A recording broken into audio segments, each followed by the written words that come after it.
60 years ago, Sydney was terrorized by a notorious criminal, William MacDonald, dubbed the Mutilator by the media for his horrifying and despicable modus operandi. As homeless people's disappearances usually draw little attention, he mostly preyed on down-and-out men abandoned by society. Under the cover of the dead of night, he would lure his victims step by step to places that were dark and desolate. When his victims were off their guard, he would reveal his true nature. He would launch a fierce assault on them with his fists and feet. Then, wielding a long knife, he would stab the victims' heads and necks. What's most chilling is that even when victims were already sustaining severe injuries and on the brink of death, he would subject the victims to the most brutal indignity by severing their genitalia. His terrifying style of crime caused great fear and shock in society. Homeless people, drunkards, and others on the edge of society lived in constant fear. They worried that they might be the next victim of the murderer. They say a leopard never changes his spots, and there is something in me, it's inbuilt. It's something I can't change. On June 17, 1924, MacDonald was born into a wealthy Jewish family in Liverpool, UK. As the second child in his family, he was known for his loner personality and distant relationship with his parents. It was said that he was regarded as having antisocial personality. In 1943, at the age of 19, MacDonald was conscripted into the British Army. In 1944, one night, he was raped by a sergeant in an air raid shelter. After being discharged from the military in 1947, MacDonald was diagnosed with schizophrenia and received several months of electroconvulsive therapy at a mental hospital. Later on, he changed his name and immigrated to Canada. In 1955, he moved to Australia. Upon arriving in Australia, MacDonald was arrested and charged for touching a detective's penis in a public toilet. Since same-sex sexual behavior was a criminal offense, he was sentenced to 2 years probation. He also became notorious in parks and public toilets, which were secret meeting spots for homosexual men. In 1961, he moved to Sydney and became a construction worker. In June 1961, outside Rona Street railway station in Brisbane, a man was lurking like a beast of prey. He scanned the passers-by until his gaze settled on 63-year-old Amos Hurst. The man approached Hurst and struck up a conversation, then the two went to a nearby pub for a drink. As the night deepened, they headed to Hurst's flat, but once inside, a pair of hands stealthily reached for Hurst's neck, throttling him. Hurst struggled in vain, mumbling indistinct words as blood trickled from the corner of his mouth.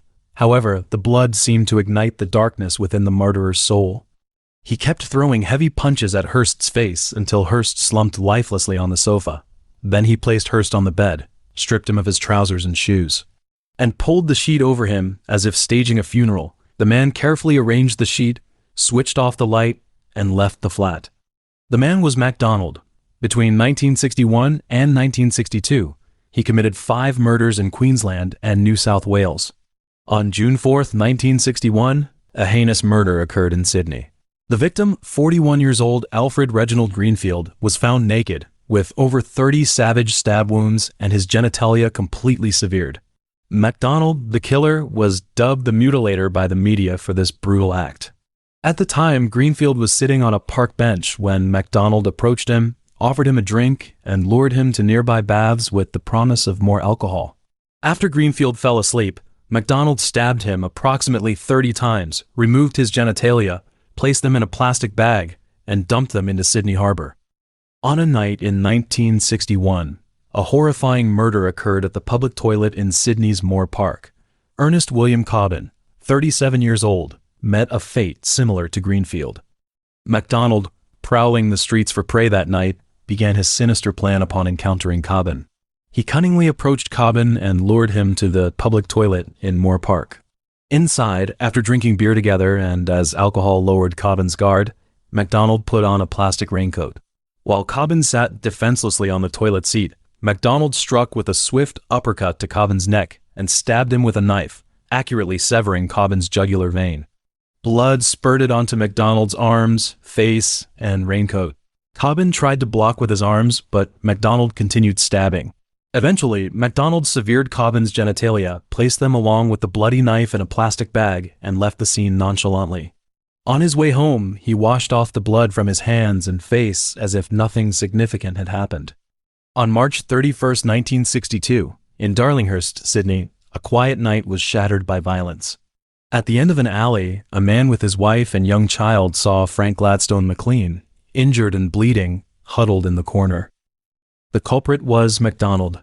That day, he bought a knife from a Sydney sports shop. At dusk, he followed McLean from a hotel. At a corner, he talked to McLean and invited him for drinks. McLean followed him into the alley. Then, MacDonald stabbed McLean's throat. Though McLean resisted, his serious injuries left him flailing helplessly. During the struggle, MacDonald stabbed McLean's face, punched him, and knocked him down. He cut off McLean's genitalia, put it in a plastic bag, and took it home. The next day, he discarded it in a secret place. The police found the genitalia wound very neat. The knife work skilled, as if done by a professional. This made them suspect the killer might be an insane surgeon. At this time, a man named Allan Edward Brennan, having purchased a mixed mercantile store intending to sell sandwiches and small goods, and residing in the room above the store. However, after paying the deposit, he was only there briefly for about a week. This man in question is MacDonald, who, after being fired from his job at the local post office, resumes his quest to earn a living. On June 6, 1962, MacDonald went to a Sydney wine salon. There, he met Patrick Joseph Hackett, a 37-year-old thief who had just been released from prison. After leaving the wine salon, the two of them went back to the second floor of MacDonald's shop and continued drinking. As time slowly passed, Hackett lay down on the floor and fell asleep. MacDonald then took a boning knife from the first floor of the shop. In the dim light, he stabbed Hackett's neck violently. After the first stab, blood soaked the floor. Hackett woke up in agony and instinctively tried to resist and seize the knife.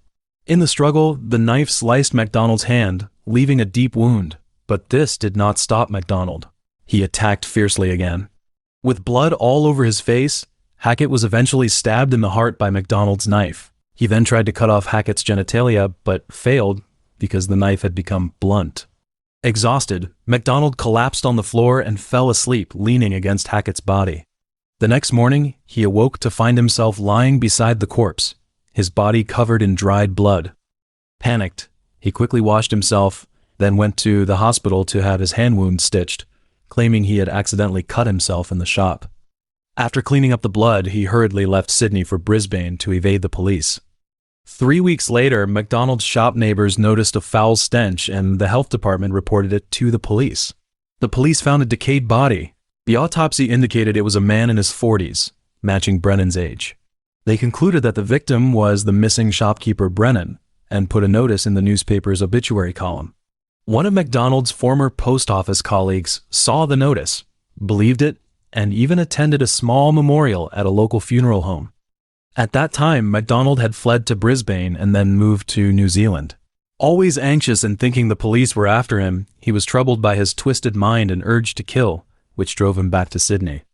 Back in Sydney, he ran into a former colleague who said in surprise, "I thought you were dead." Panicked, MacDonald responded in a low voice, "Leave me alone," and hurriedly left for Melbourne. The former colleague realized something was wrong. If MacDonald was alive, then whose body was found in the shop? He immediately reported to the police. Initially, the police didn't believe him, thinking he was drunk or mad, and told him to go home. Undeterred, he returned to the police station the next day, but was still ignored. He then went to a newspaper and told a crime reporter. The reporter, finding the story credible, published an article titled "The Case of the Walking Corpse." The article caused a public outcry. Under pressure, the police revisited the case, exhumed the body, and found it was Hackett's, not MacDonald's. The forensic examination revealed multiple stab wounds and severe genitalia, similar to the mutilator's modus operandi. The truth began to emerge.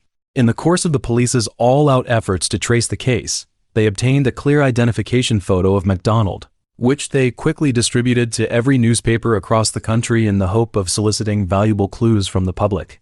At this time, MacDonald was working at the Melbourne Railway Works under the alias David Allan.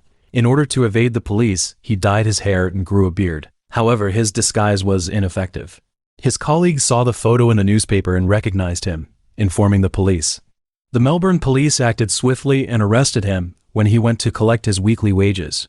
During the interrogation, MacDonald freely admitted to his crimes and displayed an unsettling composure.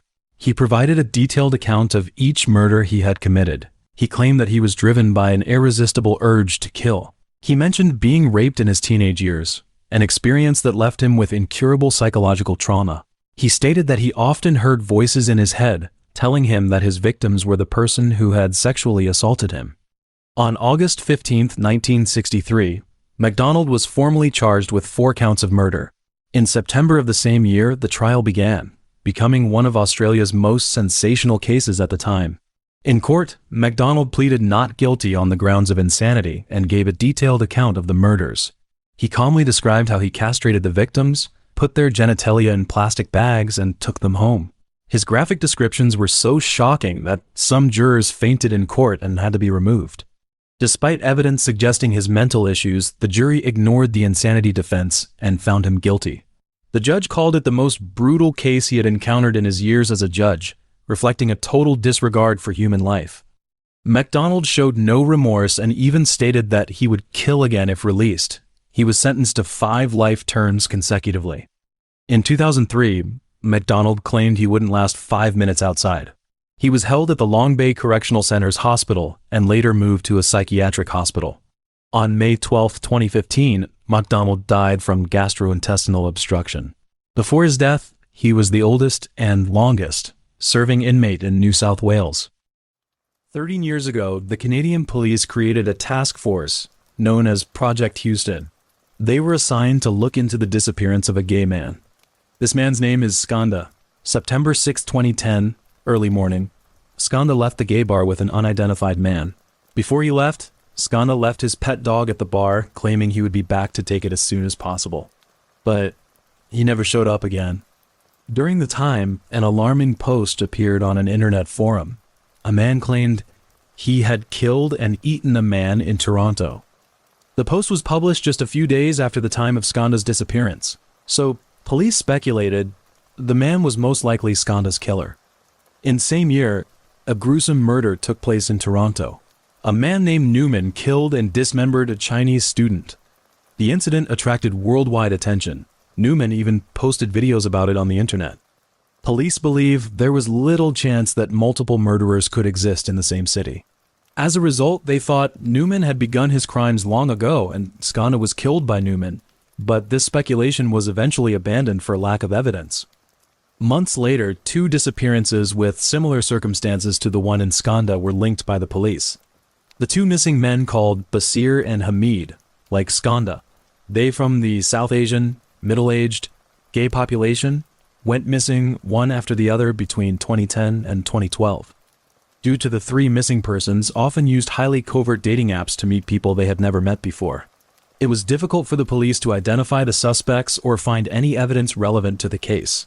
Until an anonymous tip connects a man named Thomas to 2 of the missing men.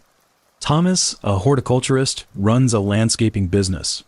According to a co-worker's recollection, Thomas was always accompanied by an older white male with whom he was romantically involved and a temporary worker, usually of Southeast Asian or Middle Eastern ancestry. During questioning, Thomas stated he often interacted with Skanda at gay bars, but they did not have any contact. In addition, Hamid had been his employee, although they had developed a romantic relationship, but it had actually been severed long ago. In the end, the task force concluded there was no evidence linking the 3 disappearances. There was no evidence that a crime had been committed, and there were no suspects. When the time came in July 2017, police have set up a new task force called Project Prism. They were appointed to investigate the disappearance of Andrew as well as a man named Selim. On March 20th, 2017, Selim, a gay man, disappeared from a gay bar, as in previous disappearances. On June 26th, the day after Toronto Pride was held, a man named Andrew disappeared near his apartment. 2 days later, friends who realized Andrew had disappeared entered his apartment. They want to know what happened to Andrew. However, they found the apartment very clean, with no signs of a burglary. But what's strange was his cat stays in the apartment, and he doesn't even have food or water for it. Because Andrew's life was stable, he never left without informing anyone. The friends realized Andrew was missing, so they reported the disappearance to the police. After an investigation, police discovered Andrew had been active on social media, but his cell phone was turned off the day he disappeared. During the investigation, the police found an extremely important clue in Andrew's calendar. On June 26th, the day Andrew disappeared, he wrote a name on his calendar, Bruce. This meant that it was highly likely Andrew had met with the man named Bruce on this day. In addition, cameras outside the apartment showed a man who looked similar to Andrew getting into a red car. Although a clear photo of the driver and the license plate number were not recorded on the camera, police were able to identify the vehicle as a 2004 Dodge Caravan. After investigating, there were more than 6,000 similar vehicles in Toronto. However, only 5 car drivers have Bruce in their owner's name. The search became smaller, so in just a month's time, the police confirmed, the man Andrew was dating at the time was Thomas, a man who had been associated with Skanda and Hamid, and after the case, his caravan had been sold by him. On October 3rd, police located the person who had purchased Thomas' caravan. After consulting with the owner, they towed the caravan and eventually found trace amounts of blood.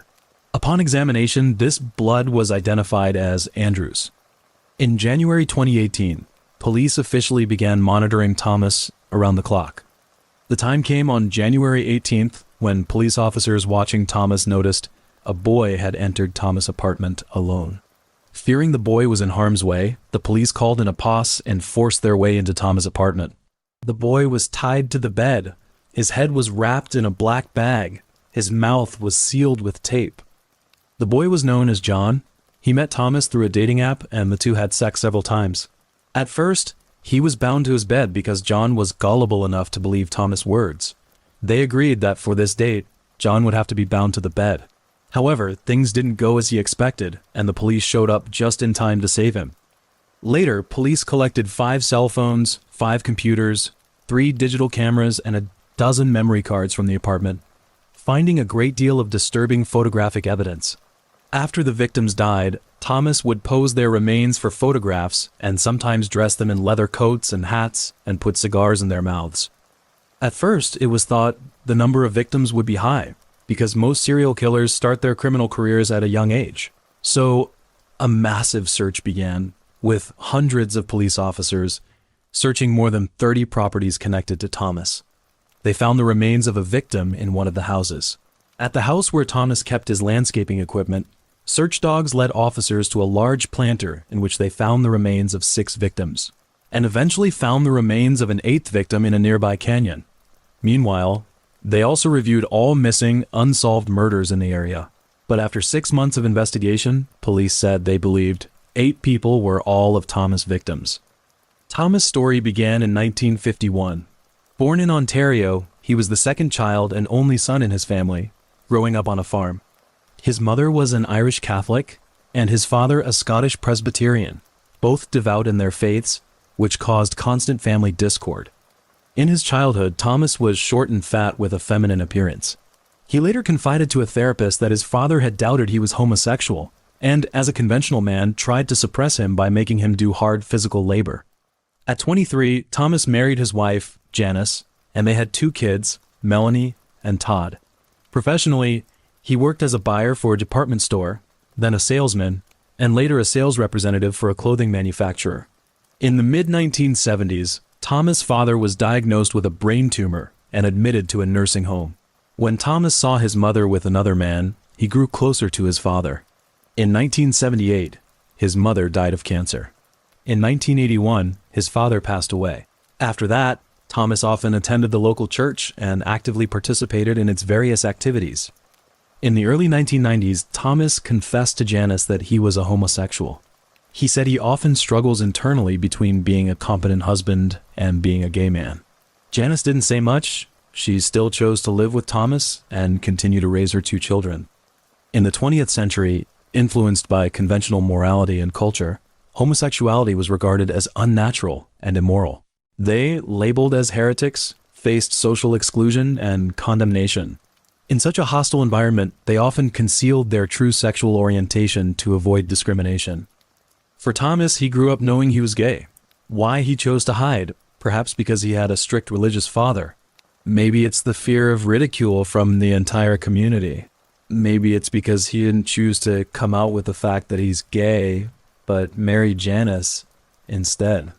But having repressed his sexuality for so long, he was in great pain. He plays the traditional role of husband and father, taking his wife and children on weekend picnics. However, he could never change the fact he was a gay man. Thomas eventually separated from his wife in 1997.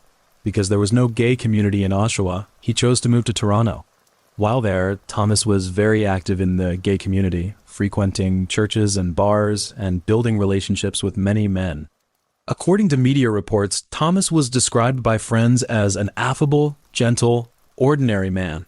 In addition, he began his career as a horticulturist, serving a number of wealthy older women. Sometimes he would play Santa at shopping centers and would make floral gifts for charities. On October 31st, 2001, everything changed. That day, Thomas met his friend, Mark, an actor and model. Thomas was invited into the apartment by Mark to see his Halloween costume. Without warning, Thomas attacked Mark. He beat Mark repeatedly with an iron pipe until Mark fell into a coma. Upon awakening, Mark called 911 and was taken to the hospital, where his injuries were so severe he needed stitches in the back of his head and fingers. Later, Mark claimed, "When I turned around, Thomas was standing there like a wild man. I can't emphasize enough how scared I was because I realized he was trying to kill me." After the attack, Thomas turned himself in. He claimed to have no memory of the assault but pleaded guilty to assault and assault with intent to injure.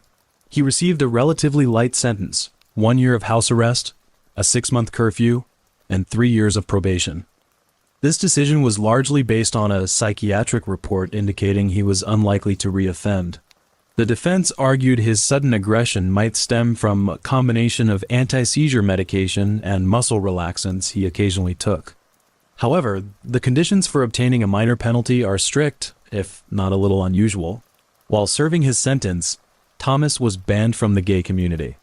He was not allowed to have any close relationship with Mark except for work. In addition, Thomas was warned not to spend time with male sex workers. But none of this stopped Thomas from brutally attacking men in Toronto's gay community. In 2011, Thomas told an acquaintance named Robert that he reacted very violently after being asked by police to stay away from the gay community. Then, Robert said, he decided to follow the advice to stay away from Thomas, explaining he had heard disturbing stories about Thomas. However, Thomas was so angry, he screamed some expletives, and as well as, "You're just like everyone else, you think I'm crazy." The end of the story, on February 18th, 2019, the serial killer was sentenced to life in prison. He pleaded guilty to all 8 counts of first-degree murder. Although, after 25 years, he has the opportunity to be paroled, some people are outraged by the judge's decision, claiming the sentence was too lenient. The judge stated, "It would be almost impossible for Thomas to be paroled. He suffers from diabetes, and he would be 91 years old by the time he is eligible for parole." On March 22, 1997, around 1:45 a.m., on Dominic Street in Port Coquitlam, there was a girl who appeared to be drunk. She was holding her abdomen with her right hand, holding something in her left hand, and her body was shaking. Due to it was late night, traffic on the street was light, no one noticed the girl. Until a couple drove onto the dimly lit street. The girl ran into the road, stopping the couple's car.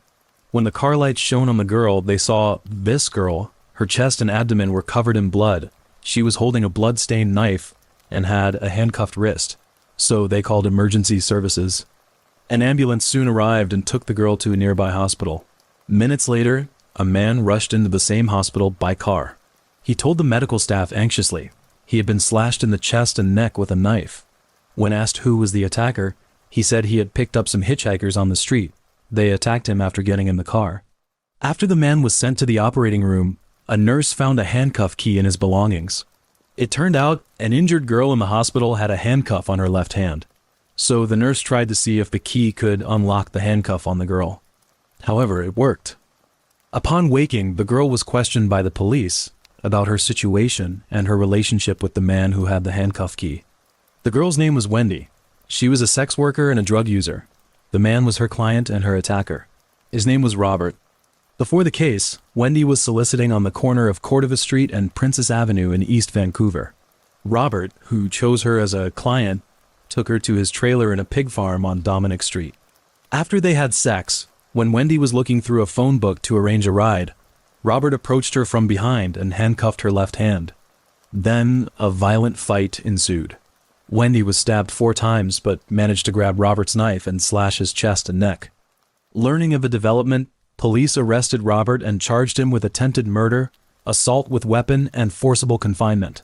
However, the charges were set aside in 1998 because Wendy was heavily medicated with psychotropic drugs during trial preparation. She was considered an extremely unreliable witness. In 1999, 2 murder-related leads emerged concerning Robert's pig farm.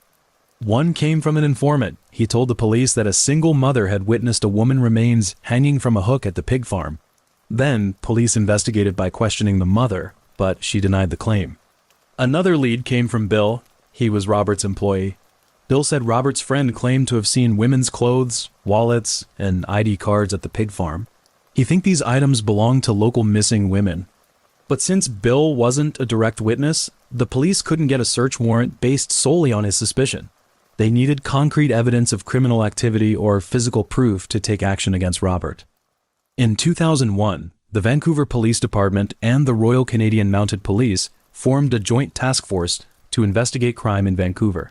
A year later, a truck driver who had worked for Robert contacted the task force, claiming he had seen illegal firearms in Robert's trailer. This tip met the requirements for a search warrant. On February 5th of the year, the task force raided Robert's pig farm. They found several illegal and unregistered firearms, as well as items belonging to several missing women. Initially, Robert was arrested for illegal weapon possession as the search warrant focused on firearms. Though he bailed out, the police kept surveillance on him, preventing his return to the pig farm. Days later, the police obtained a second search warrant and conducted a thorough search. During the first search, they found handcuffs, women's clothes, shoes, jewelry, an asthma inhaler linked to a missing woman. His trailer also had bloodstains from another missing woman. On February 22, 2002, Robert was arrested again and charged with 2 counts of murder. By the 3rd year of the search, he was charged with 26 counts of murder. In reality, the pig farm on Dominic Street in Port Coquitlam was the largest crime scene in Canadian history. During the investigation, the police also uncovered Robert's modus operandi. From his confession, it was concluded that some of the women, who were once listed as missing, were handcuffed and stabbed by Robert. Others were killed by being injected with antifreeze. Robert claimed the best way to cure drug addiction was to inject antifreeze into the body. The even more horrifying is that after the victims died, Robert would take the remains to a meat processing plant and chop them up. Sometimes, his pigs would feast on them. Other times, some customers would buy the processed pork without knowing what they were eating. Maybe they don't want to know either. After Robert was arrested, the single mother finally confessed. She had indeed seen a woman's remains hanging from a hook a few years before. She said she kept it a secret out of fear for her life. But another reason was that she needed to rely on Robert for drugs. To fully understand Robert, one must delve into his early life. Born in 1949 to a family of pig farmers, Robert has 1 brother and 1 sister. Because of living on a pig farm, one must need to put up with disgusting odors. So his sister was sent to live with relatives in downtown Vancouver. However, to their parents, pigs were worth far more than Robert and his brother. So they were ordered by their parents to work on a pig farm from an early age. At first, Robert was so used to living with pigs that it didn't affect him in any way. But by the time he was old enough to go to school, everything had changed. When his mother sent him to school, they were filthy and stank of feces. The children's disgust won't be hidden, and Robert was teased by his classmates for being a smelly pig. As a result, Robert struggled greatly at school, where he would be teased and bullied by his classmates, as well as suffer from people watching silently. At age 12, Robert raised a calf, his best friend besides his mother and brother. His father often abused and insulted him, so Robert had little closeness with him. Later, when Robert came home from school to feed the calf in the barn, he found it had been sent to a slaughterhouse, which deeply hurt him. In his audio diary, he said, "We lived a good life, but it was a hard existence." Unable to bear his school experiences and with poor grades, he dropped out to become a meat cutter, a job he held for 7 years. In 1967, a serious change of heart occurred in the family and revealed some of the family's worst-kept secrets. On October 16th, Robert's younger brother, shortly after getting his driver's license, was driving his father's truck when he hit a boy walking along the road.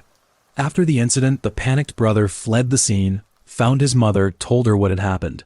However, when they returned to the scene and found the boy alive, instead of calling the police or an ambulance, they pushed him into a ditch on the side of the road, let him drown. Around 1978, after their parents passed away, Robert and his siblings inherited the pig farm. They sold part of the land due to community redesign, making several $1,000,000 and eliminating financial worries. As Robert's finances improved, he and his brother established the Piggy Palace Good Times Society. Ostensibly, it aimed to organize events for service clubs, sports groups. In reality, it hosted revelries at the pig farm, attracting thousands, mostly passers-by, sex workers, and drug users. Since the 1980s, Vancouver had seen many missing women, mostly sex workers and drug users. These women often had unstable social ties and interacted only with those of similar professions or lifestyles, rarely connecting with mainstream society. So, their disappearances often went unnoticed.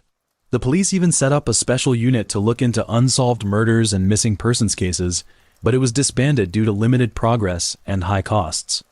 As disappearances increased, rumors of a serial killer spread. Sex workers and drug users started walking in groups and noting down license plates of cars picking up women, but the disappearances continued. In the 1990s, some families of missing women demanded a full investigation. The police, however, denied the presence of a serial killer and refused to consider that the missing might be dead. They attributed the disappearances to the women either leaving Vancouver or dying from drug overdoses. In reality, many of these women vanished at Robert's pig farm. Robert was charged with 27 murders, including one of an unidentified woman, but the latter was dismissed due to lack of key info. This wasn't close to his actual victim count. In prison, an undercover cop posed as an inmate. Robert told him he had killed 49 people, but he was disappointed because he did not kill 50 people, an even number. On January 30th, 2006, the preliminary hearing began. Robert pleaded not guilty to all charges. The court had to debate admissible evidence and whether there was enough for trial. This lasted months, with the media barred from disclosing any info provided. On January 22, 2007, Robert was charged with 6 counts of first-degree murder. December 9th saw the jury acquitting him of first degree but convicting him of 6 counts of second-degree murder. The difference between the two lies in premeditation and violence level. Robert was sentenced to life imprisonment without parole. Other charges were stayed as further convictions wouldn't increase his sentence. On May 19, 2024, Robert was assaulted in prison by Martin, an inmate with a history of attacking others using a broken broomstick. Robert was rushed to hospital, but died on May 31st. On December 5, 1952, in the early evening, with trepidation and caution, a female immigrant slowly steps into a tin shack tucked behind a boarding apartment in North Parade, Australia, the home that local officials have arranged for immigrants. This place is filled with chaos, violence, and unbearable filth, as if it were a forgotten corner of society. She was ready to find her friend, a female immigrant from Yugoslavia, 29 years old Zora Kusic. However, as she softly opened the door and eased into the room, she saw that Zora's bed was covered in blood, and then a scream resounded through the tin shack. A murder involving an immigrant occurred. Local police rushed to the crime scene and cordoned it off. Forensic examiners and investigators then arrived on the scene. They found the body of the deceased placed on the bed. Her throat was cut. Her body was cut to varying degrees. Next to her bed was a water bowl filled with water and blood and a knife inside. They initially determined that the knife was the murder weapon used by the killer to kill Zora. They then interrogated each of the immigrants living in the tin shack, also found Zora's coworkers. They learned that last night, Zora had been drinking with a Romanian immigrant at a bar, and later they left the bar together. Police lined up the clues one by one. First, late last night, the deceased drank with a man. Afterwards, she left the bar with the man. In the end, Zora was found dead in her bed. There is a temporal correlation, so police believe the man is able to provide many clues, if not the killer. After inquiring with immigration, they quickly identified the target as John from Romania. He arrived in Australia in January 1951 and in Adelaide in early November of the same year. During this time, he worked in grape harvesting, oxygen welding, and labor. His immigration record gives his occupation as an industrial or metallurgical chemist, but he did not choose to work in this field. Later, John meets a divorced woman named Thelma Cadd. She is the owner of a place called the Sunshine Café. She lives upstairs in the cafe with her mother, 65-year-old Susan, and 6-year-old son, Cadd. On September 27, 1952, they married at the local Clayton Congregational Church. However, the marriage was short and troubled. Susan, as Thelma's mother, becomes an interloper in their marriage, and in addition, John has a drinking problem and is emotionally unstable, which causes him to engage in frequent aberrant behavior in their marriage. Months later, the couple separated, and John rented a room in Gove Street, North Adelaide. The day after the murder, police found John's home. Upon entering the room, they found a newspaper containing a report of the murder on a bed not far from the door of the room. With skepticism, police questioned John about clues to the murder. Initially, he kept denying that he knew Zora, so they took John to the interrogation room. Faced with the clues available to police, John admitted that he had met Zora while drinking with another Romanian immigrant, and that when his companion left, he and Zora left the bar as well. But instead of going to Zora's room, he and Zora took a cab to another bar, and, following that, he returned home alone. With no tangible evidence, police had to release John, but they had set him up as a major suspect. During the investigation, they discovered that John was an extremely alcoholic and mentally unhealthy man. A few weeks before murder, he had also confided in someone about his crazy ideas. He claimed to want to kill a woman. Days later, after getting statements from some witnesses, police arrested John straight away and accused him of killing Zora. In early January 1953, the hearings began. Police presented all the leads they had. However, despite the fact that John was fairly suspected of the crime, and various indications pointed the finger at him, making him the key suspect in the murder, these clues were not enough to create a prima facie case, meaning that the available evidence was not sufficiently strong to allow the jury to find John guilty. So, on January 12th, the hearing was concluded. John was released. The day after John was released by the court, he was interviewed by a reporter. He described John in the article as a handsome 29-year-old man. After a 5-day court ordeal, said he had been acquitted. This young man was trying to explain everything in his quiet, broken English. He said he felt reborn and just wanted to walk the city streets and study the people here. He added that when he made enough money to buy a typewriter, he would write a novel about his life. Returning to his normal life, John gets back together with his wife. However, the good times didn't last long.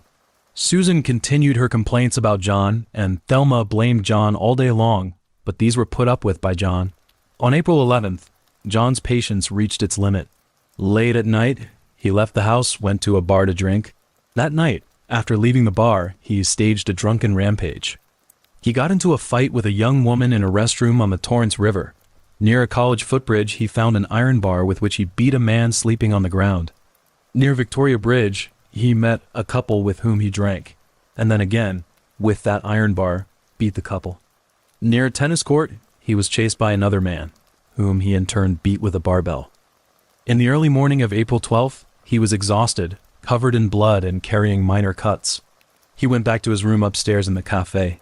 He walked over to the bathroom mirror to see how badly he was hurt. At that moment, his thought was to kill his wife. He thought these injuries he sustained were caused by his wife's quarrel with him.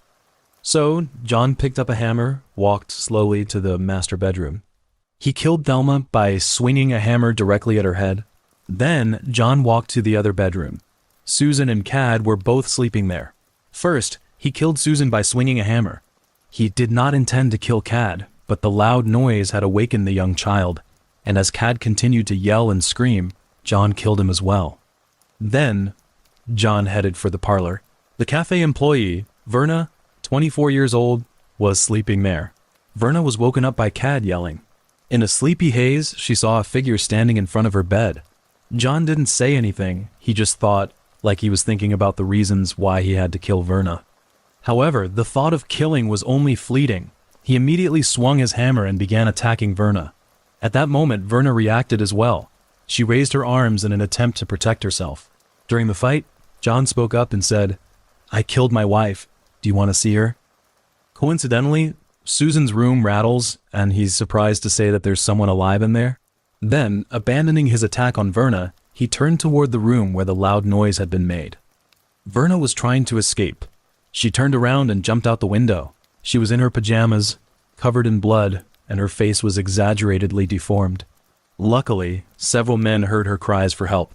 They called the police and an ambulance. A few minutes later, police arrived on the scene. Upon seeing the police, John climbed from the bathroom window to the roof.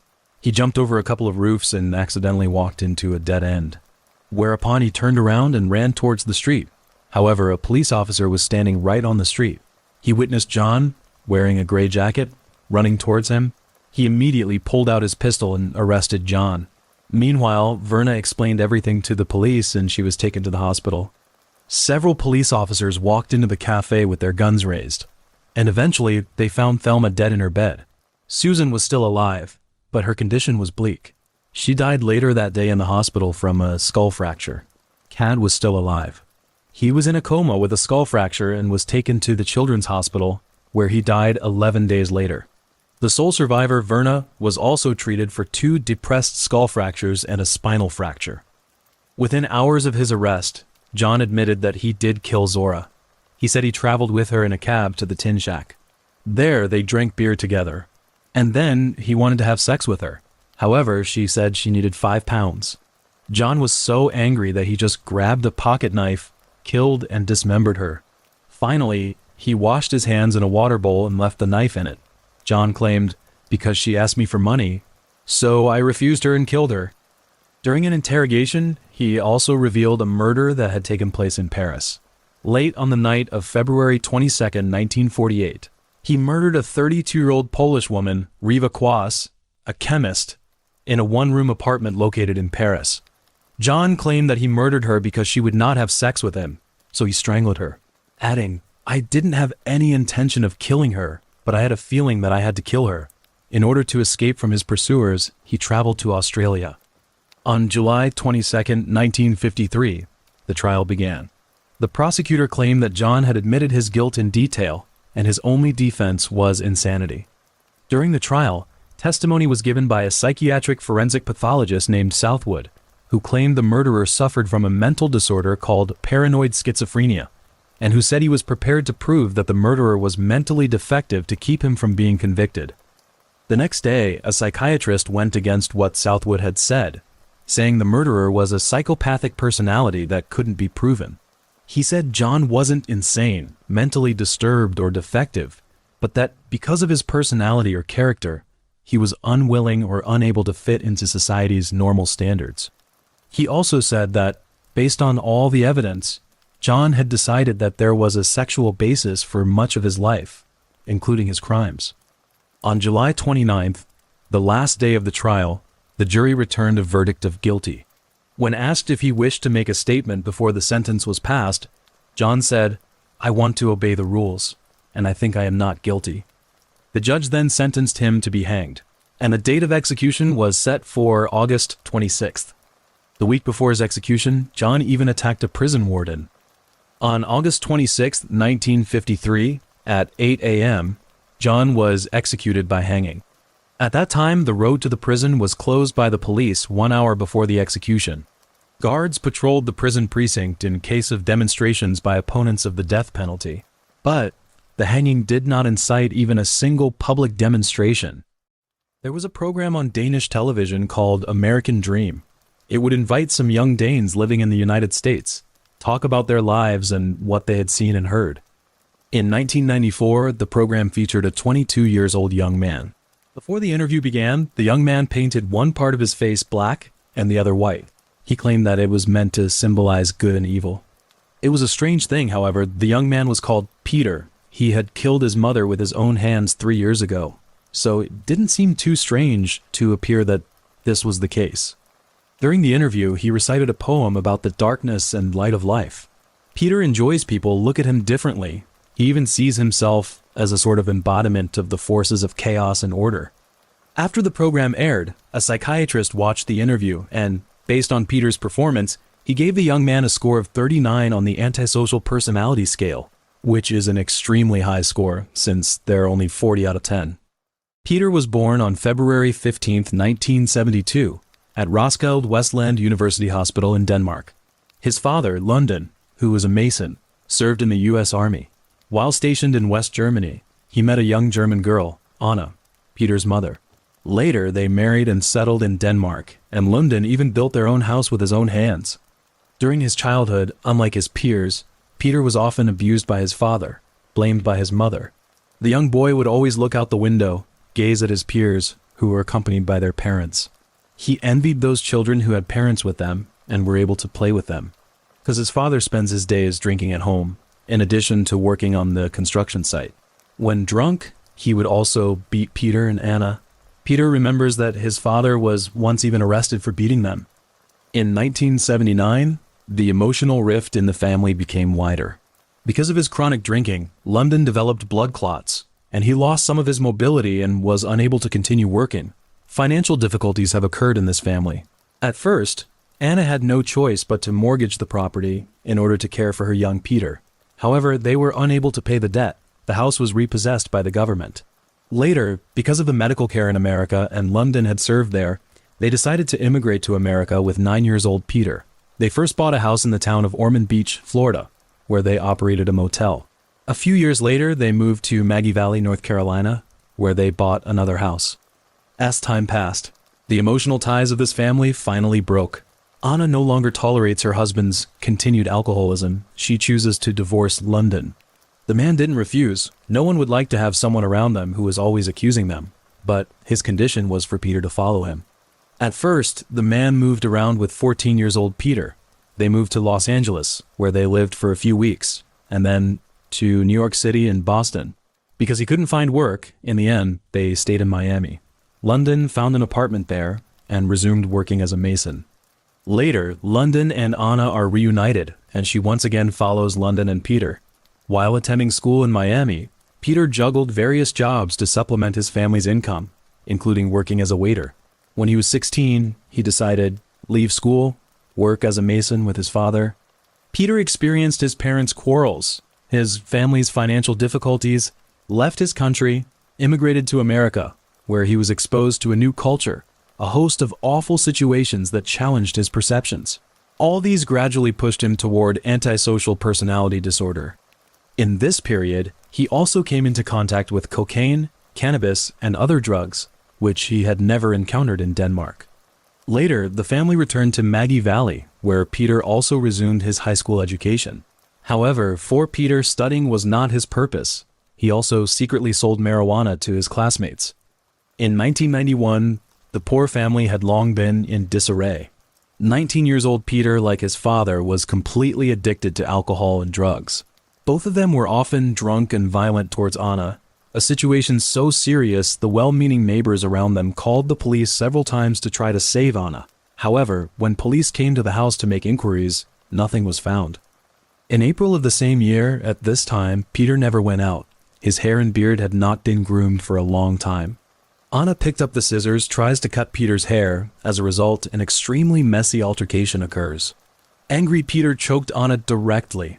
Minutes later, Anna's hands, which had tried to resist, dropped helplessly as she was killed by the son she had carried to term in October. Lundin heard noises. He steps out of the room, finds Peter becoming panicked, holding his head in his hands and crouching on the floor. His wife, Anna, collapsing on the floor. After the case, Lundin didn't think much. He wanted to keep his son out of jail. So he took Peter in the car, transported Anna's remains to the city of Buxton, then buried her on a wide sandy beach. On November 1st of the same year, the weather was fine. People were sunbathing, surfing, and walking on the beach. However, because of the washing of the sea, the remains of a woman buried on the beach came into view. The remains were wrapped in a blue blanket covered in black plastic, bound with duct tape and yellow rope. Soon enough, news of the murder appeared on the local news. Peter and his father also saw the reports of the murder. Realizing that Anna's body was covered with their fingerprints, they fled to Canada to avoid arrest. However, regarding the murders, police in America and police in Canada always cooperated. On June 6, 1992, Peter and Lundin were arrested in a hotel room in Toronto.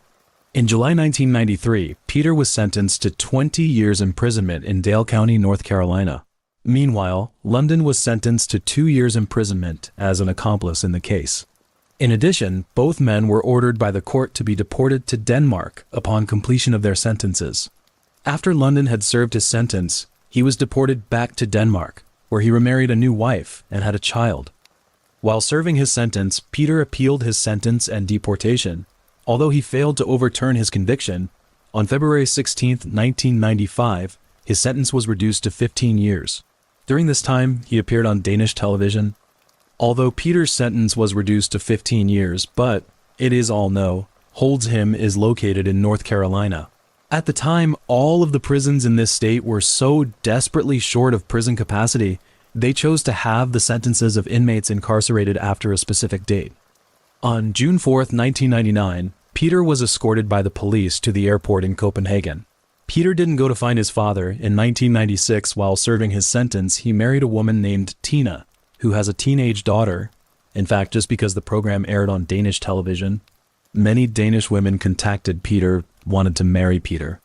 In the fall of 1999, Peter was kicked out of his apartment by his wife and daughter during a domestic violence incident caused by an alcoholic. As a result, he moved to a single male dormitory where Peter frequented a brothel next door. Because of this, he became acquainted with one of the owners of the brothel named Marianne Pedersen. She was only 36 years old. She and her husband had 2 sons, Dennis and Brian. At first they owned a brothel, where she earned money as a sex worker. Since her husband's death, she had been widowed, which is how Peter was able to become romantically involved with Marianne. On July 3, 2000, Marianne and her 2 sons were declared missing by her stepson. At first, he was unable to reach his stepmother and Dennis and Brian by cell phone, so he went to their house. At the front door of the house, he found a note that said they had gone on vacation. As someone who had lived with the family for many years, he detected the unusual wording of the note. Feeling skeptical, he opened the door, eased his way into the house. Entering the house, he noticed something was wrong as the house was in disarray. Furniture had been knocked out of position. Garbage was strewn all over the place. There was vomit in both toilets of the house, and a strange odor in the basement. After filing a missing person report, the police began investigating the disappearance. It was during the initial search of the house, the police noticed scattered blood stains around the house. Further investigation revealed blood on Marianne's bed, in her car, and in the cellar of the house, between the tiles in the bathroom and even on the cutting board and blender in the kitchen. By investigating relationships, police found the man closest to Marianne, Peter, and searched his premises. He claimed that Marianne and her children had gone on vacation elsewhere, requested that he be able to paint their house, as he was a mason. On July 5th, police arrested Peter and charged him with murder. The truth of the case has been found by them. All 3 victims were killed and dismembered by Peter. One victim was dismembered in the basement, which was why there was a strange odor in the basement, and 2 victims were dismembered in the garage. Local police told the media, the basement and garage looked like a slaughterhouse. Despite the marks that Peter attempted to erase by cleaning up from the remnants of human tissue, investigators were able to observe that Peter had used an angle grinder in the garage, and there were approximately 100 visible cut marks on the floor, indicating that he had used an axe in the process of dismembering the remains. After being arrested, Peter changed his story, but he did not confess to the murder. He explained that on the night of June 16th, he heard screams coming from the basement. When he went into the basement, Dennis and Brian were already lying on the floor. They had been stabbed by Marianne. Fearing that when she would continue her attack, he began to beat her. However, even though he did not hit her hard enough, she died. In the end, he did not choose to call the police because he thought the police would, cause of his previous murders, refuse to go believe his story. So he decided to dismember the remains. On October 10th, Peter confessed in his story that he committed the murders. He claimed the murder started because he heard Marianne sweet-talking another man on the phone, and then he fought with Marianne and her sons, broke their necks with his bare hands. After the murder, he put the remains in the freezer. But this story is not fully corroborated by forensic evidence. In addition, the remains of Marianne and her 2 sons were never recovered. Because of the time elapsed since the case occurred, and although it is known their remains were dismembered and dumped in various local dumps, however, that garbage has already been disposed of. The prosecutor hoped that Peter would admit to the crime of intentional homicide. However, he did not. Therefore, this case must be decided by a judge and jurors. March 5, 2001, when the trial began. An official told the jury directly that few cases in recent years have garnered as much attention as the one to be handled today, and this also applies to the publicity surrounding criminal cases. In addition, he pointed out that in the nearly 8 months since Peter's arrest, both the judge and jurors had inevitably been exposed through media references to the case, which raised concerns about his influence. And he went on to say that, based on your subsequent decisions in the case, you cannot consider anything you were not told in the courtroom, on television. During the course of the trial, you must take your attention away from what you hear or see outside the courtroom. Peter always insisted that he didn't mean to kill the victim, but the jury didn't believe him, and in the end, he was convicted of intentional murder and manslaughter. The Danish Minister of Justice commented that the circumstances, nature, and extent of the crimes committed by the defendants were in a state of terror and fear. One could only respond to them collectively. Take the right security measures by imposing life imprisonment. Since Denmark has abolished the death sentence, Peter was sentenced only to life imprisonment. In same year, an association called the National Association for the Execution of Peter was created, which did not call for the reinstatement of the death penalty in Denmark, but rather for the adoption of a special action, which was exclusively to have Peter's life sentence commuted to death. On May 29, 2010, a man went to an apartment near Fairlea Park in Ottawa to visit his mother.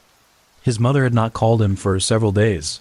He guessed that his mother might have fallen ill and she hadn't contacted him because she didn't want to tell him the bad news and affect his mood.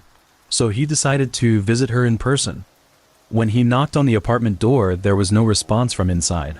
Worried about his mother's well-being, he immediately took out the spare key and opened the door. To his shock, the apartment was filled with another person's belongings. At that moment, a middle-aged man who appeared to be in his 50s came out of the elevator. He said that his name was Camille, and he was the neighbor of the man's mother. Camille claimed that the man's mother had recently won a $50,000 lottery prize and had given the apartment to him. Moreover, she was currently vacationing at Walt Disney World in Florida. Andre, Paula Leckler's son, was incredulous upon hearing these explanations. He and his mother had never had any quarrels. Even if his mother had truly won the lottery and was reluctant to share the news with her family, but why would she give the apartment to a stranger instead of informing him? After Camille explains, he just calmly tells Andre to leave, asks him to give him back the keys to this apartment. Andre didn't believe what Camille had said. In a hurry, he rushed to the local police station and reported the strange thing to the police.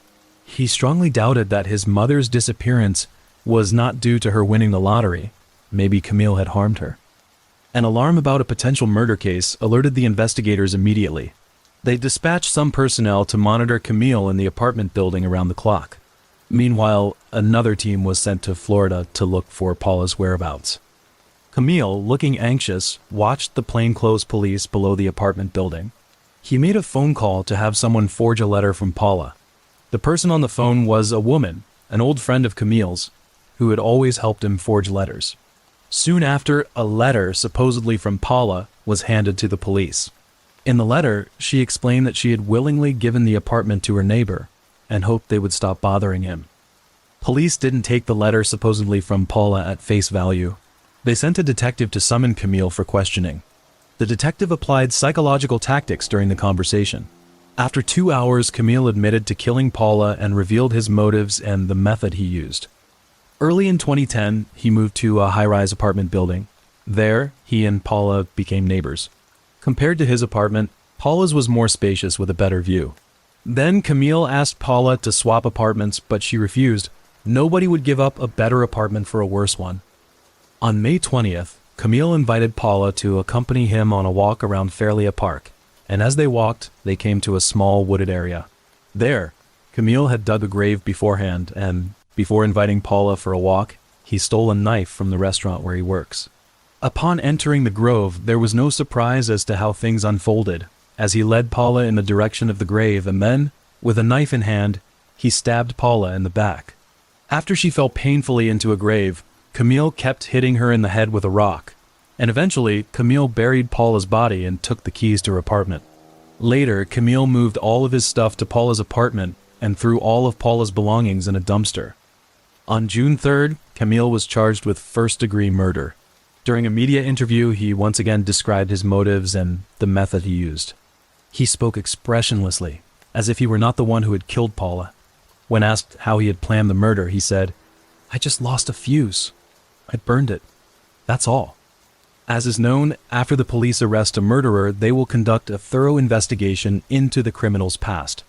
When investigating Camille's background, they found that Camille's ex-wives had all disappeared in a very suspicious manner, and there had been no news of them since.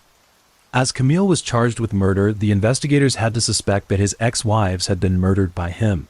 Consequently, they approached people who had been Camille's neighbors and obtained information about his suspicious behavior. Many described Camille as he is a loner who is extremely aggressive towards women. A neighbor claimed to have been at home one day when he heard voices coming from Camille's house, the screams of a woman, not ruling out that it was Camille's wife, who had disappeared since that day. The news was confirmed by another neighbor, who said they saw Camille dragging garbage bags to the park that day, but they didn't think in a weird direction because Camille is known for being a bit eccentric. Another remodeler said he was helping Camille renovate his house when he found a large bone in Camille's backyard.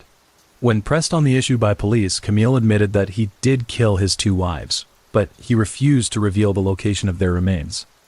Camille's first wife was Lisa Roy. On July 4th, 1987, he married her, though she had been divorced and had a daughter. Later, they had a son. To the neighbors, their marriage seemed happy. But in April 1990, Lisa found that Camille had been molesting her daughter all the time. No one wants their daughter to suffer sexual harassment, especially from her stepfather. So the two had a fierce quarrel in the backyard. During the fight, the enraged Camille picked up a stone and struck Lisa's head with great force, causing her death. He then dismembered Lisa's body, wrapped the remains in paper, stuffed them into trash bags, and dragged them to a nearby park. He buried some parts in the park and took the rest back to bury in the backyard. The day after Lisa's murder, neighbors noticed a brand new vegetable garden in Camille's backyard, and no one knows that Camille built it over Lisa's remains. To hide the news of his wife's disappearance, Camille goes to the police station, claiming that Lisa attacked him, and escapes to Montreal by bus. So, in a shameful turn of events, Lisa, who was murdered, was issued an arrest warrant by the police. Later, to stay out of sight, Camille occasionally claimed that he had seen Lisa to make the others think that Lisa was still alive. Camille's second wife was Jeanne Rock. In June 1992, while working as a dishwasher in an Ottawa restaurant, Rock met Camille, who was a chef there. This couple's live-in marriage was unstable, as the two of them also separated several times because Camille would often physically and emotionally abuse Rock. In the fall of 2003, Camille took Rock for a walk in a grove of trees, where he claimed he wanted to mend the marriage. However, while there, he picked up a rock and killed Rock. To cover up the murder, Camille pays a female friend to write letters to her family in Rock's name, the same woman who forged the letters in Paula's name. Between 2004 and 2010, the woman wrote 2 to 3 letters a year to Rock's family under Rock's name. In the letters, she claimed that she had left Camille and was living with a truck driver. She said she didn't return home because of her husband's job, which required them to travel to different places for deliveries. To make the forgery more convincing, in one of the letters, the woman wrote, "Dear Dad, I've had a baby boy. I named him John. He's healthy, weighing 7 pounds. He'll grow up to be tall like the Rock family, with black hair, brown eyes, and dark skin like his father." She even sent a photo of the supposed child. Due to this deception, Rock's family never doubted the authenticity of the letters and remained unaware that Rock was already dead. In 2004, when the area where Rock was buried was to be developed into a housing complex, Camille, fearing the murder would be uncovered, exhumed Rock's body and reburied it in a new grave. In 2006, while checking the grave, Camille noticed hunting dogs lurking around. He dug up the body again, put it in a fertilizer bag, disguised it with a shopping cart, and dumped it under a bridge. Rock's remains, in the fertilizer bag, were found in October that year after the river was drained. But the police couldn't confirm the identity, so they couldn't arrest Camille back then. The hearing began on March 20th, 2012, and Camille was charged with a total of 3 counts of first-degree murder. As the prosecutor detailed Camille's crimes, onlookers noted Camille sat expressionless, seemingly indifferent. When the forged letter plot was described, Rock's father collapsed in court, overcome with emotion. He was escorted out, muttering, a beast, and roaring, I'm going to kill him. On June 26th of the same year, Camille admitted to 3 murders. Since Canada had abolished the death penalty, he was sentenced to life imprisonment with no parole for 25 years. At sentencing, the judge said, given your mindset, nothing suits you better than prison. Hearing those disgusting details and your plans to murder the women who loved you, we're relieved you're imprisoned and will likely spend your life behind bars. On January 17th, 2021, Camille passed away from natural causes. His presence had long plunged his family and the victims' families into grief. When arrested, he walked past his sister's vegetable stall without a word, just a deep glance, then kept going like any stranger. She said that Camille left home at 18 and never returned, so she didn't know him well. When she saw the murder case in the newspaper, she said without feeling, I was shocked. I thought he was a drifter and a loner, but not violent. He had a good childhood. We were 5 siblings. I thought of our 77-years-old parents. The murder charges must have broken their hearts. When asked about Camille's children, his sister said that around 30 years ago, Camille had 2 children, a boy and a girl. But she didn't believe he ever cared for them or even sent them a Christmas card. After a pause, she added that they probably had no idea their father was Camille, a serial killer, and that they likely didn't know him at all. Bruce Hamill, who killed an elderly woman in 1977 by reason of insanity, and he was later committed to a maximum security psychiatric hospital in Ontario for treatment. There, he befriends a mentally disturbed serial killer, Peter Woodcock, a man who is complex, cunning, and highly deceptive. 11 years later, he was released from the asylum and took a security job at a courthouse in Ottawa. Later, he became a security guard at Brockville Hospital. Since Peter was also transferred to this hospital, they became close again. Over the next few years, Hamill and Peter developed a morbidly intimate relationship. By exaggerating his exploits, Peter has also convinced Hamill that he knows the rules and loopholes of the asylum inside and out and is able to exploit them for his own benefit. In 1991, Peter indoctrinated Hamill with a fictional concept, claiming to have invited Hamill into a mysterious organization if he could help Peter kill a psychopath, Dennis Kerr. After joining, he can get $50,000 and a house, a top security job at the Capitol, and a cure for his mental illness. Hamill was fascinated by the lie and saw it as a chance to improve his life. When the time came on July 13, 1991, the day, Hamill went to a hardware store to buy a wrench, an adze, knives, and a sleeping bag. Then he returned to Brockville Hospital and took Peter out of there with a pass. They first hid the murder weapon in a wooded bush and called Dennis to invite him to meet them there. When he arrived, Peter grabbed the wrench and struck him in the head, beating him repeatedly until Dennis lost consciousness. They then grabbed an axe and knife and dismembered Dennis' body, nearly cutting off his head, during which time they sexually assaulted Dennis. After this murder, Peter left the scene of the crime and walked to the police station to turn himself in. Hamill, on the other hand, stayed at the scene, claiming that he was a believer in aliens and that they would come to rescue him. In the end, he was arrested by the police after he passed out from an overdose of sleeping pills. Peter is extremely dangerous, psychologically twisted, and highly deceptive and manipulative. He spent almost his entire life in a mental institution, and the press has commented that he is a serial killer who will never be cured. In one interview, Peter said, "I was accused of having no morals, which is a fair assessment, because my morals are everything the system allows." He was born on March 5, 1939 in Peterborough, Ontario. His mother, a 17-year-old unmarried factory worker, breastfed him for a month before giving him up to foster care because she couldn't afford to raise him. When Peter was a baby, he was constantly sent to different foster homes because he was unable to develop a close bond with his adoptive parents.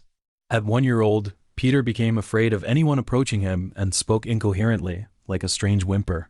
During this time, Peter was also physically abused by a family of foster parents to the point of near death, for which he was also treated for a neck injury. At 3 years old, Peter was adopted by Frank and Susan Maynard, who lived in Toronto. They are a middle-class couple with a son, and Susan is a strong woman who develops a strong attachment to the maladjusted child and provides him with a substantial and stable living environment. However, Peter still exhibits a withdrawn personality and screams at the top of his lungs when he comes into contact with strangers. At 5-year-old, Peter remained socially maladjusted and was the target of peer bullying. Concerned about his emotional state, Frank and Susan would regularly take Peter to Children's Hospital, where Peter received extensive therapy. At 6-year-old, Peter was sent to a private school, but he still wouldn't make friends or talk to anyone, and he spent a lot of time alone. At the time, the Children's Aid Society described Peter was small and thin and a neat appearance, with bright and clear eyes. When interacting with others, his facial expressions would become worried, and sometimes his eyes would widen. While walking, he moved quickly and hurried forward. When talking with us, he attributed his reluctance to interact with others to extreme nervousness that forced him to withdraw. In some aspects, Peter had almost no self-control, openly displaying his thoughts. Additionally, he had deep affection for his adoptive mother. Though he expressed resentment toward other children, he never physically harmed anyone under our observation. Sometimes he played with younger children, but around peers, he became nervous, always rejecting and misinterpreting their ideas. As an adolescent, Peter's violent fantasies emerge, and when a social worker walks with him at the National Exposition in Canada, he mumbles, "I wish bombs would fall on the exhibit and kill all the kids." Peter was later sent to a school for emotionally disturbed children and acted upon his strong sexual urges towards other children. This was because, he said, he had consensual sex with a 12-year-old girl when he was 13 years old. At 15 years old, Peter returned to live with his adoptive parents, but was soon resent to his old private school, where Peter was still unable to bond with his peers. At 16 years old, he left private school again and was sent to a public high school, where neighborhood kids recognized the loner and resumed bullying. Peter's most prized possession was a red and white bicycle, which he rode to satisfy his urge for constant wandering, sometimes to the other side of town, even in the cold of winter. In addition, while riding his bike, Peter would fantasize that he was leading a bike gang of 500 withdrawn boys, and his foster parents were aware of this fantasy and wanderlust, but they didn't know that Peter had begun to travel around Toronto's neighborhoods on his bike and sexually abuse children. On September 15, 1956, while riding his bicycle on the grounds of the exhibition hall, 17-year-old Peter encountered 7-year-old Wayne Millett. He then lured Millett out of sight of the others and strangled him. In the early morning hours of September 16th, Millett's body was found with his face pressed into the dirt, 2 bite marks on his body, one on his calf and the other on his buttocks, his clothes in disarray, with signs of undressing, but there was no evidence of sexual assault and no DNA evidence. Toronto police then arrested and interrogated a boy named Ron Moffat, who claimed he was at a movie theater at the time of the murders and had witnesses who could testify to it, but he was charged with the crime and sentenced to detention anyway. On October 6, 1956, Peter was riding his bicycle when he saw a 9-year-old Gary Morris. He then rode his bicycle and took the boy to a nearby beach, where Peter choked Morris and beat him repeatedly. The coroner later confirmed that Morris died of a ruptured liver caused by a beating, and like Millett, Morris' body was found with bite marks on his throat, disheveled clothing, and signs of undressing, but no evidence of sexual assault. On January 19, 1957, Peter was riding his bicycle when he approached 4-year-old Carol Voice and offered her a ride. Then he took her under an overpass and murdered her. When Carol was found, her clothes had been ripped off, she had been choked unconscious and sexually molested by Peter, and her death had been caused by a tree branch forced into her body. In the end, police recognized the existence of a serial killer in Toronto due to the similarity of the modus operandi of the 3 murders, but Moffat, who was mistakenly arrested by the police, was not released by them. Later, a number of witnesses claimed they saw a teenager riding a bicycle away from the scene of Carol's crime, and the police produced an accurate composite sketch based on these witness accounts, which was featured on the front page of the news. On January 21, 1957, Peter confessed to the 3 murders to the police. At the time of his arrest, he recalled, "I was worried that my mother would find out what I had done. My mother was my greatest fear, and I didn't know if the police would let her deal with me. After the conviction, Peter was called as a witness for Moffat's defense, and then the police's false murder charge was invalidated by a judge, and Moffat was released. Peter was charged only with Carol's murder. He was found not guilty by reason of insanity on April 11th after a 4-day trial, and he was sent to the Waypoint Center for Mental Health Care, Ontario's highest security facility. Here, Peter was diagnosed as a psychopath. During that time, he underwent various forms of psychiatric treatment, including LSD therapy, which was popularized in the 1960s. He also took other mind-destroying drugs, such as scopolamine, sodium amytal, mescaline, and dexedrine. Moreover, Peter underwent a personality-destructive therapy called 100-Day Hate. It destroys the existing personality structure and defense mechanisms of the mentally ill patients through extreme emotional challenges and psychological confrontations. During the therapy, patients are divided into small groups, each led by a therapist, who encourage them to challenge each other, question each other's beliefs and values, and even engage in fierce arguments and conflicts. However, these therapeutic modalities do nothing for Peter and make him more psychopathic, which provokes him to commit his 4th murder. On March 5, 2010, Peter passed away from natural causes on his 71st birthday. In the late 1980s, there was a British-Australian serial killer. Over a 14-month period, he murdered 6 elderly women, using his fists, hammer, and pantyhose as tools. A few years after being sentenced to prison, he hanged himself. Before he died, he gave a picture with 2 trees and the Arabic numeral 9 drawn on it to the last person who visited him. So there has been speculation that he actually killed 9 people, not 6. March 1, 1989 at 3:40 p.m., a block of flats on the outskirts of Mosman. Most of the residents in this block of flats were elderly women, with a few young families and children. At that time, 2 young boys exiting the lift on the 1st floor were confronted with a shocking sight. An 82-year-old woman, Gwendolyn Mitchell-Hill, was bleeding profusely from her head, attempting to crawl to the glass door at the front of the apartment. Her socks were off, her walking stick and handbag lay on the ground. Then boys sought help from a neighbor, and Gwendolyn was rushed to the emergency room by ambulance. Initially, many assumed she had fallen and injured her head, failing to notice her handbag had been rummaged through, and the blood on the ground was simply washed away. While doctors took medical action to prevent an intracranial hematoma in Gwendolyn, further examination revealed bruising around her eye sockets and several broken ribs, injuries inconsistent with a fall. Consequently, a doctor contacted the police. Another medical staff member also reported the state of Gwendolina's handbag to the police. That night, Gwendolyn passed away due to the severity of her injuries. The police dispatched forensic evidence teams and investigators to look into the case. They discovered that the wallet which had been in the deceased's handbag was missing. The following day, the post-mortem report revealed that Gwendolyn had suffered severe bruising around her right eye and 7 broken ribs, injuries consistent with being beaten, as well as severe bruising on her right shoulder and wounds to both sides of her skull consistent with being struck with a blunt instrument. The police initially concluded that she had been the victim of a malicious attack. On May 9, 1989, Winfreda Ashton, an 84-year-old, had a busy day. She visited Sydney Eye Hospital and then went to Mosman's Veterans Club.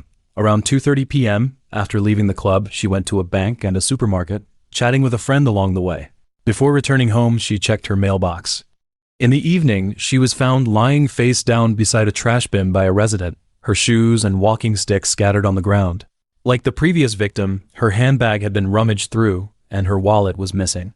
The autopsy revealed widespread bruising on her head from blows, 5 broken ribs on her left side, and bruises behind her ear indicating she had been forcibly held down. She had been strangled with her own pantyhose with such force that it cut through her skin. Her legs were crossed and her arms lay by her sides. No signs of seminal fluid were found. The police concluded they were dealing with a serial killer. Both victims were wealthy elderly women from the same suburb. Their injuries were strikingly similar, involving extensive trauma from blunt objects and fists. The crime scenes were near their homes, only about a kilometer apart, and located at the entrances of their residences. Moreover, while the victim's wallet was stolen, her diamond rings remained, implying the motive was violence, not financial gain. In the following months, though no more murders occurred, several women reported assaults to the police. On June 6th, Marjorie Mosley, a 77-year-old, reported to hospital staff and police that a man had put his hand down her nightie, but she couldn't recall the man's appearance. On June 24th, an old woman reported that a man had fondled her clothes and buttocks. In the next room, another patient's nightgown was lifted and her breasts were fondled. On July 9th, a lady found Ashton's lost wallet in Aspen Park. Unaware of its importance as evidence, she put it in Ashton's mailbox.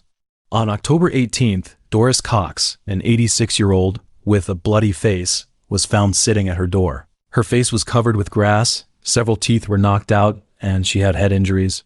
The next day, before the police were notified, neighbors, thinking she had fallen, cleaned the scene. The forensic examiner of the first two victims checked Doris and confirmed her injuries were from a rear assault. Though she survived due to her dementia, the police could get no more clues. On Thursday, November 2nd, 85-year-old Margaret Pahoud was attacked on her way home from shopping. A girl found her injured, with messy clothes, shoes, and a walking stick scattered around. She was lying face down in a pool of blood. Before the police arrived, the blood at the scene was washed away. The autopsy showed similarities to previous murders, a fractured skull from a blunt blow to the back of the head, and tears to the face and head. There was no sign of sexual assault, and her handbag was missing. On November 3rd, 81-year-old Olive Cleveland was attacked on her way back to the nursing home and found dead on the road. The killer left his unique mark. Her clothes were lifted, legs exposed, pantyhose removed and tightly around her throat. Like other victims, her head was surrounded by blood. Her belongings, including a handbag, shoes, and glasses, were by her feet. To protect otherly residents, staff washed away the blood before the police arrived. The police found more clues about the killer. He always struck around 3 p.m. with no witnesses. Although Olive's crime scene was farther from others, it was still relatively close. With 4 murders committed, the state government offered $200,000 reward for the killer's arrest. On November 23rd, Muriel Falconer, a 93-year-old, was still mentally alert. After receiving her lunch from a delivery worker, she visited nearby shops. The next day, the delivery worker returned around 1 p.m., but Falconer didn't answer. A neighbor, worried after not seeing her all day, went to check and used a spare key to enter. The neighbor found Falconer lying face down in the hallway, her clothes disarranged and skirt pulled above her head, which couldn't fully conceal the blood flowing from her head. Her shoes and shopping items were by her feet, and her wallet was open with money missing. The autopsy revealed severe beatings, 3 skull fractures, several facial bone fragments, and her pantyhose and belt tightly around her throat. Unlike the previous 4 murder scenes, which were compromised, this crime scene was intact. The killer left footprints in Falconer's blood, providing police with valuable evidence for identifying suspects. In addition, the special task force handling the murder investigation shifted its focus. Noticing that all victims were elderly women, they realized the killer might have attacked many others. So they asked local police stations for records of recent assaults on elderly women. Several cases were transferred, and the victims gave similar descriptions of the attacker, a white male, around 50 years old, with gray hair. On January 11th, Daisy Roberts, an elderly patient, was assaulted in the hospital. She reported that a man with gray hair entered her room, put his hands under her nightgown, and fondled her breasts, claiming she was suffering from hypothermia. Daisy was terrified and called for help. A nurse arrived and saw a middle-aged man rushing out of the room. Fortunately, the nurse recognized him as John Wayne Glover, a sales representative for a food company. The police located Glover and summoned him to the police station on January 13th for questioning, but he didn't show up. When the police called his house, his wife answered and informed them that Glover had attempted suicide and was currently at Royal North Shore Hospital. 2 police officers went to the hospital to see Glover. Although he refused to be interviewed, he allowed them to take photos. Moreover, hospital staff handed over a suicide note he had written, which included the phrases, "No more grannies," and "Essie started it." 2 weeks later, the suicide note and photos were given to the Special Task Force for the murder investigation. Although there was a lack of evidence, they were convinced that Glover was the killer. The head of the task force said, "Even if he says, 'I don't want to talk,' we can't prove anything." However, the photo matches the description of the suspect, and given his job as a food salesman, he could have been near any of the murder scenes. Due to insufficient evidence, the police didn't charge Glover but kept him under surveillance, even installing a tracking device on his car. On March 19, 1990, at 10:30 a.m., Glover parked his car in front of a house. After tidying his hair and tie and grabbing his briefcase, he entered the house. Initially, police and investigators, thinking he was meeting lawyers, waited outside. But when he hadn't left by 5 p.m., they obtained a warrant to enter at 6 p.m. Two uniformed officers knocked on the door, got no response, and went to the back of the house. Through a glass window, they spotted a hammer on a blood-stained carpet and immediately forced their way in. They found Joan Sinclair's body, a 60-year-old woman, lying near a bloodied crowbar. Her head was wrapped in a towel, her lower clothing removed, and her pantyhose tightly tied around her neck. Proceeding cautiously, as Glover was still inside, the police reached the bathroom to find Glover unconscious, part of his face submerged in water. Medical personnel arrived, pronounced Sinclair dead at the scene, and treated Glover for alcohol and drug overdose before taking him to a police-guarded hospital. Later, Glover admitted to the police that he had murdered Sinclair. He stated they had a prior relationship, and he used a hammer to strike her head, removed her pantyhose to strangle her, then moved her body onto a mat. He wrapped 4 towels around her severe head wound to stem the bleeding and dragged her body across the room, leaving a blood trail. Finally, he took a bath, swallowed a handful of sleeping pills, and slashed his left wrist in a suicide attempt while lying in the bathtub. Born into a working-class family in England on November 26, 1932, his childhood experiences are unknown. It is well known that the British society at that time was experiencing an economic crisis. As a result, workers had low and unstable incomes and could only live in cramped and dilapidated houses, and conflicts and contradictions among family members were also prone to arise due to the pressure of life. On top of that, his mother, Frida, had an extremely complicated emotional life. She divorced Glover's father and then married 3 times, and she had numerous boyfriends. Such a complicated emotional relationship left Glover confused and upset. Around 1956, Glover migrated to Australia, adrift and uncertain of his future. He drifted across various states, a pattern mirrored by many serial offenders. His criminal activities soon followed. In Victoria, he was guilty of 2 thefts. In New South Wales, another theft was added to his record. Years later in Melbourne, he was convicted of 2 counts of assaulting women, 2 indecent acts, 1 assault with intent to wound, and 4 more thefts. After serving 3 years in prison, Glover sought stability. He secured a job as a food company sales representative and married a woman, with whom he had 2 children. The family settled in Mosman, Sydney, residing with his wife's parents. His wife's mother, Essie, was a dominant figure, prone to criticizing and interfering in others' lives. In reality, Glover was a volunteer at an elderly association. His friends saw him as friendly and trustworthy. No one suspected he was a serial killer targeting elderly women. On March 28th, the trial of Glover commenced. Glover entered a plea of not guilty on the grounds of diminished responsibility. A psychiatrist testified that Glover had harbored hostility and aggression toward his mother since childhood, feelings that later extended to Essie. The psychiatrist speculated that the phrase "Essie started it" in Glover's suicide note might indicate that his killing spree was triggered by Essie. Another psychiatrist confirmed that Glover suffered from a severe personality disorder, likely rooted in his relationships with his mother and Essie. The prosecutor argued that Glover was fully aware of his actions and meticulously planned the disposal of stolen goods and the destruction of forensic evidence by cleaning his hammer with acid. His sexual impotence and lack of sexual interest led him to commit acts of indecency rather than sexual assault. The use of stockings to strangle his victims served both to confirm their deaths and to mislead the police into believing the motive was sexual. Additionally, his gambling addiction and the financial gains from theft were highlighted as key factors in his crimes. After the jury's guilty verdict, the judge stated that he was dealing with an extremely dangerous prisoner who could choose when to attack and when to stop. He was cunning and able to cover his tracks. It was clear that Glover had carefully selected his opportunities, and although the crimes were opportunistic, he had avoided high-risk places. Since January 1989, this period had been one of serious crimes involving extreme violence against elderly women, along with theft or robbery of their property. The prisoner had shown himself to be extremely dangerous, a view echoed by the psychiatrists who testified at his trial. The judge said, "I have no choice but to impose the maximum sentence, which means the prisoner will spend the rest of his life in prison. The minimum term that must be served before parole is not appropriate in this case. Given these life sentences, the prisoner will not be released under any order of this court. He will never be released." On September 10, 2005, the 72-year-old serial killer was confirmed to have hanged himself.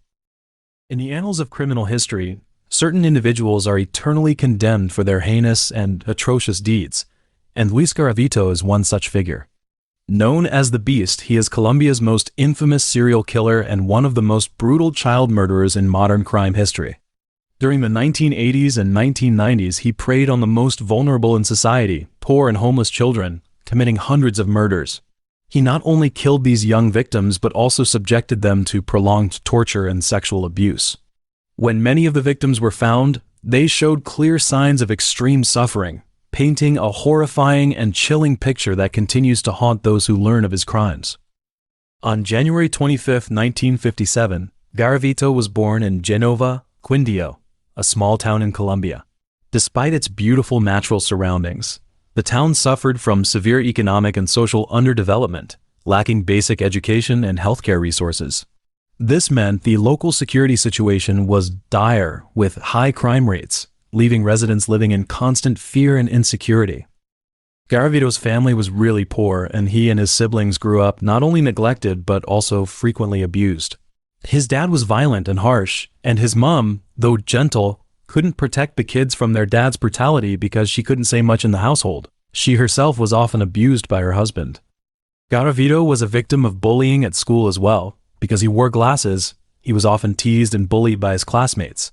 During breaks, he would hide alone in quiet corners, too scared to talk to anyone, leaving him lonely. By the time he got to 5th grade, his dad made him stop going to school and get a job, and he wasn't allowed to make friends or even talk to girls. A year later, Garavito's father took him to get vaccinated, but this experience turned into a nightmare. There, he was sexually assaulted by a pharmacist who was not only their neighbor, but also a devout religious figure closely connected to his father. It is said that the pharmacist subjected him to cruel abuse, including biting and cutting him. After this incident, Garavito's personality changed drastically. He became extremely withdrawn and developed a violent temper, even killed and dissected 2 small birds and started acting inappropriately with his younger brothers and sisters. In 1971, Garavito's family moved to Trujillo, an unremarkable small town, but life there did not bring him peace. Shortly after arriving, a neighbor, under the guise of showing him heterosexual pornography, mocked his aversion to such content and even physically assaulted and sexually abused him. This traumatic experience led Garavito to turn to alcohol, which he was introduced to through his family. Over time, he became deeply addicted, and alcoholism became an inescapable vice in his life. In 1972, he officially began his criminal activities. He first attempted to date a local woman but was rejected. A few days later, he was kicked out of his home by his mother after trying to sodomize a 5-year-old boy. A year later, at the Bogotá train station, he attempted to assault a 6-year-old boy. The boy's screams attracted passersby, and Garavito was arrested on the spot. When the police questioned him, he said he just wanted to gently molest the child, not sexually assault him. His dad later told him off, saying that he should have targeted women instead of men. Things got so bad between him and his family that he was disowned for his homosexual actions and cut off from his family. After that, Garavito's life was pretty rocky. He started off working as an assistant at a foundation and then got a job at a retail chain where he studied marketing. But he lost the job in the end because he got into a lot of physical fights with customers, colleagues, and his boss. He tried various jobs, including street vending and manual labor, but never found a stable direction in life. Then he got a job at a coffee plantation in Trujillo, and that's where he met Mary. She was a single mother and a school teacher. The two hit it off and even started going to church together every week. But Garavito's drinking got the better of him, and it didn't take long for the relationship to go down the pan. When he was sober, he was a loving boyfriend, but when he got drunk, he turned into a right nasty piece of work, verbally abusing Mary and trying to control her. In the end, she left him and took her child with her. When he was 21, Garavito started going to Alcoholics Anonymous meetings, trying to get over his addiction. At around the same time, he also converted to Pentecostalism, seemingly trying to turn his life around. But his relationship with his family was still going down the pan. His sister Esther was the only one who wanted to stay in touch with him, but she gradually lost touch because of his drinking problems. He then moved to Armenia, where he found a new job at a bakery. He went to church there a lot, and he'd pray with so much emotion, he'd even hit his chest. But despite all this, he just kept going downhill, visiting Valencia Park to hire child sex workers. On one occasion, after being fired from his job following a conflict with a coworker, Garavito felt hopeless and attempted suicide, though he failed. He then decided to seek treatment at the San Juan de Dios hospital, where he was hospitalized multiple times in the spring of 1980. During his stays, he expressed deep despair to the doctors, claiming he felt worthless. Despite showing clear signs of psychopathy and binge eating, the doctors diagnosed him with depression and prescribed antipsychotic medication. To explain his suicide attempt, Garavito told the doctors that he longed to have a child and even start a family. In reality, his struggles with erectile dysfunction while drunk made it impossible for him to form normal, intimate relationships with women.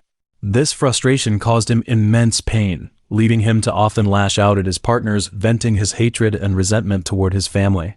In the summer of 1980, Garavito got himself a new job at a supermarket in Armenia, Antioquia. He had a 2-hour lunch break every Thursday and Sunday afternoon. During this time, he started a short relationship with a single mother and beautician called Claudia. But the relationship didn't last long because Claudia thought he wasn't earning enough to meet her financial needs. To deal with his inner emptiness and pain, Garavito started spending time with the street kids in the area. He'd use his lunch breaks to sexually abuse homeless kids in the Quimbaya and Calarca regions. By autumn, he was getting even more brutal. He started carrying razor blades, candles, and a lighter with him, and even pulled out one of his teeth to bite the children more effectively. After each crime, Garavito would write the victim's name in a blue notebook and pray for them. But soon after, he would fall into depression and guilt, plagued by nightmares about the victims and waking up in tears. To avoid this pain, he often walked naked around his room, beating his chest and trying to justify his actions by reading the Bible. He was into Christianity and Catholicism at first, but then got into astrology, tarot, and even Satanism after a friend gave him some esoteric book. After reading Adolf Hitler's autobiography, Mein Kampf, he started to identify with the Nazi leader a lot because they both had difficult childhoods, were gay, and had spent years wandering. He got really into Hitler and the mass graves of the Holocaust, even telling investigators that he admired concentration camps. On the 25th of January 1984, Garavito turned 27 and was admitted to a psychiatric hospital after suffering a mental breakdown. He spent 33 days there, and the doctors gave him antipsychotic medication and recommended psychotherapy for depression. But after being discharged on the 28th of February, he ignored the medical advice and fled to Pereira in the Risaralda department. There, he molested 2 kids and sent their photos to his sister. When the police revealed who he was, he quickly fled the city, taking tools like scalpels, candles, and razor blades with him. By this time, he had sexually assaulted over 100 children. During this time, Garavito became obsessed with a terrorist who claimed to be a Vietnam War veteran and had murdered his mother and several others at a restaurant in Bogotá in December 1986. Garavito was jealous of the attention the terrorist got from the media and even fantasized about doing the same. He dreamed of getting a machine gun and killing his dad and family before taking his own life. Around the same time, he began a relationship with a single mother named Graciela Zabaleta, who lived near a local mental health center. Attracted by his confidence, she allowed him to move in with her on the condition that he provide meals and help pay household bills. Although Garavito took on a fatherly role in the family, his alcoholism led to scandals and antisocial behavior, which unsettled Graciela. Eventually, she ended the relationship. From 1988, Garavito started keeping a record of his sexual assaults and storing the trophies from his victims in black fabric suitcases that he kept at the homes of several women. These suitcases would later become really important evidence in uncovering his murders. It's thought that between 1980 and 1992, he raped and tortured at least 200 teenagers. On October 1st, 1992, he attempted to commit his first murder. This time, he targeted a young boy selling candy and cigars on the street. While drunk, he lured the boy to the Melia Hotel district in Bolivar, Colombia, planning to take him into the woods to carry out his crime. However, local police interrupted his plans, beating him and even shooting him in the head with a revolver. They also stole 1,000 pesos, a watch, and a ring from him. On October 4th, he spotted 13-year-old Juan Carlos near a market. Already drunk, Garavito followed the boy, stopping at a store to buy a rope and a knife. He then lured Carlos away with the promise of 1,000 pesos, leading him to a bush near the local railway. There, Garavito knocked out Carlos's front teeth with his fists and used the knife to slash his throat, stomach, and genitals. On the 10th of October, he went to Trujillo to see his sister Esther. While they were drinking a bottle of brandy together, a 12-year-old boy called John Alexander Pinaranda walked past the door. For some reason, Garavito suddenly got super angry. He smashed the bottle, grabbed the boy, and brutally murdered him. After that, he went on a crime spree and started collecting victims' toes as trophies. Then, in 1993, Garavito upped his game. He tricked 8 kids aged 9 to 11 out of a local school into going with him to a wooded area so he could carry out his crimes. He then went on to murder 2 more children in the Maizen neighborhood before continuing his spree in Tuluá, Pereira, and Quimbaya. He ended his 1993 crime wave with the murder of 13-year-old Mauricio Manigdero Medulators. Back in 1994, he tricked a 12-year-old boy from Bogotá into getting on a bus. He gave the boy some brandy, then stripped him, tied him up in a hidden valley, and got ready to attack him. But then he caught a bad smell, and when he looked around, he saw a nearby cemetery. Possibly because he was scared or superstitious, he let the boy go. Instead of running away, the boy grabbed Garavito's knife and cut the tendons in his left hand. But in the end, Garavito overpowered the boy and killed him. On the 4th of February, he tricked 13-year-old Jaime Andres Gonzalez into going with him from Bolivar Square to a sugarcane field. That night, after being kicked out of a bar for complaining about the food, he took out his anger on Gonzalez, molesting and murdering the poor kid. During the crime, he found a big cross and got a bit crazy for a moment, hearing a voice telling him off. He buried the knife and prayed for forgiveness, but later retrieved it and went back to his hotel room, where he recited verses from Psalm 57 until dawn. Garavito's main victims were boys, but the local media also reported cases of him assaulting and murdering female victims. As well as the first 172 murders he was charged with, he admitted to 28 more in 2003, 5 of which involved adult victims. In June 1996, he got back in touch with his ex, Mary. He told her he'd lost his temp job selling air fresheners and asked if she would let him stay in exchange for some food and money. She was worried about his drinking and violent temper, but she still let him stay for a while. 2 months later, he broke his leg in the Guacamayas neighborhood of Bogotá and again asked Mary to let him stay. With crutches, a neck brace, and a cast, he begged on the streets and lived in Mary's home for 2 months. During this time, Garavito helped Mary's family by paying for meals and other expenses. But he did have a run-in with Mary's 15-year-old son once over the TV news. Eventually, Mary had enough and kicked him out, damaging a gold chain she had given him. Then, that same Christmas, Mary got a gift from a friend, and Garavito got really angry. He called her in a drunken rage, claiming he didn't like those guys visiting and accusing them of stealing her generosity. After being told he wasn't welcome anymore, Garavito showed up at Mary's home the next morning, shouting obscenities and threatening her. He even grabbed her by the throat, forcing Mary and her family to flee to a neighbor's house. Then, hours later, he left a letter saying sorry and asking for forgiveness for the harm he had caused their family. By the end of his criminal career, he had become a homeless drifter, wandering through Western Colombia. By this time, he had grown bored of murdering minors, finding them too easy to lure. Instead, he began planning a more audacious mass murder, intending to kidnap several adults, kill them in a way that would attract media attention, and then die in a final act of madness. However, this plan never came to fruition for various reasons. His crimes weren't just limited to Colombia. It's said he was active in Ecuador in the summer of 1998, where on the 20th of July he murdered 14-year-old Abel Gustavo Lor Valles, who was a shoe shiner and newspaper seller, and 12-year-old Jimmy Leonardo Palacios Anconia. Both boys were from poor families and went missing around midday. Then, Garavito was seen at a girls' school in Santo Domingo, Ecuador, but he got away. Police found 2 bodies at the scene, one of them a young girl who had been raped, tortured, and murdered in a way that was very similar to how Garavito usually operated. Local people also said they'd seen a foreign vagrant with a strong Colombian accent begging for money in the area during July and August 1998. On top of that, Garavito himself claimed to have been involved in murders in Venezuela. In 1998, on the 7th of November to be exact, a bunch of kids playing football in Pereira found a skeleton. They told the local authorities, who got involved. By November 15th, the police had found a pit with the remains of 36 children in Risaralda department. Most of the victims were boys, and their bodies showed signs of being tied up, sexually assaulted, and tortured for a long time. The sheer number of child disappearances and murders shocked the nation, and a widespread investigation was launched.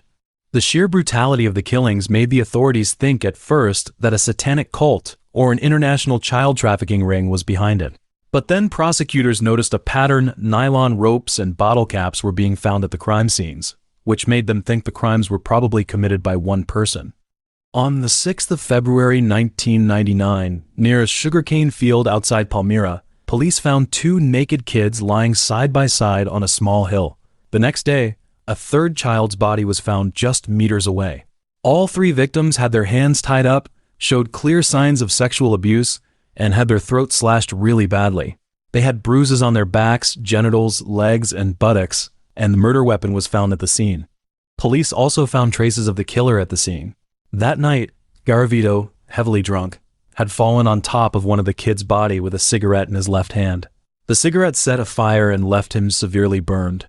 Investigators found his money, some burnt glasses, shorts, shoes, a receipt, and a note with Zabaleta's address. This became really important evidence that helped solve the case.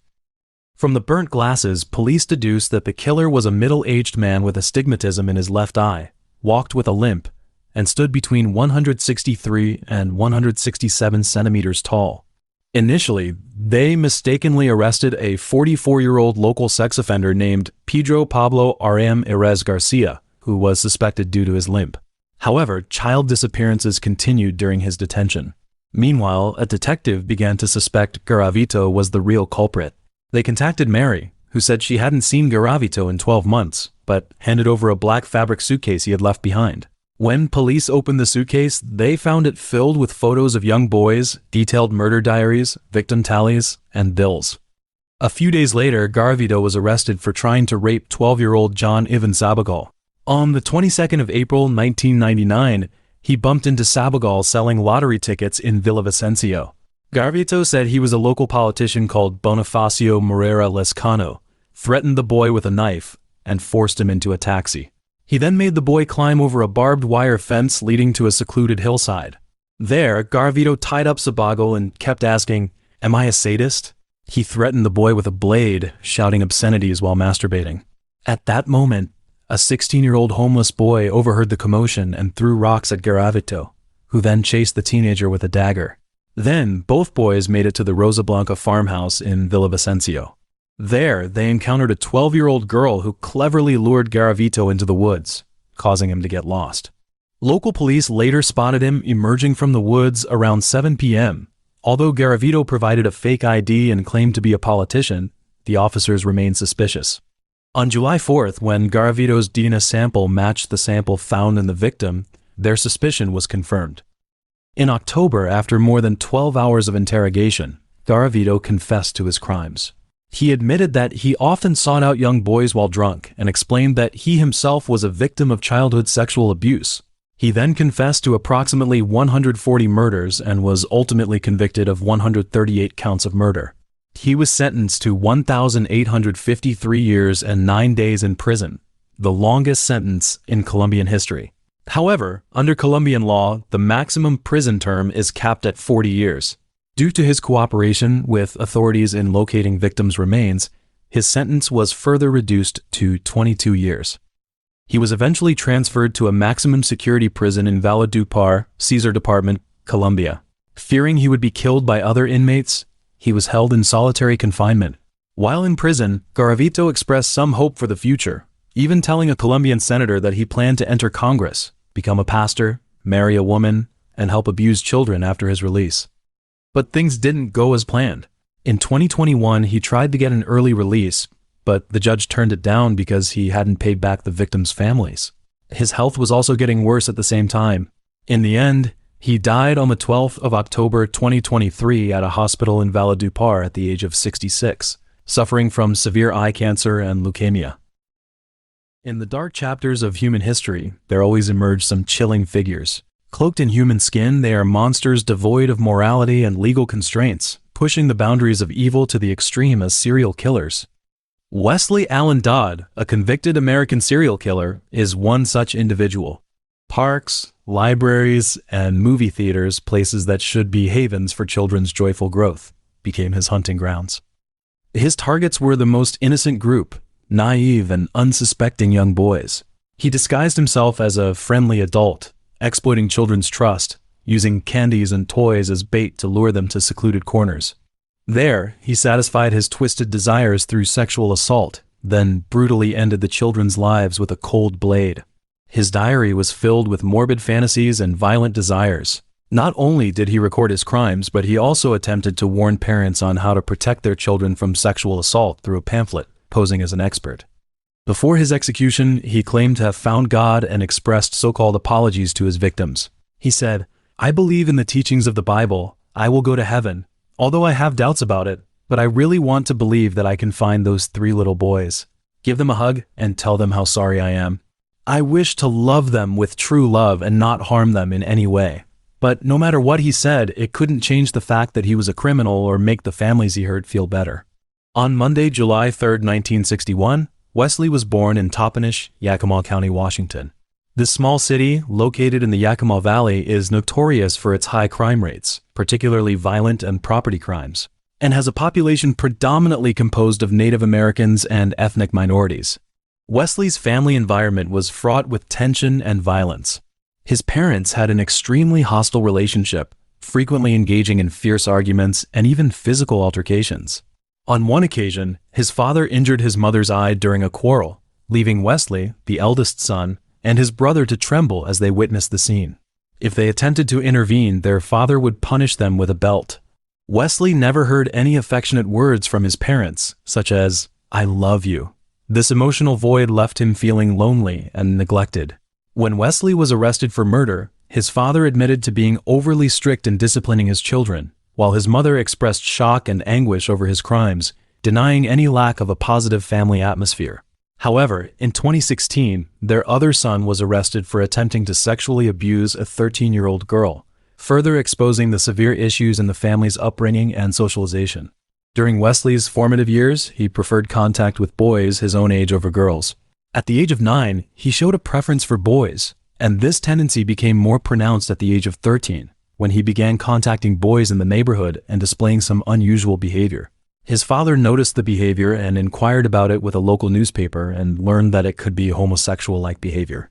However, the father chose to ignore the warning, believing Westley to be a well-behaved child who had never had a problem with drugs, alcohol, or tobacco. On July 3, 1976, his 15th birthday, a day that should have been filled with blessings and celebration, became the starting point of his family's disintegration. On this day, his parents erupted into a fierce argument. Due to long-standing relationship issues, his mother decided to file for divorce. This news caused his father to emotionally collapse, even attempting suicide. As a result, Westley received no birthday wishes. Instead, he was shadowed by the family's breakdown in his father's suicide attempt. After the divorce, Westley and his brother moved with their mother to Vancouver, Washington. Despite living with his mother, he still felt a lack of love and support at home. After his arrest, he repeatedly mentioned his mother's coldness and her inability to provide emotional care. Although they moved to Vancouver, Westley continued to attend Richland High School, a public school where he was unpopular. No social groups were willing to accept him, and no one wanted to befriend him. This isolation stemmed from his early tendencies toward animal abuse and child harassment, as well as a strong interest in violence and control. During high school, his criminal behavior gradually escalated. He began molesting children, starting with his cousin and then sexually harassing neighborhood children. He was also arrested for indecent exposure and lewd conduct, but because he was a minor, the police could only release him and recommend juvenile psychological counseling. However, this lenient handling did not deter his criminal behavior. Instead, it made him more brazen. In August 1981, 20-year-old Westley attempted to kidnap 2 girls in Vancouver. Fortunately, the girls quickly sensed the danger and escaped. They reported the incident to the local police, providing detailed descriptions of the perpetrator's appearance, behavior, and his attempt to lure them. However, the police took no substantive action against Westley. No arrest, no in-depth investigation into his background or behavioral patterns. The following month, Westley enlisted in the U.S. Navy and was assigned to the submarine base in Bangor, Washington. During this time, his behavior spiraled out of control. He began targeting children living near the base, exploiting his military status and relatively free movement to find opportunities to approach and abuse these children. In one incident, Westley offered a group of boys $50 to accompany him to a motel room to play strip poker. This proposal alarmed the boys, who reported Wesley's behavior to the police. During interrogation, Westley unabashedly admitted that he had indeed planned to molest the boys. Incredibly, he was eventually released without facing any formal charges. Shortly afterward, Westley was arrested again for exposing himself to a boy. This time, his behavior drew the attention of the military. The Navy conducted an internal investigation and decided to discharge him dishonorably. Despite being expelled from the Navy, Westley was only sentenced to 19 days in jail and required to undergo court-ordered psychological counseling. However, these lenient punishments did not stop his criminal activities. Wesley's life was almost entirely centered around planning how to approach and exploit children. Every step he took was meticulously designed to ensure he could easily access potential victims. To achieve this sinister goal, he chose to move into an apartment building inhabited by multiple families with children. Additionally, he took on jobs such as a charity truck driver, which not only allowed him freedom of movement, but also provided him with convenient access to vulnerable groups in the community. In the apartment building, Westley repeatedly molested his neighbors' preschool-aged children. Although these actions were discovered by the children's mother, she refused to file formal charges with the police out of concern for the psychological trauma it might cause her child. By 1987, Wesley's behavior had become even more brazen. He attempted to lure a young boy into an empty building, clearly intending to commit further acts of abuse. However, the boy displayed remarkable alertness, refused Wesley's invitation, and reported the incident to the police. The police subsequently intervened, and upon learning of Wesley's long history of sexual offenses, the prosecutor recommended a 5-year prison sentence. However, since Westley had not actually committed a crime in this particular incident, the court once again handed down a lenient sentence. Ultimately, he was only given probation and ordered to undergo psychiatric treatment. Once the probation period ended, Westley immediately stopped treatment and moved to Vancouver, Washington. There, he found a job as a transportation clerk, which not only provided him with a stable income, but also allowed him to continue moving freely within the community, searching for new targets. In the early autumn of 1989, he set his sights on David Douglas Park in Vancouver. Known for its dense trees, winding paths, and relatively secluded environment, the park became an ideal location in his eyes for finding potential victims. Over the next few years, Westley was arrested multiple times for child molestation, but each time he was sentenced to short-term imprisonment and court-mandated treatment. These brief punishments and superficial treatments failed to curb his criminal behavior. On the contrary, his desires and violent tendencies grew stronger, eventually escalating into even more horrifying crimes. Wesley's total number of victims amounted to approximately 50, all under the age of 12, with some as young as 2 years old. Most of them were boys, innocent, unsuspecting children who became victims of his twisted desires. Over time, Wesley's sexual fantasies became increasingly violent. He later stated during interrogation, "The more I thought about it, the more exciting the idea of murder sounded. I planned many ways to kill a boy." A psychiatric doctor pointed out that Westley met the legal criteria for a sexual psychopath. His actions were not merely driven by sexual impulses but were accompanied by an extreme craving for violence and control. This psychological state left him utterly devoid of compassion for children's lives, even viewing murder as an exhilarating act.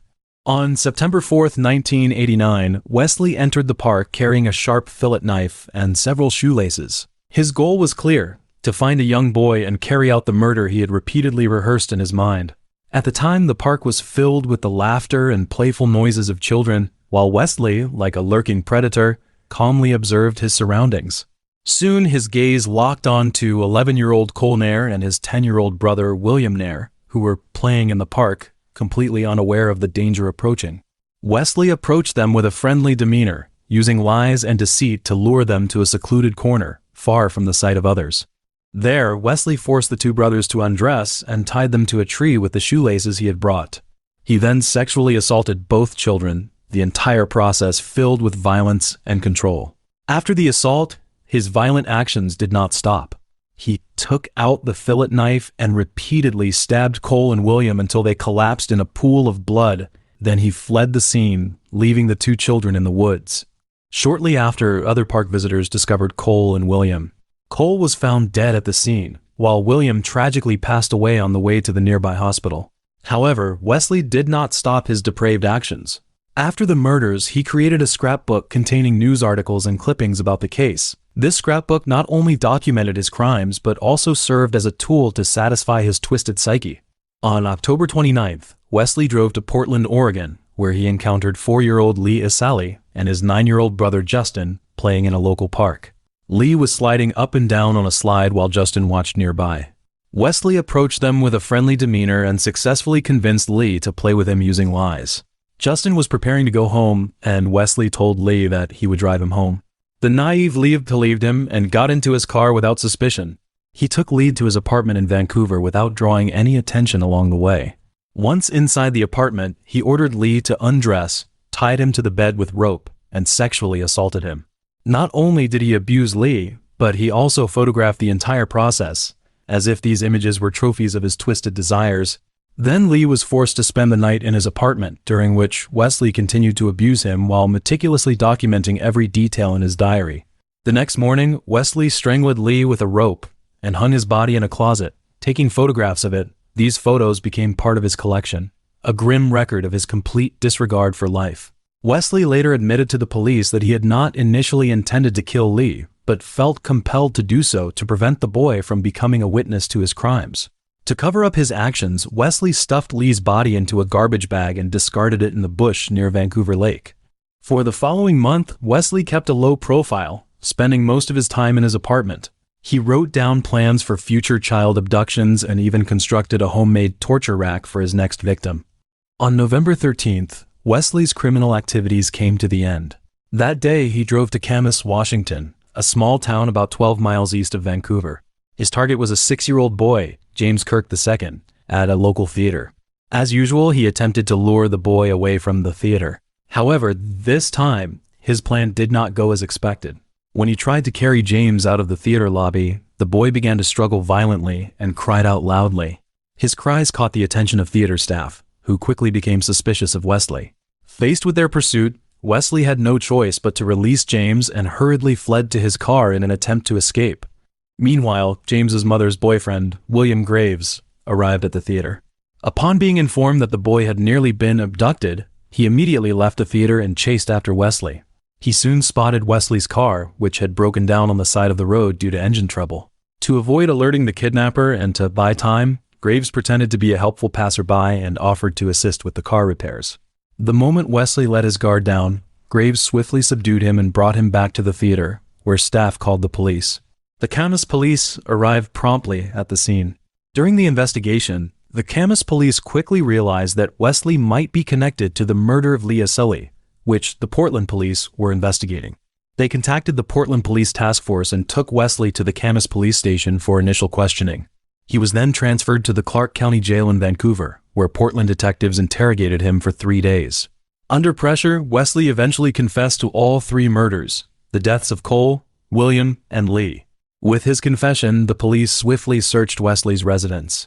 In his apartment, they discovered chilling evidence: a homemade torture rack, newspaper clippings about his crimes, a briefcase containing Lee's underwear, a photo album with pictures of Lee, and various advertisements for children's underwear cut from newspapers and store catalogs.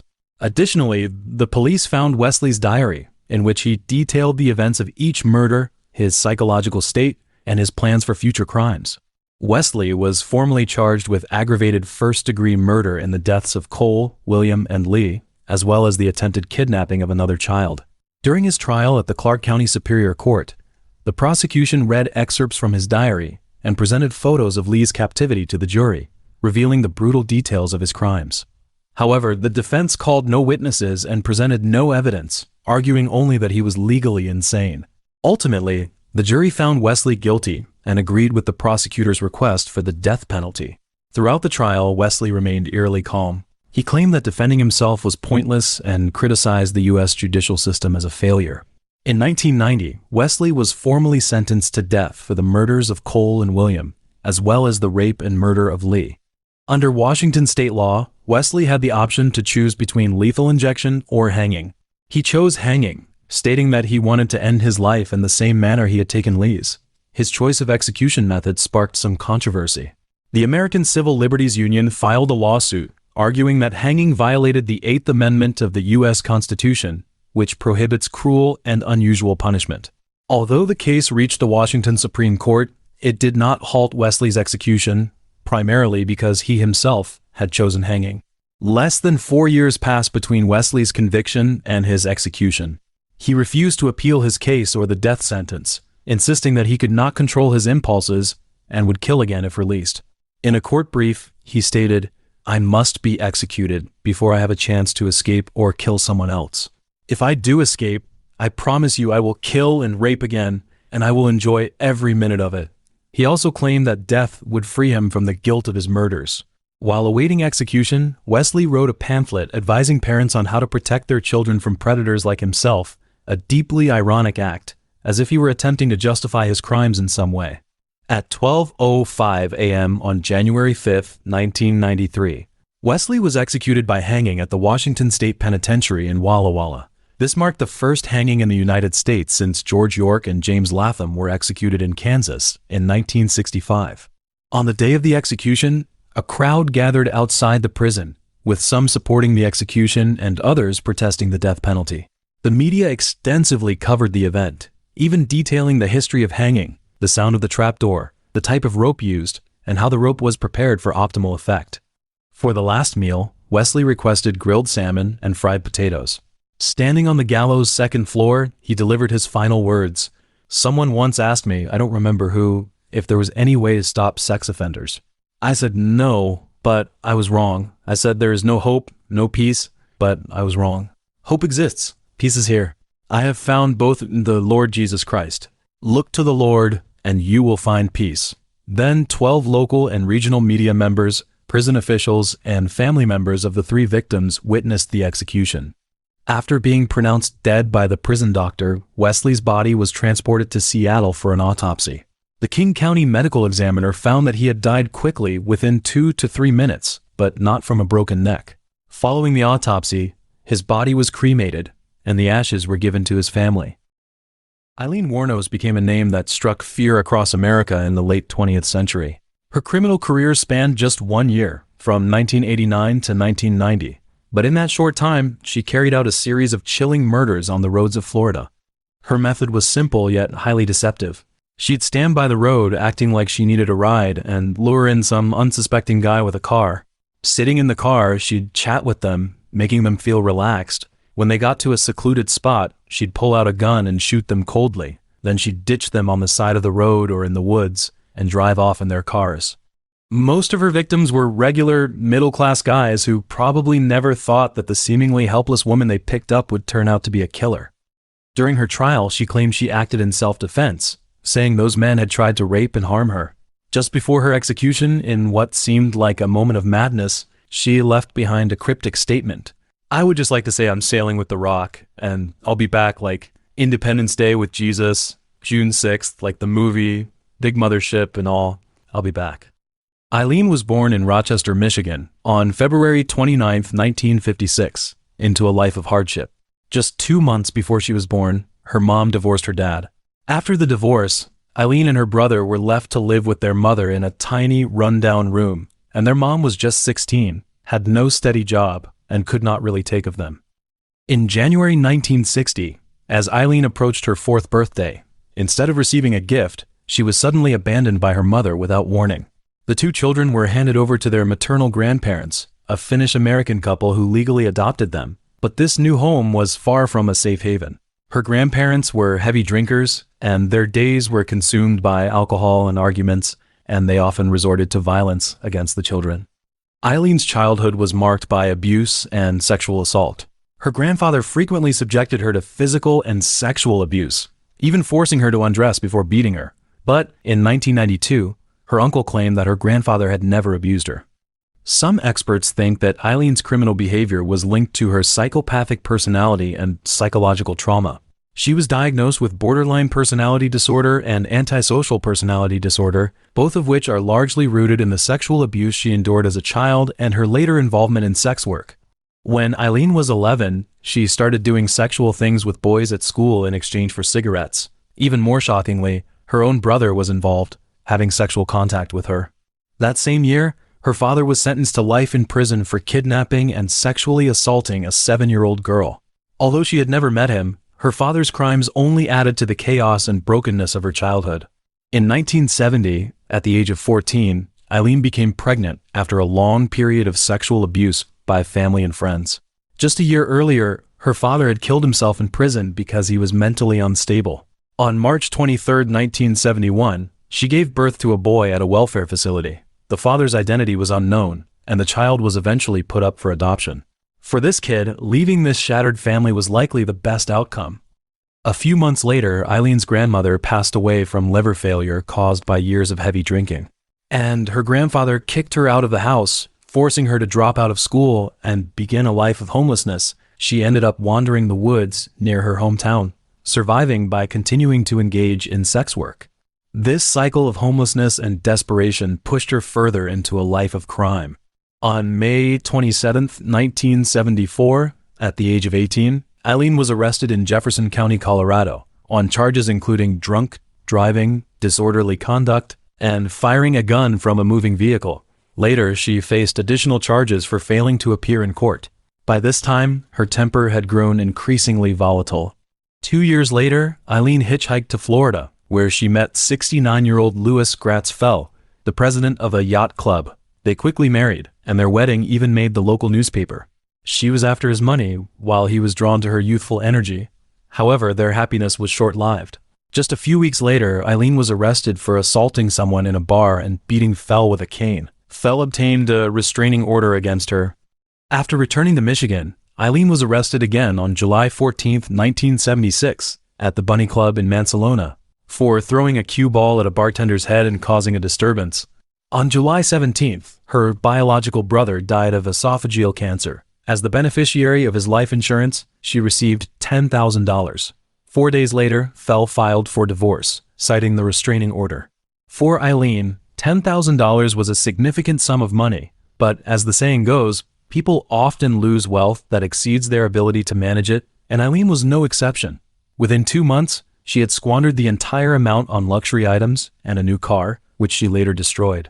In 1978, at the age of 22, Eileen shot herself in the abdomen in an attempt to end her life, but once again, she survived. In fact, between the ages of 14 and 22, she had attempted suicide 6 times, each time without success. On May 20, 1981, Eileen was arrested in Edgewater, Florida, for armed robbery of a convenience store. She stole $35 and 2 packs of cigarettes. Then she was sentenced to prison on May 4, 1982, and was released on June 30, 1983. A year after her release, Eileen was arrested again for attempting to pass a forged check at a bank in Key West. On November 30, 1985, she was named a suspect in a revolver and ammunition theft case in Pasco County. By this point, her criminal activities were escalating, ranging from sex work and assault to armed robbery, fraud, and gun theft. On January 4, 1986, Eileen was arrested in Miami for car theft, resisting arrest, and obstruction of justice. Police also found a .38 caliber revolver and a box of ammunition in the stolen car. On June 2nd, a Volusia County deputy sheriff detained her for questioning after a male companion accused her of pulling a gun on him in his car and demanding $200. Police later discovered a .22 pistol under the passenger seat where she had been sitting. In 1986, 30-year-old Eileen met 24-year-old Tyria Moore, a motel maid, at a gay bar called Zodiac in Daytona Beach. Eileen fell deeply in love with her, and the two quickly moved in together. She continued to engage in sex work to support them both. On July 4, 1987, Daytona Beach police detained Eileen and Moore at a bar for allegedly assaulting someone with a beer bottle. On March 12, 1988, Eileen accused a Daytona Beach bus driver of assaulting her, claiming he had pushed her off the bus after a confrontation. Moore was a witness to the incident. In this era, American society was mostly negative towards homosexuality, especially lesbians, who were often labeled as morally corrupt or mentally unbalanced. For Eileen and Moore, this was an insurmountable societal barrier. During her trial, Eileen once said, "This is a love beyond words. No earthly language can describe what I feel for Moore." Even up to her execution, she maintained that she loved Moore. In just 1 year, Eileen murdered 7 men, all of whom were drivers between the ages of 40 and 65. During her trial, she said, "I did what I did, but I'm the one being executed." They violently raped me, and I had to beg for my life. However, only the families of the victims truly knew what kind of men their fathers or husbands had been. Richard Charles Mallory, 51-year-old, was the owner of an electronics store in Clearwater, Florida, and Eileen's first victim. On November 30th, 1989, Mallory encountered Eileen and tragically lost his life. She claimed that he drove her to a remote area where he beat, raped, and sexually assaulted her. Eileen insisted that she killed him in self-defense. It's worth noting that Mallory had previously been convicted of attempted rape in Maryland. 2 days after the murder, a deputy sheriff in Volusia County discovered Mallory's car.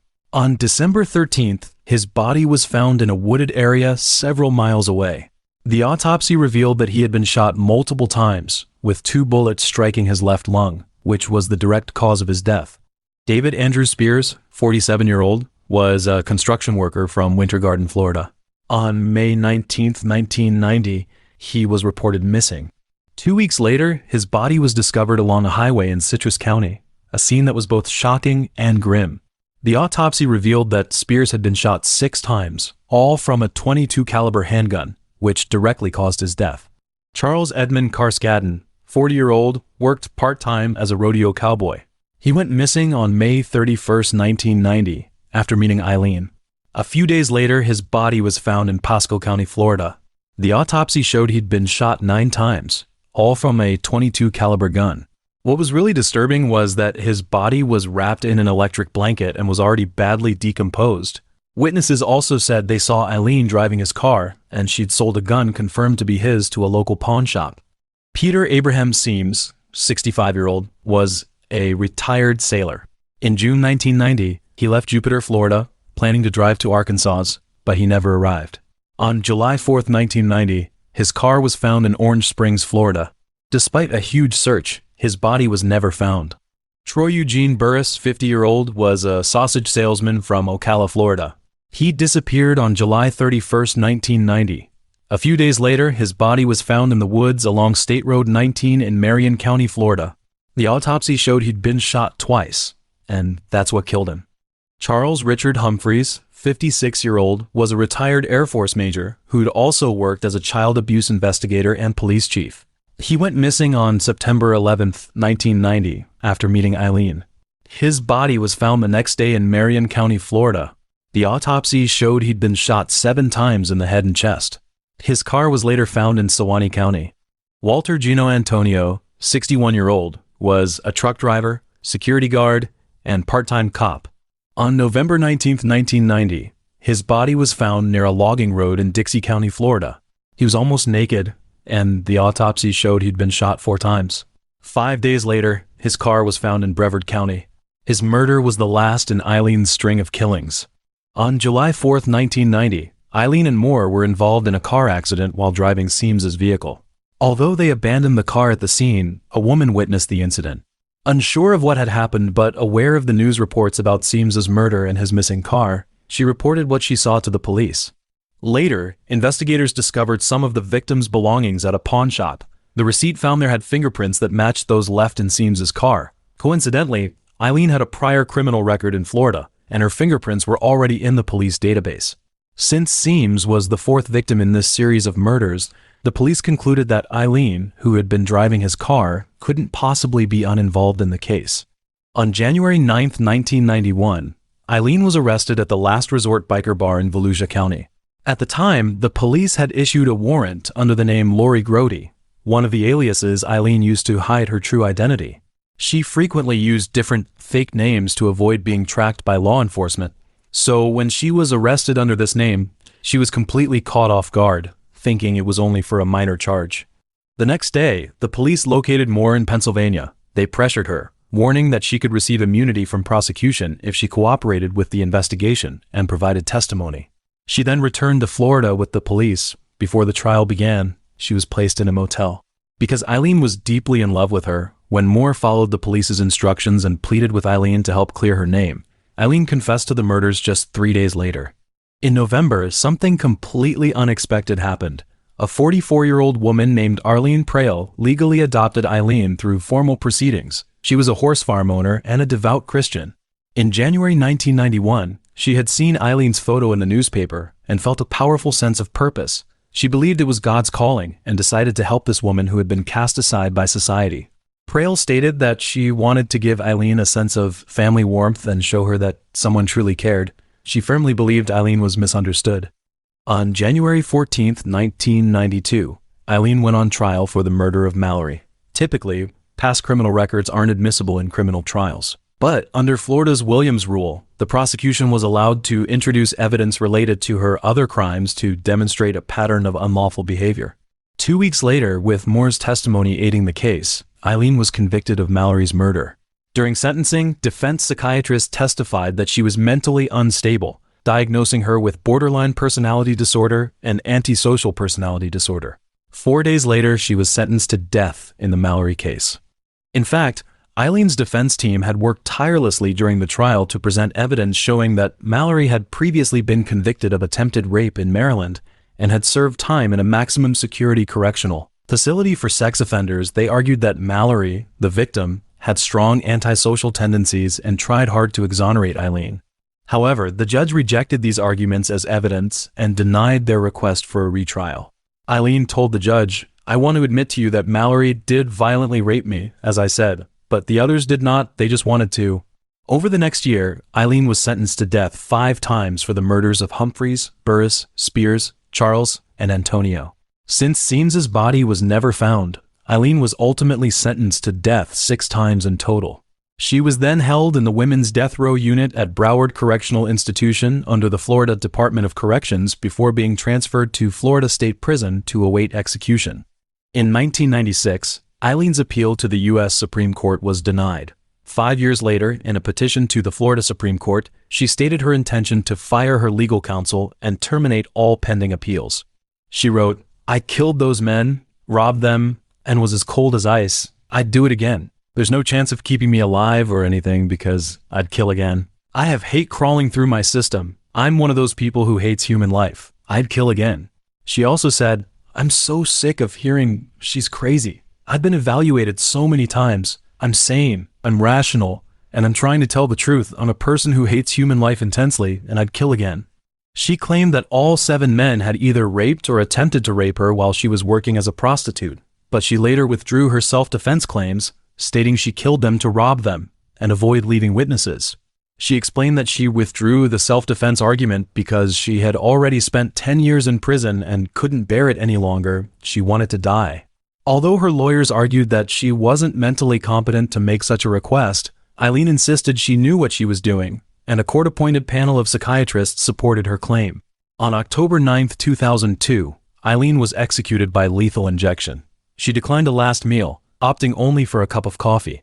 Her final words were, "I would just like to say I'm sailing with the Rock and I'll be back like Independence Day with Jesus, June 6th, like the movie, big mothership and all. I'll be back." At 9:47 a.m. Eastern Time, Eileen was pronounced dead. She was the 2nd woman executed in Florida and the 10th in the United States since the Supreme Court reinstated the death penalty in 1976. After her death, Eileen's body was cremated, and her ashes were scattered under a tree in her hometown in Michigan by a childhood friend. David Parker Ray was a suspected serial killer who was convicted in the United States on charges of serial rape, kidnapping, and torture. He was also known as the Toy Box Killer because he spent around $100,000 on a trailer and converted it into a torture chamber. There were all kinds of tools for torturing his victims, such as whips, chains, pulleys, clamps, belts, leg hangers, and scalpel blades. And he even installed a homemade generator to electrocute and torture his victims. Most serial killers are not known to their family and friends until they are arrested for their criminal activities, but David's lover, daughter, and friend were his accomplices who were responsible for helping him find as well as kidnap his victims, and were even directly involved in the process of the murders. Before his crimes were fully exposed, his neighbors and friends said he always seemed like an ordinary guy, and his actions and appearance never hinted at the dark and cruel side he kept hidden. David was born on November 6, 1939, in Belen, Valencia County, New Mexico. It's an area with a pretty high crime rate. In fact, modern statistics show that about 1 in 50 local residents will be the victim of a serious crime. His father was Cecil Leland Ray, a mechanic who was supposed to lead a good life. However, he was both a drinker and abusive to his loved ones. As a result, his first wife, David's mother, Nettie Opal Parker, often fought with him. They got divorced when David was only 10 years old. Because his parents didn't get along, David and his sister grew up with their maternal grandparents. Unfortunately, David's grandmother had a mental illness and treated David as if he were her son, and she raised David and his sister in an extremely old-fashioned, strict manner. His father, a violent alcoholic, has never made any changes, even though he often doesn't see his children and his wife is going to choose to divorce him. When he was drunk, he would sometimes go to see his 2 kids and bring magazines with pornographic images that were abusive. As everyone knows, kids who are raised with strict discipline and abuse often have psychological problems, and David is no exception. He had low self-esteem and was introverted during his high school years. When he was around girls, he often found himself too shy to speak. But often such a person would suffer from the taunts and hurt of his peers, so he began to use alcohol and drugs as his way to escape reality. Dark fantasies of raping, torturing, and even murdering women developed as early as his teenage years. There were 2 most fundamental reasons for this. The first being that his father had instilled pornography in him during his childhood, and the second being due to his curiosity and low self-esteem about women during puberty. When he was 14, his 11-year-old sister stumbled upon drawings of sadomasochism and pornographic images of a kidnapping nature that he had hidden under his bed, leading to an estrangement between them.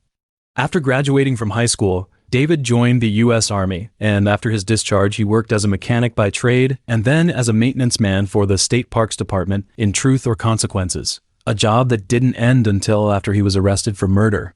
There were several bars in the area with a very chaotic environment, and he frequented them looking for potential victims, and sex workers, alcoholics, and women of low social status were his targets.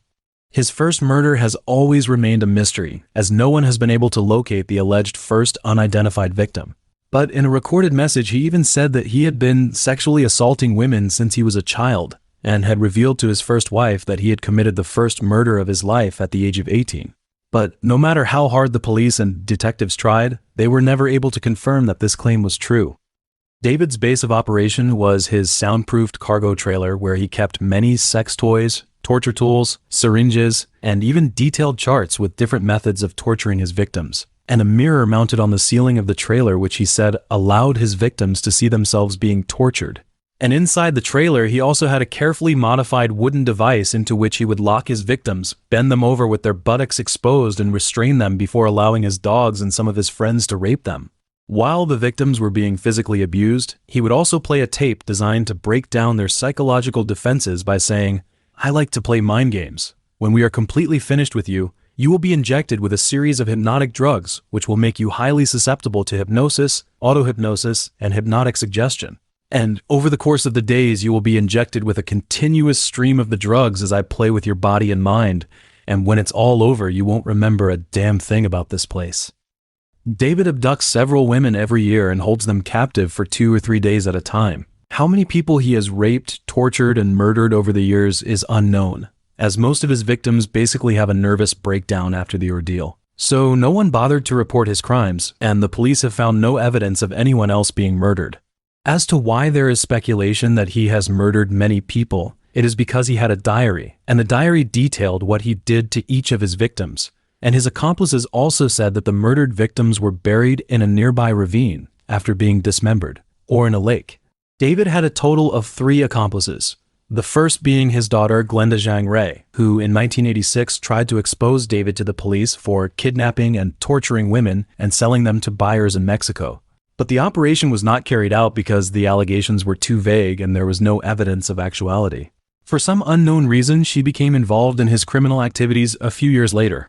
The second was Cindy Hendy, who at the time was fleeing a conviction for grand theft and drug charges in Washington state, and then decided to work at a state park in Truth or Consequences where David worked. And then, the two quickly developed a romantic relationship over their shared violent sexual fantasies. The third is his friend Dennis Roy Yancey. On the evening of the 22nd of March, 1999, 22-year-old Cynthia Vigil, bleeding from a head wound and wearing a metal collar around her neck, ran through the streets in an exaggerated state, and although she screamed for help, passing cars were afraid to approach her in her frantic state. Desperate and on the verge of a nervous breakdown, Cynthia kept looking back, fearing that her captors were always behind her. And then she spotted a house with an open door at the side of the road and immediately ran inside and shut the door behind her. After observing the layout of the house, she breathed a sigh of relief and begged the owner to help her. Fortunately, the homeowner saw her head injury and immediately called the police and emergency services. By this time, Cynthia's hair was covered in blood and she was cowering on the floor crying. When the police were called, she screamed hysterically, "I'm alive! Come and help me!" After screaming for a while, she calmed down and told the police in detail what had really happened. It turned out that she was a sex worker when David drove up to her in a car park and offered her $20 to go to his trailer for a service. By the time she got into David's car, she realized there was someone else in the car, and that was Cindy. She sensed a trap, but there was no way for her to escape. David and Cindy immediately bound and gagged her, then took her into the trailer and chained her to a post by the bed. During the 3 days she was there, she was subjected to a series of tortures, including humiliation with sex toys, electrocution, hanging in the air, and being threatened with a gun, as well as being sexually assaulted on several occasions. The opportunity to escape soon presented itself, however, as David had to go to work and asked Cindy to watch her before he left the trailer. She then waited until Cindy had gone into a side room to rest, got the key and unlocked the chains. There was a telephone next to the desk, and she tried to call the police, but Cindy heard a ringing noise. She took a lamp and smashed it directly over Cynthia's head. Cynthia was knocked down, but there was a box with an ice pick next to her box, so she picked up the ice pick to try and protect herself. Cindy stared nervously at the weapon in Cynthia's hand, and then took a step back the room, but this gave Cynthia just enough distance to open the door and escape. After giving the police the location of David's trailer, she was taken to hospital. There, she was covered in wounds that shocked everyone. Her neck had a ring of strangulation marks from the collar, and her body was covered in burn marks from the electric shock. A few hours later, David and Cindy were arrested, and during their interrogation, they stammered and explained that they had been trying to help Cynthia kick her terrible drug habit. And while this had a certain amount of credibility, the police weren't prepared to let the two would-be criminals off the hook. The police soon obtain a search warrant, and if they find the tools of the crime in the trailer, they will be able to expose David and Cindy's lies. The police then found a gun and a broken lamp in the trailer, as well as an assortment of medical equipment and items used to administer electric shocks, in addition to a number of true crime items such as the pole Cynthia was chained to and the ice pick she used to confront Cindy with a tape recording used to intimidate the victim. Eventually, both David and Cindy were taken into custody and charged with 12 counts of kidnapping, aggravated assault, and murder, and their bail was set at $1 million each. But even with all this evidence, it wasn't easy to convict them. Soon the case against David got more help. When the incident was reported in the newspapers, a victim called Angelica Montano told police that she had suffered a similar ordeal a month earlier, saying that she was a friend of theirs and had entered their home on the 17th of February looking for cake mix before David took a knife and told her she had been kidnapped. Apparently, the painful ordeal took place and she was tied up, stripped naked, and then put on a metal collar, followed by a series of abuses. This lasted for 3 days in total, as on the 4th day she managed to persuade them to let her go and they left her on a local motorway. Luckily, a policeman rescued her, but when she told him about it, he didn't believe her and let her go when they got to a bus stop, thinking she was just crazy. According to a source, Cindy had told a friend that she had taken part in David's crimes under the influence of alcohol because it gave her an adrenaline rush. And she confided in this person that 4 to 6 people had been killed, dismembered, and thrown into a nearby lake. Although he doesn't quite believe Cindy, he decides to tell the story to the police.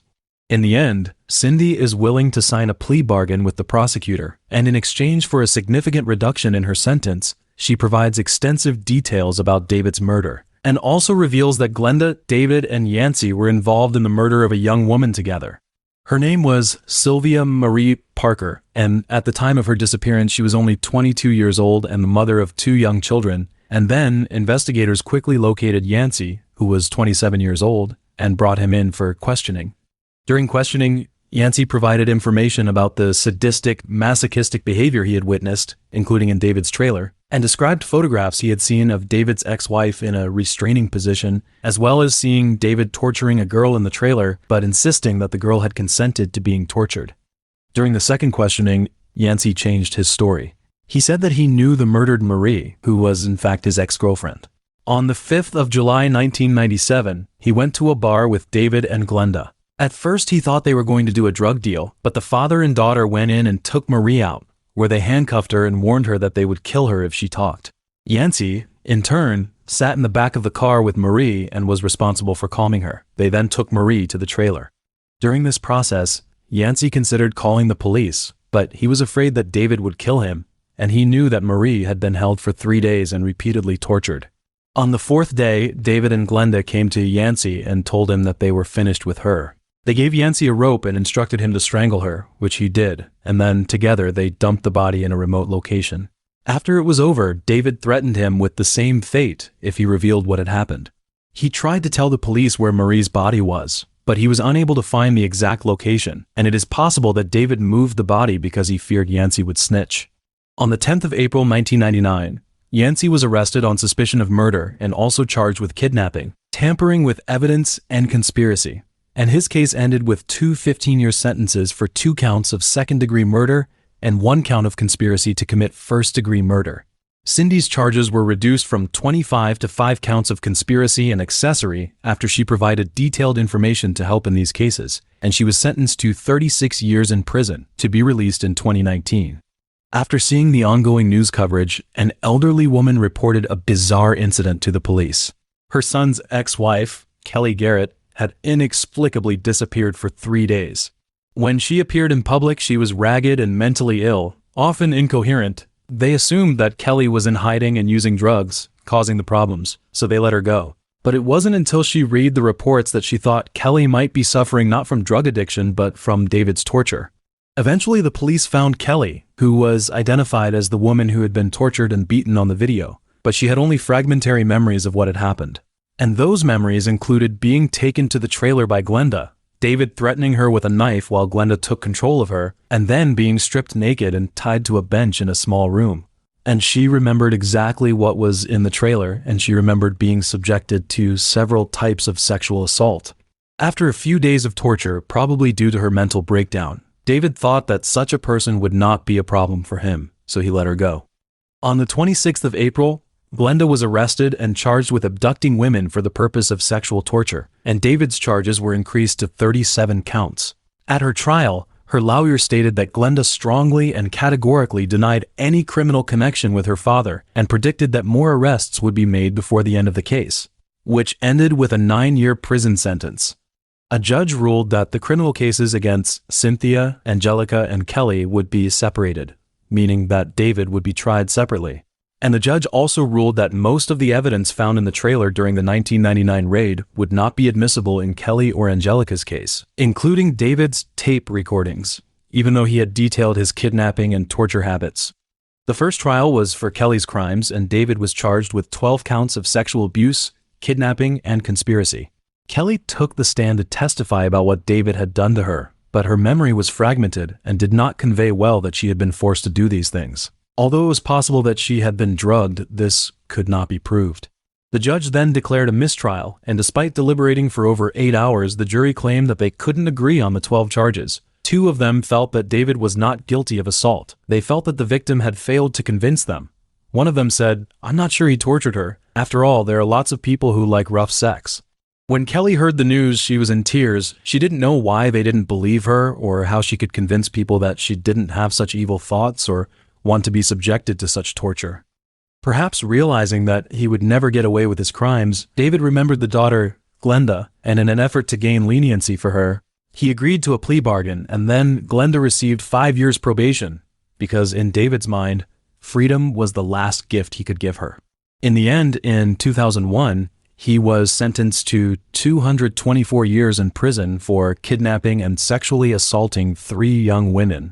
But things quickly took a turn for the worse, and he soon appealed his sentence, saying that his guilty plea was not voluntary and that it was ill health, medication, and pressure from his legal advisors that led him to plead guilty. But a 3-judge panel rejected the appeal, saying that David had been taking his normal dose of medication at the time of the agreement, that he had not complained about pressure from his lawyer, and that no expert had testified that the medication confused him. The agreement was therefore upheld. On the 28th of May 2002, just as David was about to be transferred to the general prison population at the Lee County Correctional Facility in Hobbs, New Mexico, he died of heart attack.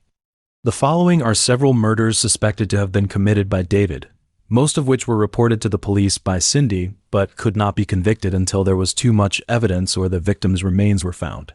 In 1986, at the age of 51, Billy Ray Bowers became co-owner of Canal Motors, a used car dealership on North Van Buren Street in Phoenix, Arizona, a business that employed David, although he often clashed with Billy. On the 25th of September 1988, Billy mysteriously disappeared in Phoenix, Arizona. A year later, a fisherman found the body of an unidentified man wrapped in a blue tarp in McRae Cove on Elephant Butte Lake, with no information to identify him, and an autopsy report indicated the cause of death was a gunshot wound to the back of the head. It wasn't until March 1999 that police finally identified him as Billy by comparing dental records. Jill Suzanne Troya, 22-year-old, was last seen late on the 30th of September 1995 at the Frontier Restaurant in the 2400 block of East Central in Albuquerque, New Mexico. That night, she went to a bar with a friend and then went to the restaurant with Glenda. According to witnesses, Glenda and Troya got into an argument inside the restaurant, and Glenda later told police that she left Troya at the restaurant before driving with David to Elephant Butte Reservoir in southern New Mexico, but Troya disappeared from there. It wasn't until David wrote detailed descriptions of sexual torture and murder victims in prison that police discovered that one of them was an Asian victim who matched Troya's facial features.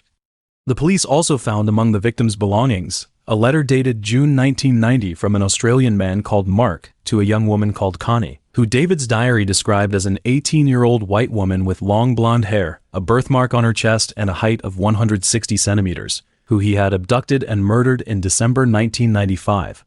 At the time, the Australian Federal Police and the Federal Bureau of Investigation investigated in the hope of finding Mark so that he could identify Connie, but they did not, perhaps because there was too little information, or it is possible that Mark was also murdered. To this day, Connie has not been found, and there is no information about her in the existing cases of unidentified or missing persons. On the 30th of June 1999 at 10:30 a.m., 61-year-old Ralph Tudor was fishing when he caught an 80-pound sack containing a pile of meat. He originally thought it was all some animal meat, but after opening the sack, the more he thought about it, the more wrong it became. Because if it was animal meat, then why would they put it in a sack and throw it into a lake? So he called the police to report that he had found a sack suspected to contain human flesh. After a police investigation, Tudor's suspicions were confirmed, and a DNA test showed that it belonged to a female victim who had not been reported missing, although the police wanted to identify her. The FBI released hundreds of images of items collected during the investigation in 2011, some of which they thought might belong to the victim, including jewelry and clothing. And to this day, the police haven't given up. And if you search the internet for information about David, you can still see images of items that might belong to the victim. 13 years ago, in the quiet town of New Albany, Indiana, a 75-year-old woman was murdered. It was not unusual for a murder to occur, but the brutality and bizarre nature of this case caused a great shock. The victim was named Christine Whitus, and she was born in Owsley County, Kentucky. Throughout her long life, she met a close friend with whom she shared a deep bond and experienced many things together. On October 10, 1957, this friend gave birth to a child named William Clyde Gibson III. Whitus treated this child as her own, providing him with meticulous care and support, and often giving him some pocket money. However, fate always takes unexpected turns. In 2012, William's mother passed away due to illness, which saddened Whitus deeply. As a friend of many years, she decided to go to William's house to offer him comfort and support. Upon her arrival, William made a shocking request to her, saying that he desired to have sexual relations with her. Whitus was surprised and angry at this request. She had always regarded William as her own son. How could she possibly accept such a demand? So she rejected him without hesitation. William, upon being rejected, strangled Whitus to death and sexually assaulted her with his fingers. He then dismembered Whitus's body, cutting off one of her breasts. In the end, he dragged Whitus's body to the garage of the house and casually discarded it in a corner, covering it with garbage bags that emitted a foul odor. Some people believe that criminals turn to a life of crime because they have experienced a tragic childhood, but this is not the case. When a child is unconditionally spoiled by their family, their inner self can become extremely sensitive. William was just like this. He never experienced any abuse or neglect from either of his parents. In fact, he was spoiled rotten. From a very young age, he began to exhibit strange behaviors. He struggled to interact with others, even at school. Because there were too many rules at school, he was very conflicted inside. Compared to communicating with his classmates, he preferred to stay at home with his mother. But because of this, every time he came to school, he was bullied and verbally abused by his peers. It wasn't until the 6th grade that William was able to defend himself. From this point on, he chose violence. He began to bully other children and was often punished by teachers for fighting and disciplinary issues in class. To intimidate his peers, he even fired a shotgun near their feet, resulting in one boy's eye being injured by flying debris. At the age of 13, William, like his father, started drinking alcohol. Later, he was arrested for stealing a motorcycle.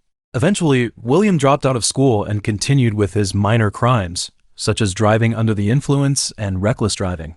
After turning 18, William chose to enlist in the military, serving as a mechanic stationed in West Germany. During this time, he was good at marksmanship and grenade throwing, and was even awarded a badge for it. At this point, William became addicted to drugs and LSD, often mixing these substances with alcohol. In 1979, he was discharged for car theft and sentenced to serve 1 year at Fort Leavenworth. There, due to the lack of alcohol, he attempted suicide by cutting his wrists. On January 26, 1991, William had already been released from prison and had married a girl. That day, William was driving his pickup truck when he accidentally backed into another vehicle. He initially intended to get out of the car, but when he saw nearby police officers approaching to check the situation, he immediately sped away. The police, having seen this kind of thing before, got in their cars and gave chase, turning the highway into a scene of a pursuit. In the end, due to excessive speed, William lost control and crashed into a car, breaking the driver's ribs and suffering severe head injuries himself. 8 months later, William was charged with robbery and sexual assault because he had sexually violated a 21-year-old woman in a phone booth near Louisville Plaza in Kentucky. During the trial, the lawyer claimed that William suffered from a mental illness. As a result, the court approved an assessment of William's mental state by a psychologist. They concluded that William had an IQ of 79, and his subconscious refused to take responsibility for his own crimes, attributing the reasons for his offenses to alcohol. Since William did not suffer from any mental illness that could affect his judgment, he was deemed competent to stand trial and accepted a plea deal. Consequently, he was sentenced to 7 years in the Luther Luckett Correctional Facility in La Grange. Learning of William's conviction, his wife chose to divorce him. In prison, William was informed that he needed to participate in a rehabilitation program for sex offenders, but he refused to take responsibility for his crimes. Seeing that William showed no signs of remorse, even though he was considered an obedient prisoner who rarely caused trouble and even obtained an Associate of Arts degree from Lindsey Wilson College, the prison authorities believed he was not eligible for a reduced sentence. On April 5, 1999, William was released from prison. Due to his sex crime, William was also added to the Indiana Sex and Violent Offender Registry. Later, William started dating a girl named Kelly Bailey, and the two moved into an apartment in Borden, Indiana. However, as William's drug habit worsened, Bailey left him in early 2000. A few months later, Bailey reported to the police that her ex-boyfriend William had used his car to stop hers while she was delivering newspapers, and he had brutally beaten her before fleeing the scene. Although the injuries on Bailey's face could prove the truth of her statement, due to lack of evidence, the case was dropped. In 2001, William was arrested for stealing a motorcycle and was sentenced to 3 years in prison. However, he was allowed to first receive treatment for his drug and alcohol addiction at Madison State Hospital. At the time, hospital staff claimed that William was not interested in treatment at all. He was also diagnosed with bipolar disorder, but no signs of mental illness were found in him. Then he was sent to Floyd County Jail to serve the remaining sentence until his release on March 12, 2002. On October 31, 2002, William was arrested for driving a truck under the influence of alcohol. At this time, William's arm was tattooed with a series of dates and an image of a knife. No one knew what it meant. After 4 days of alcohol withdrawal, William was examined by a psychiatrist from the prison. Although he complained of frequent headaches, stomach aches, insomnia, and hypochondria during the examination, the psychiatrist concluded that William was normal in all aspects, except for mild anxiety and signs of antisocial behavior. On January 7, 2003, a severely decomposed body was discovered in Clarksville.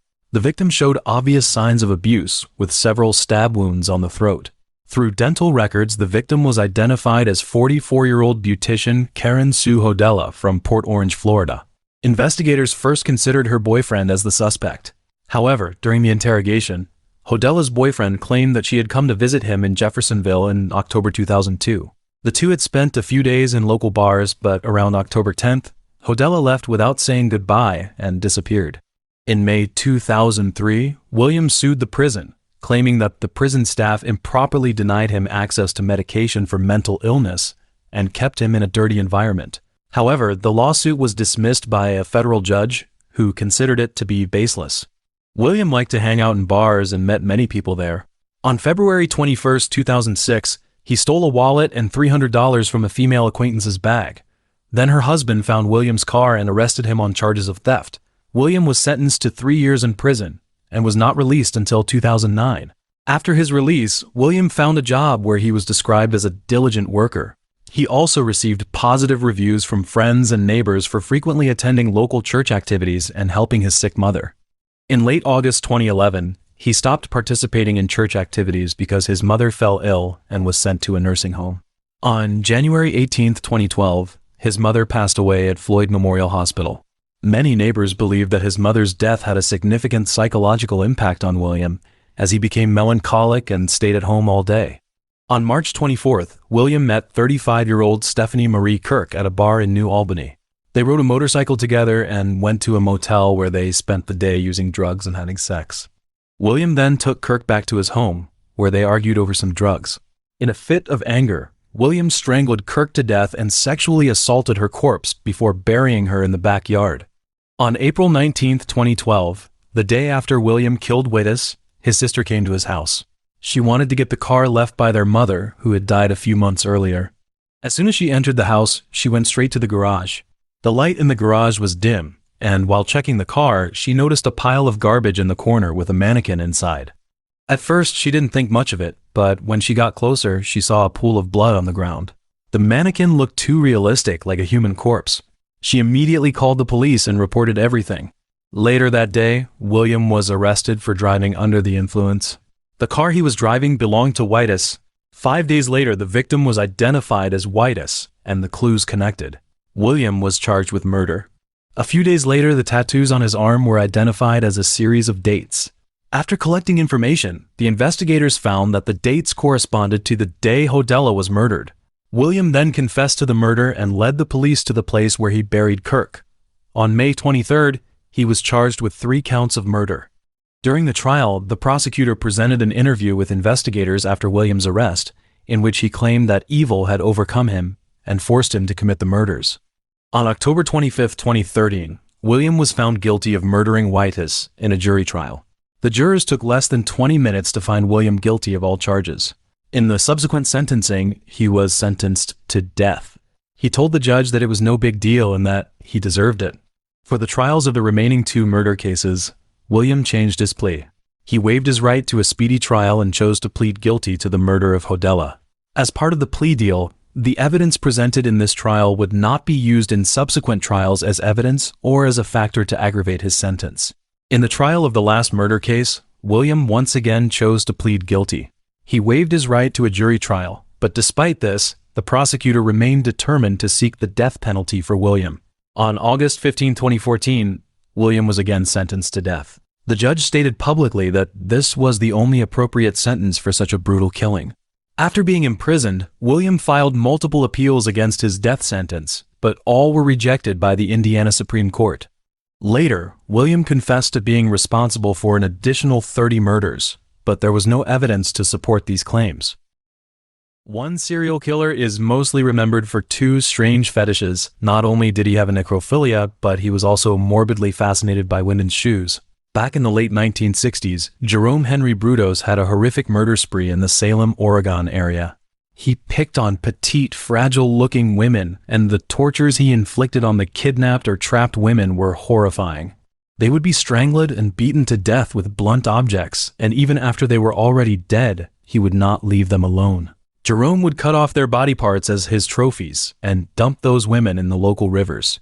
It's crazy how messed up Jerome is. In some cases, he even goes as far as to abduct and assault his victims while wearing women's clothing. Even after he was arrested, he didn't feel remorse for his crimes. Instead, he felt bad about getting caught. In one interview, a detective asked him, "Do you have any regrets? Do you feel sorry for the girls who died?" He just picked up a piece of paper, crumpled it into a ball, and threw it on the floor, saying, "I cared as much for those girls as I do for this ball of paper." Jerome was born in a hospital in Webster, South Dakota on January 31st, 1939, to a family that lived a simple and modest life. His father usually did temporary jobs, and his mother was a housewife. He had a rough childhood. His mom was a strict person, and he lacked love and approval. His mom wanted her second child to be a girl, but Jerome was a boy. She made no secret of her dislike for the youngest son, reserving most of her resentment and criticism for him. Jerome grew up with a close friendship with a female neighbor who was a little older than his mom. She was kind and showed him compassion and acceptance throughout the relationship, which helped him a lot. Jerome often imagined that this neighbor was his real mom. Unfortunately, this neighbor was diabetic, and as her health got worse, they stopped seeing each other. The real pain for this poor child was when he was saved by someone, but that person disappeared again. Jerome was obsessed with women's shoes and feet, but no one knew why.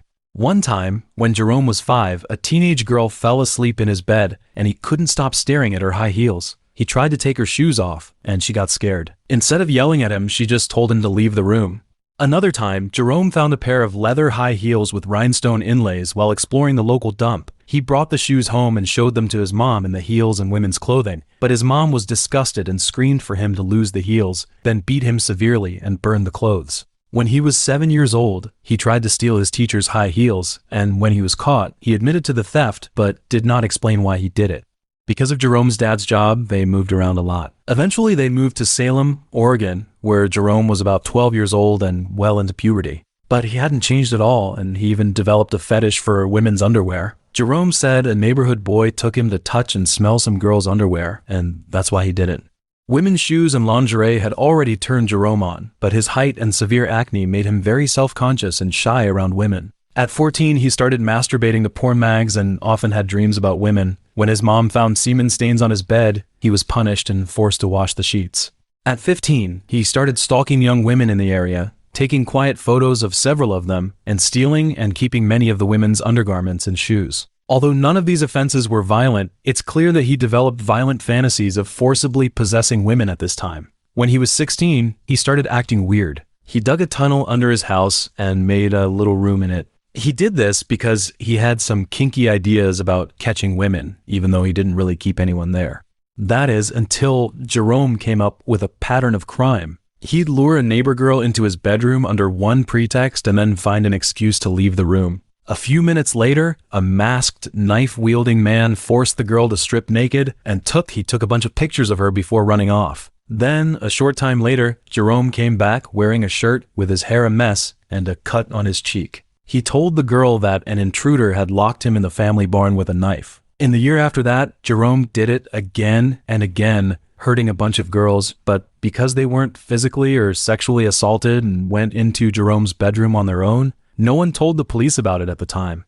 In April 1956, he persuaded a 17-year-old girl to accompany him on a date, and after driving her down a deserted road, he then ordered the girl to take off her clothes, but the girl refused, so infuriated, he dragged the girl out of the car and broke her nose. But luckily, the girl's screams caught the attention of a young couple driving by who stopped Jerome's behavior. The girl was hysterical that Jerome was trying to sexually assault her, and he lamely explained that the girl had accidentally fallen out of the car, and then went on to say that there was a strange weirdo who was trying to sexually assault the girl, and that he was just coming over to help. But there was clearly no credibility to the story, so the couple took them to a nearby police station. Once in the interrogation room, Jerome became very compliant and admitted to assaulting the girl, but his intent was only to get her to take off her clothes and take pictures of her, denying that he had done this type of behavior before. Jerome was arrested for assault and battery. Then the police found out during a search of his bedroom that Jerome had a large collection of women's clothing as well as a large number of real photographs taken of nude girls. The police contacted one of the girls and asked her why she had been photographed in these pictures. The girl revealed everything that had happened last year. And it was at this point that the police realized that this was not his first-time offender and that he had already harmed. More than one woman had been harmed. And because those girls were too young to tell their parents and the police about such things, nothing like this had happened. Then, Jerome was sent to the Polk County Juvenile Hall, where he was treated as a juvenile delinquent and sent to the Oregon State Hospital for a psychiatric evaluation on April 16, 1956. He stayed there for a total of 9 months. He underwent a series of psychiatric evaluations, and the tests concluded that Jerome was a depressed person suffering from schizotypal personality disorder. Psychologists also concluded that his sexual fantasies stemmed solely from his hatred of his mother. After Jerome got out of the hospital, he went back to living with his parents and graduated from Corvallis High School like a normal student in 1957. 2 years later, he joined the Army and trained as a communications technician. His comrades remembered him as a guy who only fantasized because he said he could have casual sex with a Korean girl and that the girl would quietly come to his bed every night. In October 1959, he was expelled from the Army because he had been tested and found psychologically unfit for military service. Jerome went back to his parents' place and got a job as an electrical engineer at a local radio station. His coworkers saw him as an outstanding, skilled, and dedicated employee with a mild-mannered demeanor. But even though he was a licensed technician, he didn't seem to have any idea of advancing his abilities. At this time, although Jerome had a good job, his mother did not change her mind in the least. She loathed Jerome and doted on her other son, and during the years he lived with his parents, he was allowed to sleep in his bedroom. But whenever his older brother came home, he was forced to sleep in a makeshift shed he had created at the back of the house. Around 1960, he kept up his stalking behavior. One time, Jerome saw a young woman dressed in revealing clothing, and he followed her to an apartment. In a dark stairwell, he covered the girl's mouth, and after a few minutes of struggling, she fell into a coma. He didn't sexually assault or beat her, just took the girl's shoes and ran away. On another occasion, Jerome saw another beautiful girl in high heels, and he tried to take the girl's shoes, as he had done on the previous occasion. However, the girl fought back, and he panicked and fled after getting only one of the heels. After about a year of working at a radio station in Corvallis, Jerome got to know a 17-year-old girl named Ralphine Schwindler. He met Schwindler through a teenage boy who was into electronics and often went to the radio station to watch and ask about Jerome's work. One day, Jerome said he wanted to find a girlfriend, and the boy agreed right away and took him to Schwindler's house. They got married on September 30th, 1961, when Schwindler was a month pregnant. At first, they lived in Portland, Oregon, and then in the summer of 1968, they moved to a small house in a suburb of Salem. They had 2 kids together, and Jerome sometimes helped repair vehicles in the family garage to make some extra money. He actually never mistreated his wife, but for the first few years of their marriage, he insisted that Schwindler walk around the house naked and do her chores in the same way. For several years, Schwindler went along with these strange habits until the mid-1960s, when Jerome's daughter was a toddler, and she rejected his strange habits to make sure her child developed properly. Jerome gained weight, and she said that even though she never told him, she was starting to be disgusted by how he was looking. She was still faithful to him, but they were interacting less and less.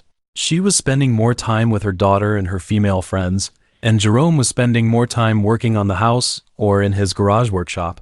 In May 1967, while Schwindler was in the hospital with her second child, Jerome followed a young woman in high heels to her home.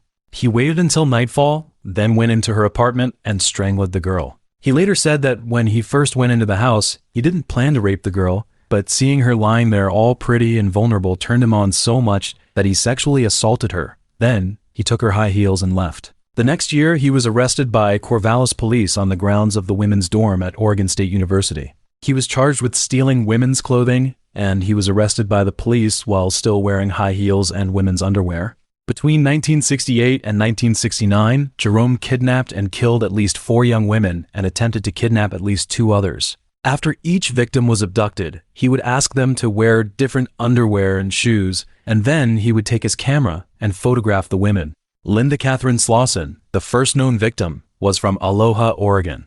She was only 19 years old when she was murdered by Jerome. She was a saleswoman selling encyclopedias and had high hopes for the future. On January 26, 1968, Linda went to Jerome's yard. She talked to Jerome, who was working in the yard. She wanted to sell the encyclopedia she had with her. Jerome was acting normal. He invited Linda into the room and said he wanted to look over the encyclopedia with her, because there would be extra money for each copy sold, so Linda agreed to go into the room with him. As Linda sat on a stool and started her sales pitch, Jerome took out a wooden club and hit her in the head. Then he strangled her with his hands before dragging Linda's body to the basement of the house. He got his family to go out with his daughter to get burgers, cleaned up the blood, and then went down to the basement to get rid of Linda's body. He eagerly removed Linda's clothes and noticed her red lingerie, which aroused his desire. He repeatedly engaged in necrophilia, dressed Linda's body in different shoes and lingerie, and took numerous photographs. A few hours later, he took a hacksaw and severed Linda's left foot and stored it in a freezer, keeping Linda's encyclopedia as a souvenir. Then, he dumped her body somewhere in Marion County. Jan Susan Whitney, 23 years old, on November 26, 1968, her car broke down, so she had to stand on the side of the highway with her 3 friends and wait for help. Jerome was on his way home when he met the 4 young men.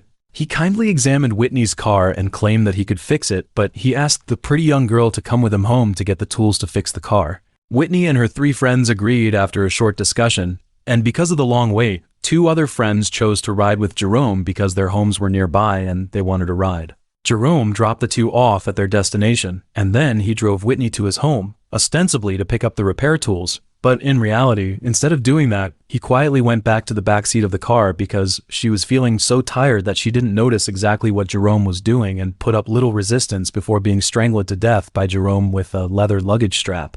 He then carried her body to the garage where he sexually assaulted and humiliated her body. Most horrifically, Whitney was hung by him above the ceiling of the garage. And 2 days later, a car accidentally crashed into his garage. And then a police officer rushed to the scene and investigated the damage caused by the accident. But due to dust, debris, and the lack of lights, that police officer kept logging in outside of the garage while this victim's body was hanging from the ceiling inside the garage. Karen Elena Sprinker, an 18-year-old chemistry student at Oregon State University, had planned to go to lunch with her mother on the day of March 27, 1969, when she was abducted at gunpoint from the parking lot outside of the Mir and Frank department store by Jerome, who was dressed in a miniskirt and high heels and looking for a young woman dressed the same way as he was. Fortunately, he didn't find one, but unfortunately, Sprinker was abducted. According to Jerome, Sprinker kept begging him not to hurt her and said she'd do anything for him. Jerome then asked if she was a virgin, and she cried and said she was on her period, and Jerome got so horny he forced the poor girl to take off her clothes and sexually assaulted her on the garage floor. Then, Sprinker was forced to pose in different lingerie and shoes for Jerome to take pictures. Nothing changed for Sprinker, even after she agreed to these demands. She was still bound by Jerome with her hands tied and a rope around her neck. After a few minutes, she, like Whitney, was suspended from the garage ceiling and died of asphyxiation. Over the next several hours, Jerome subjected her body to sexually degrading behavior and cut off her breasts. That night, Sprinker was dumped in the Willamette River. In April 1969, Jerome started acting more crazily and tried to kidnap 2 young women on back-to-back days. Luckily, both girls escaped and told the police about what happened. The first girl, Sharon Wood, a 24-year-old motorist, met Jerome on April 21st in an underground stairwell in a Portland parking garage. She said she felt a knocking motion on her shoulder, and when she turned around, all she saw was a man pointing a pistol at her face and ordering her not to scream. Wood bravely fought back, biting, kicking, and twisting his wrist to turn the gun away from her and toward him. She even bit his hand. This made Jerome angry, so he slammed her head on the concrete floor and ran away. The next day, 15-year-old schoolgirl Gloria Zhang Smith was forced at gunpoint to go with Jerome to a green Volkswagen. Jerome said, "I want you to come with me. I'm not going to hurt you. I'm not going to rape you." And then he grabbed Smith by the jacket and forced her to walk with him. When Smith saw a woman working on the lawn, she yelled and ran toward the woman, which caused Jerome to panic and flee the scene. Linda Dawn Saleh, a 22-year-old moving company secretary and part-time student at Portland State University in Beaverton, Oregon, was kidnapped on the afternoon of April 23, 1969, in the parking lot of a shopping center. Saleh, who had just bought slacks and a watch band from the mall and was going to give them to her fiancé as a birthday present, was approached by Jerome, who showed her a fake police badge and told her that she was under arrest for shoplifting. He said he was a cop, and even though Saleh insisted she was innocent, she went with him to his car. There, Jerome threatened her and told her she had been kidnapped. He drove her to his house, where he made her follow him across the yard and into the basement. Just then, his wife came out to tell him that dinner was ready. Jerome told Saleh that he'd be back soon and took her back to the garage, where he tied her up with a rope. Jerome went inside alone to have dinner with his family. When he got back to the garage, after finishing dinner, he saw that Saleh had broken free and was trying to escape. He put a leash around her neck right away. Saleh asked him why he was treating her this way, then started to claw and kick him, but women are not as strong as men, so she was strangled to death while he was sexually assaulting her. Eventually, her body was tortured and studied, and a day later Saleh's body was dumped in the Willamette River. On May 10, 1969, 2 fishermen found the body of a bound, bloated young woman wearing a jacket and pinned down by a big gearbox in the shallow waters of the Longtom River. Because the woman's body was so badly decomposed, the autopsy couldn't confirm whether or not she had been sexually assaulted, but it did confirm that the cause of death was strangulation. The autopsy also found traces of burns on her body, which was later that woman as Saleh. 2 days later, an underwater search and rescue team found Sprinker's body about 20 yards from where Saleh's body had been found. The autopsy showed that she had died from suffocation and her breasts were missing. The main thing linking the deaths of Saleh and Sprinker to the same killer was that both young women were bound by the same brand of hot plate and both were tied up with car parts. This suggests that the killer may have had a background as an electrician or mechanic. To figure out where the car parts came from, the police talked to employees and owners of all the garages and junkyards in Western Oregon. After officially identifying the 2 women, the investigators also talked to their family members and friends. The police investigation into Sprinker's relationships revealed that, in recent months, several of the female students had received calls from a man claiming to be a military veteran who asked to take them on dates, but almost all of them refused, except for one, who, in a state of some kind of sympathy, she let the man take her on a date, and after being interviewed by the police, she described him as a white man in his late 20s or early 30s with thinning blonde hair and freckles, and his car was a dirty station wagon. That date was pretty rough, and the girl was pretty cautious because she remembered the 2 victims found in the river. When she got home, the man asked why she'd changed her mind and agreed to go with him. She said she was just curious, and he said, "How do you know I won't take you to the river and strangle you?" The girl really didn't want to go on any more dates with him, but the police asked her to let them know if he ever asked her out again. She agreed, and a week later, he did ask her out. Then the police arrested him at the agreed-upon meeting spot. Jerome gave the police his real name, age, and job, but a false address. There wasn't a good reason to detain him, so he was quickly released. Even though a background check showed a history of physical and sexual violence against women, and a search of the vehicle database revealed that he lived in the Portland area, where Linda was last seen alive, and after finding Brutus's real address, investigators found that a few blocks away from where he lived was the location of the department store where Sprinker was abducted. Also, while Jerome didn't own a Volkswagen, investigators found out that his mom did, and that he drove it on April 22nd, the day of Smith's attempted abduction. Smith said that Jerome was definitely the guy who tried to kidnap her. On May 26th, the cops searched Jerome's place and found a ton of women's underwear and shoes in his garage, lists of phone numbers for sorority and sorority women's living spaces, and a bunch of Polaroid pics of young women, some alive and some dead. Almost all of the photos were taken inside his garage, and several of them showed a dead woman hanging from a garage pulley. There was a mirror on the floor next to her, and in one photo you could see him holding his Polaroid camera. One of them was identified as Sprinker, and she was depicted standing nude with her face showing a severe expression of fear, contemplation, or apparent submissiveness. She was also wearing high-heeled flip-flops. A female breast was found on the mantelpiece in the living room. Police also found a coil of copper wire, the same type used to tie Saleh's and Sprinker's bodies to engine parts before dumping them in the Longtom River, in addition to a bunch of engine parts scattered around the garage.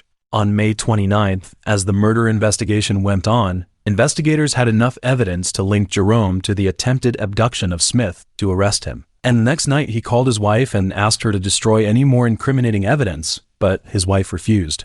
After his second arrest, he was questioned about the evidence found in his garage and his relationship with the missing and murdered young women.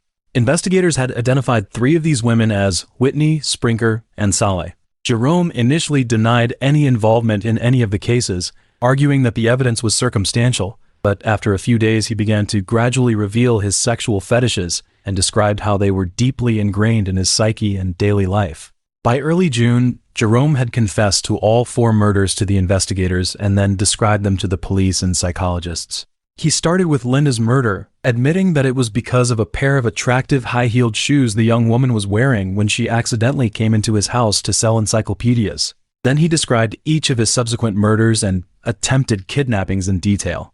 Even though he admitted to being responsible for the murders, he didn't really give a full explanation of why he did it. He just said there must be something wrong with him. He said he didn't hate women, but he did kill them to deal with his emotions. On June 4th, Jerome was officially charged with the murders of Whitney, Sprinker, and Saleh. At his first court appearance, he pleaded not guilty by reason of insanity. After a bunch of doctors examined him, they all decided he was sane and could stand trial. Then, on June 27th, just 3 days before the trial was set to begin, he entered a formal plea of guilty to 3 counts of first-degree murder. This was done in front of a Marion County Circuit Court judge, and he was sentenced to 3 consecutive terms of life imprisonment, with the possibility of parole, to be served at the Oregon State Penitentiary.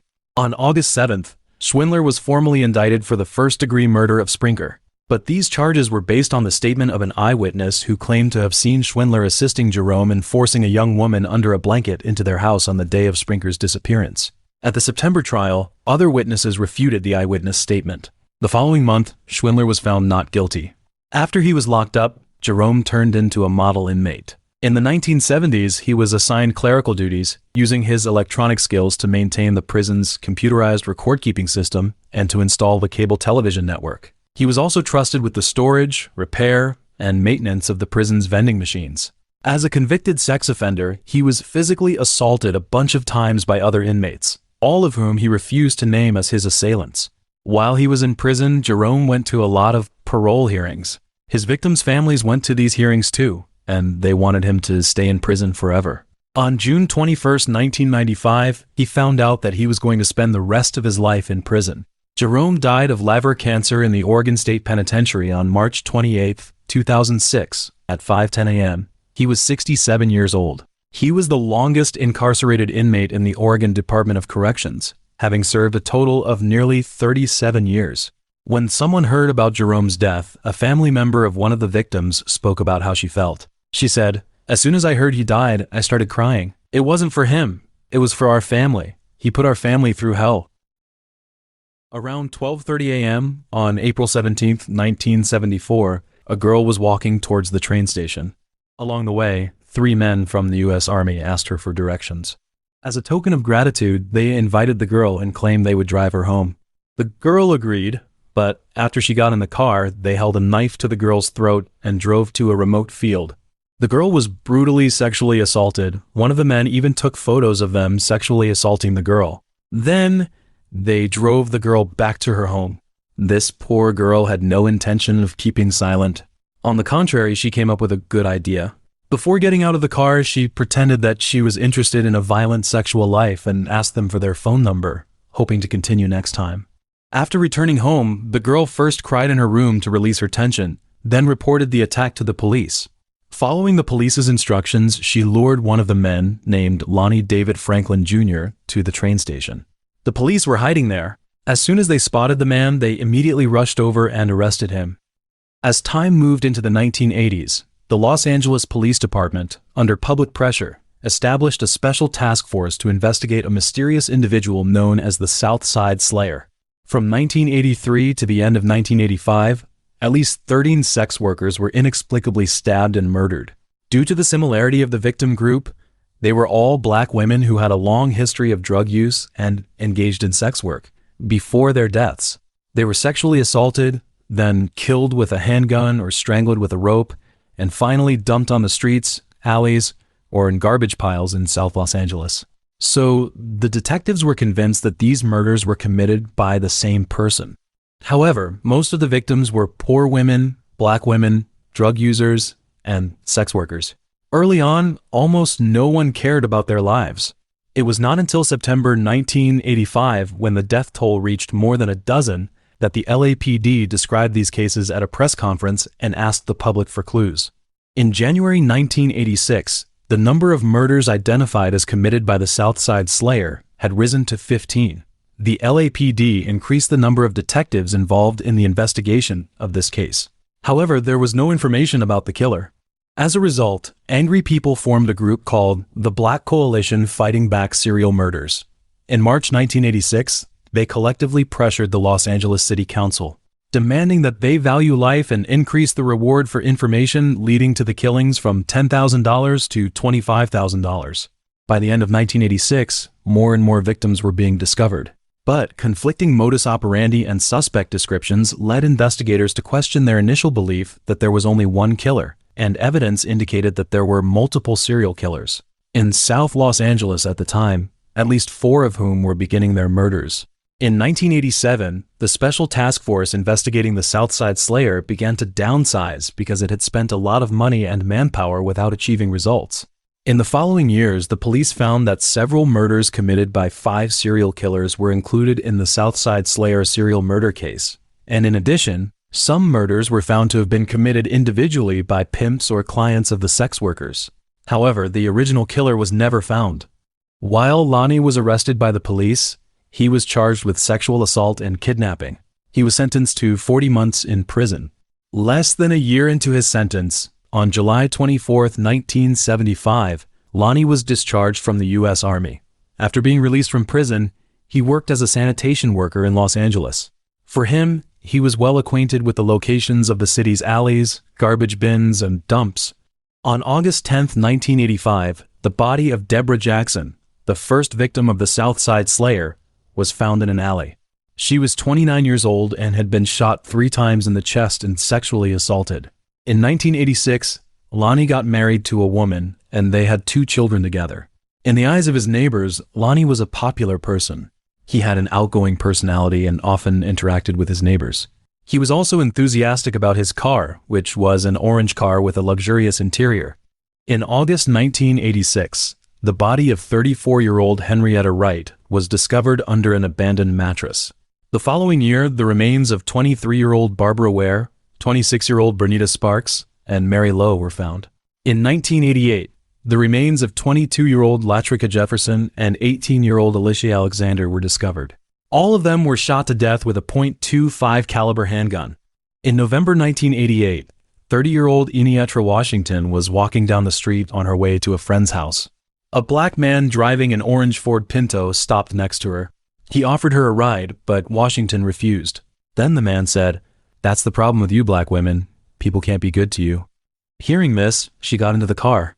The man then took out a pistol, pointed it at Washington's chest, and fired a shot. He also sexually assaulted her. Finally, he threw Washington out of the car, intending for her to bleed to death. Fortunately, Washington managed to get help and survived. She was taken to the hospital, where she described the man's appearance to the police, who then created a composite sketch of the attacker. In May 2007, 25-year-old Janisha Peters was murdered. Through DNA analysis of the evidence left by the killer, the police determined that the perpetrator of Peters' death was related to the Southside Slayer murders that had occurred more than 20 years earlier. In the same year, the Los Angeles Police Department re-established an investigative team to find the killer from that time. In early September 2008, Los Angeles officials announced that they would offer a reward of $500,000 to help capture the perpetrator. In February 2009, the police officially renamed the killer the Grim Sleeper. They also revealed a more alarming piece of information. As early as the 1980s, a man had reported seeing the killer discard a body and provided a detailed description of the killer's car and its license plate number. In March 2009, the only surviving victim of the attack, Washington, gave an interview. She stated that the killer appeared to be a black man in his early 30s.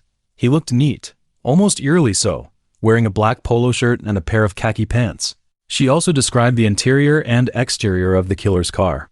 In 2004, voters passed Proposition 69, which required that DNA be collected from all felons and individuals arrested for certain specific charges and entered into a database. This allowed the police to directly identify suspects through technology. Although investigators already had the Grim Sleeper's DNA, there was no record in the database, meaning the killer had not been arrested for other crimes, or if he had been arrested, it was not recorded for some reason. In 2010, the police tried again to enter the Grim Sleeper's DNA into the database. This time, the results were completely different. They found that the DNA of a criminal named Christopher Franklin partially matched that of the Grim Sleeper. Franklin was convicted of felony weapon and drug charges in 2008. He was too young, so the Grim Sleeper could not be him. However, the real identity of the Grim Sleeper must be related to Franklin. So the police set their sights on his father, Lonnie. To avoid alerting the suspect, they first dispatched a police officer disguised as a waiter at a restaurant where Lonnie ate. Then they collected Lonnie's used tableware, silverware, glass, and pizza to obtain his DNA. Eventually, the true identity of the grim sleeper was successfully confirmed as 57-year-old Lonnie. On July 7, 2010, Lonnie was arrested. He was charged with 10 counts of murder, 1 count of attempted murder, and multiple special circumstances of murder. On December 16th, the Los Angeles Police Department released 180 photos of women found in Lonnie's home. The police chief said, "These people are not suspects. We don't even know if they are victims. But we do know this. Lonnie Franklin's reign of terror in the city of Los Angeles, which spanned well over 2 decades, culminating with almost a dozen murder victims, certainly needs to be investigated further." In total, investigators found over 1,000 photos and several hundred hours of video in Lonnie's home. The images mainly show black women of a wide age range, from teenagers to middle-aged and older, often nude. Some of the victims appear to be beaten and bleeding, while others seem to be unconscious or dead. The police believe Lonnie took many of the photos, which date back up to 30 years. On February 16, 2016, the trial began. Lonnie was charged with 10 counts of murder and 1 count of attempted murder. On May 5th, after nearly 3 months of trial and a day and a half of jury deliberation, he was found guilty of all charges. On May 12th, Lonnie's sentencing hearing began. During the hearing, prosecutors presented evidence related to 4 additional victims they believed were killed by Lonnie. These victims were identified after his arrest: Sharon Alicia Dismuke, Inez Warren, and Georgia Mae Thompson, whose identities were linked to unsolved missing persons cases dating back to 1976 and were considered potential grim sleeper victims by the task force. The 4th victim was Rolania Morris, who was identified from photos found in Lonnie's home. Her body was never found, and prosecutors did not charge Lonnie with these murders, as they feared it would delay the trial. On June 6, 2016, a Los Angeles County jury sentenced Lonnie to death. On August 10th, the Superior Court sentenced Lonnie on each count and listed the names of the victims. On March 28, 2020, he was found dead in his cell. There were no signs of trauma on his body, and the cause of death and autopsy results were not publicly disclosed. In fact, the police missed an opportunity to apprehend Lonnie earlier. In 2003, he was convicted of a felony and was serving 3 years of supervised probation. In 2004, when voters passed Proposition 69, the police collected and cataloged thousands of DNA samples. During Lonnie's probation, his DNA should have been entered into the database, but it was not, as his probation officer failed to collect it between November 2004 and August 2005. The 20th century, an era shrouded in war and turmoil, saw the shadows thrive in the corners due to the lag in criminal investigation technology. It was against this backdrop that serial killers like phantoms roamed freely, committing countless horrifying atrocities. Among these demons, John George Hay stood out glaringly.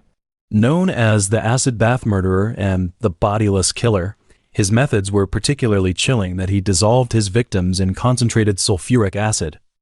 Sulfuric acid, vital chemical compound, became a tool of destruction in his hands. Its strong corrosive and dehydrating properties could reduce objects to unrecognizable residue within mere hours. His workshop was a hellish laboratory with steel drums, concentrated sulfuric acid, and other chemicals neatly arranged. He meticulously planned each murder, luring his victims to this grim place. Hammers, iron rods, and even firearms were the tools he used to end their lives. Once they were dead, the sulfuric acid began its gruesome work, eroding the victims until only traces of fat, bone fragments, and teeth remained. These remnants were then buried in desolate, forgotten corners. His crimes were not merely acts of murder, but a complete trampling of the boundaries of humanity, as each dissolved victim represented a life utterly erased from existence. On July 24, 1909, John was born in Stamford, Lincolnshire, England. His family was deeply rooted in religious traditions, with his father working as an engineer. The entire family were devout members of the Plymouth Brethren, a conservative Christian Protestant sect. John spent his childhood in the garden enclosed by the high walls of his father's construction, a solitary existence as his parents had married late in life, making him the only child in the family. His upbringing was strict, confined to reading religious texts, and the idea of playing with other children was out of the question. For young John, this was an inescapable form of confinement. As an adult, he often claimed that his childhood was haunted by religious nightmares, a reflection of the oppressive environment he grew up in. Despite their conservative lifestyle, John's parents supported his education in music within the church. During his studies, he developed a strong interest and talent for classical music, particularly the piano. Accompanied by his parents, he frequently attended concerts, and through this exposure to music, he cultivated a personality that was very particular about his appearance and personal hygiene. As he grew older, John earned a scholarship and attended Queen Elizabeth Grammar School in Wakefield. There, thanks to his early exposure to music and eloquence, he became a choir boy. In his spare time, John, much like his father, developed an interest in electrical engineering and took on part-time jobs in the field while continuing his studies. After graduation, his eloquence and striking appearance landed him a job as an advertising salesman. However, this period of relative stability was short-lived, as his criminal tendencies began to surface. At the age of 21, he was fired for embezzling company funds. Despite this setback, he showed no signs of remorse and continued to make money by forging car documents, further descending into a life of crime. On July 6, 1934, John married 23-year-old Beatrice Betty Hammer. Despite this new chapter in his life, his penchant for fraud remained unchanged. Once again, when Betty learned that he had been imprisoned for fraud, she filed for divorce. Their marriage lasted less than a year. The daughter Betty had with him was sent to be raised by another family. At this point, his conservative parents, unable to tolerate having a child who was drawn to crime, chose to sever ties with John completely. In 1936, John moved to London, where he met his first victim, William McSwan, a wealthy amusement park owner and heir to a fortune. Impressed by John's eloquence, intelligence, and polished appearance, and particularly by the fact that John's advice had helped him make money on several occasions, so William hired John as his driver and tasked him with maintaining the amusement park's machinery. However, it wasn't long before John's criminal tendencies resurfaced. He forged an identity as a lawyer named William Cato Adamson, claiming to have law offices in Chancery Lane in London, Guildford in Surrey, and Hastings in Sussex. Using this fake persona, he began defrauding people who were eager to invest in stocks, selling them fraudulent shares at below-market prices. But his schemes eventually unraveled. One client noticed a spelling error on the letterhead of the documents John had forged, raising suspicions. The client reported the fraud to the authorities, leading to John's arrest. He was convicted of fraud and sentenced to 4 years in prison. In the cold, grim corners of the prison, John seethed with anger, yet he felt powerless. He knew that his fraudulent schemes would inevitably be exposed, unless the victims were dead and could no longer speak out against him. This realization took root in his mind, but a new problem emerged: how to dispose of the bodies. Simple burial did not offer him peace of mind, as the slow and unpredictable process of natural decomposition could still lead to police investigations. After much contemplation, John heard a fellow inmate mention a French murderer who, like him, had made a living through fraud. Inspired, John decided to adopt the French criminal's method of disposing of bodies, dissolving them in sulfuric acid. To test the effectiveness of this method, John conducted experiments on field mice. He discovered that immersing a mouse's body in concentrated sulfuric acid completely dissolved it within just 30 minutes. This discovery thrilled John, as he believed that without a body, his crimes would remain forever hidden in the shadows, untraceable and unsolvable. In 1944, as World War II drew to a close, John was released from prison and took up a job as an accountant at a company in London. However, he had a fatal flaw: a gambling addiction. His extravagant spending habits left him dissatisfied with his modest income. By chance, he ran into his former employer, William, at a bar. Given John's sharp mind and past success in helping William make money, William once again sought his advice and proposed a potential collaboration. This led John to meet William's parents, Donald and Amy, who would become his second and third victims. The wealthy couple owned numerous properties in London and took a liking to John, charmed by his witty humor and polished demeanor. John, in turn, grew envious of the family's substantial assets. To facilitate his plans, he rented an apartment with a basement in London, which would later serve as one of his primary crime scenes. On September 6, 1944, John lured William to his apartment under a pretext and led him into the basement. There, taking advantage of William's trust, John struck him on the head with an iron rod, killing him in a brutal and cold-blooded act. He then placed William's body into a steel drum containing 40 gallons of sulfuric acid, 2 days later, he found that the body had been almost entirely dissolved, leaving only a few bones and teeth behind. Then he disposed of these remains by flushing them down the drain. With William out of the way, John forged signatures and documents to transfer William's assets into his own accounts. When Donald and Amy inquired about their son's whereabouts, John lied, claiming that William had fled to avoid being drafted into military service. By 1945, as World War II neared its end, William's continued absence began to raise suspicions with Donald and Amy. Realizing that his lies were on the verge of unraveling, John told the elderly couple on July 2nd that their son had returned from Scotland, but, due to his evasion of military service, needed to remain discreet and out of public view. He arranged for them to meet at his apartment. That day, John brutally beat the defenseless elderly couple to death with his fists.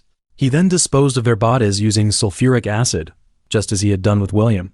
After forging their signatures to steal their pension checks, John moved into the upscale Onslow Court Hotel in Kensington, a luxurious establishment befitting his newfound wealth.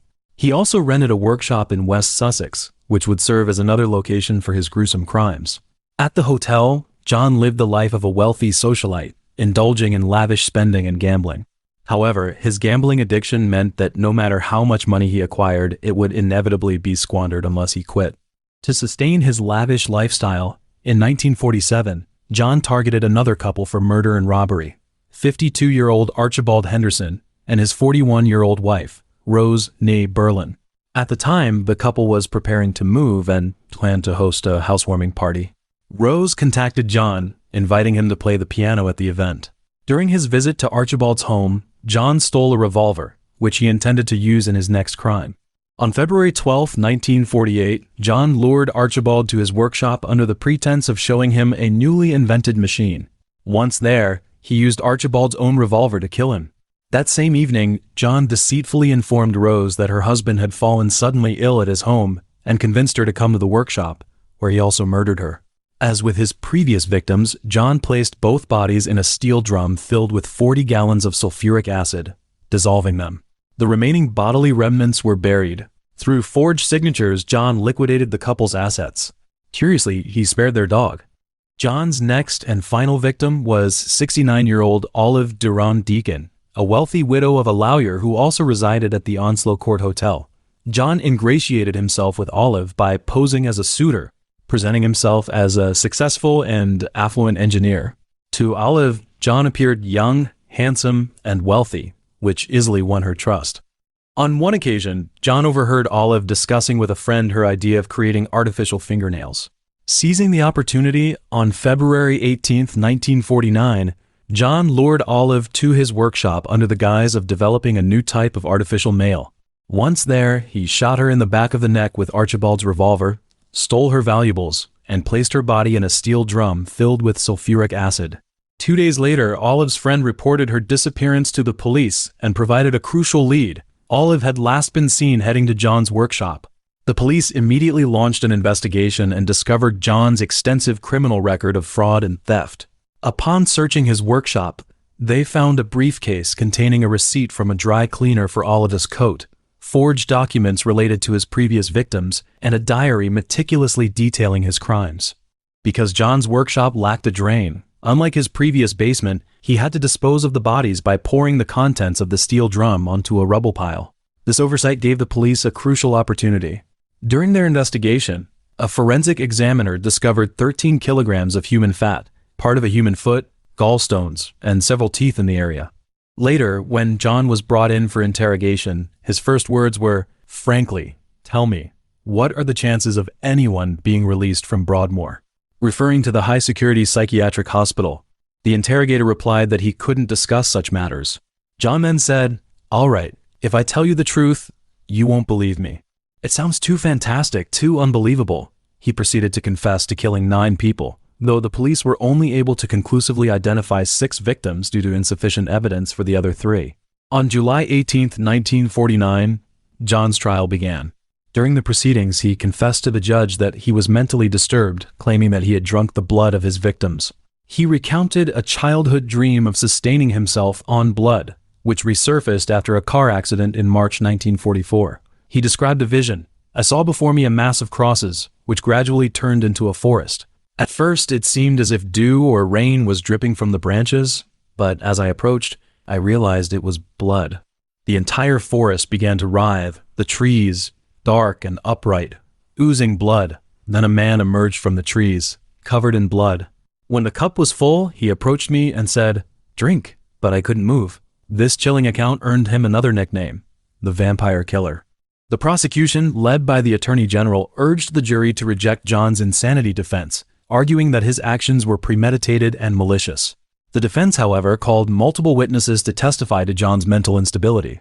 One of these witnesses was a psychiatrist, who claimed that John had a paranoid constitution and displayed an absolute coldness, cheerfulness, flatness, and almost friendly indifference toward his crimes, which the psychiatrist described as unique in my experience. Despite the defense's efforts and John's belief that the absence of bodies would prevent conviction, the jury took only minutes to find him guilty and dismiss his insanity plea.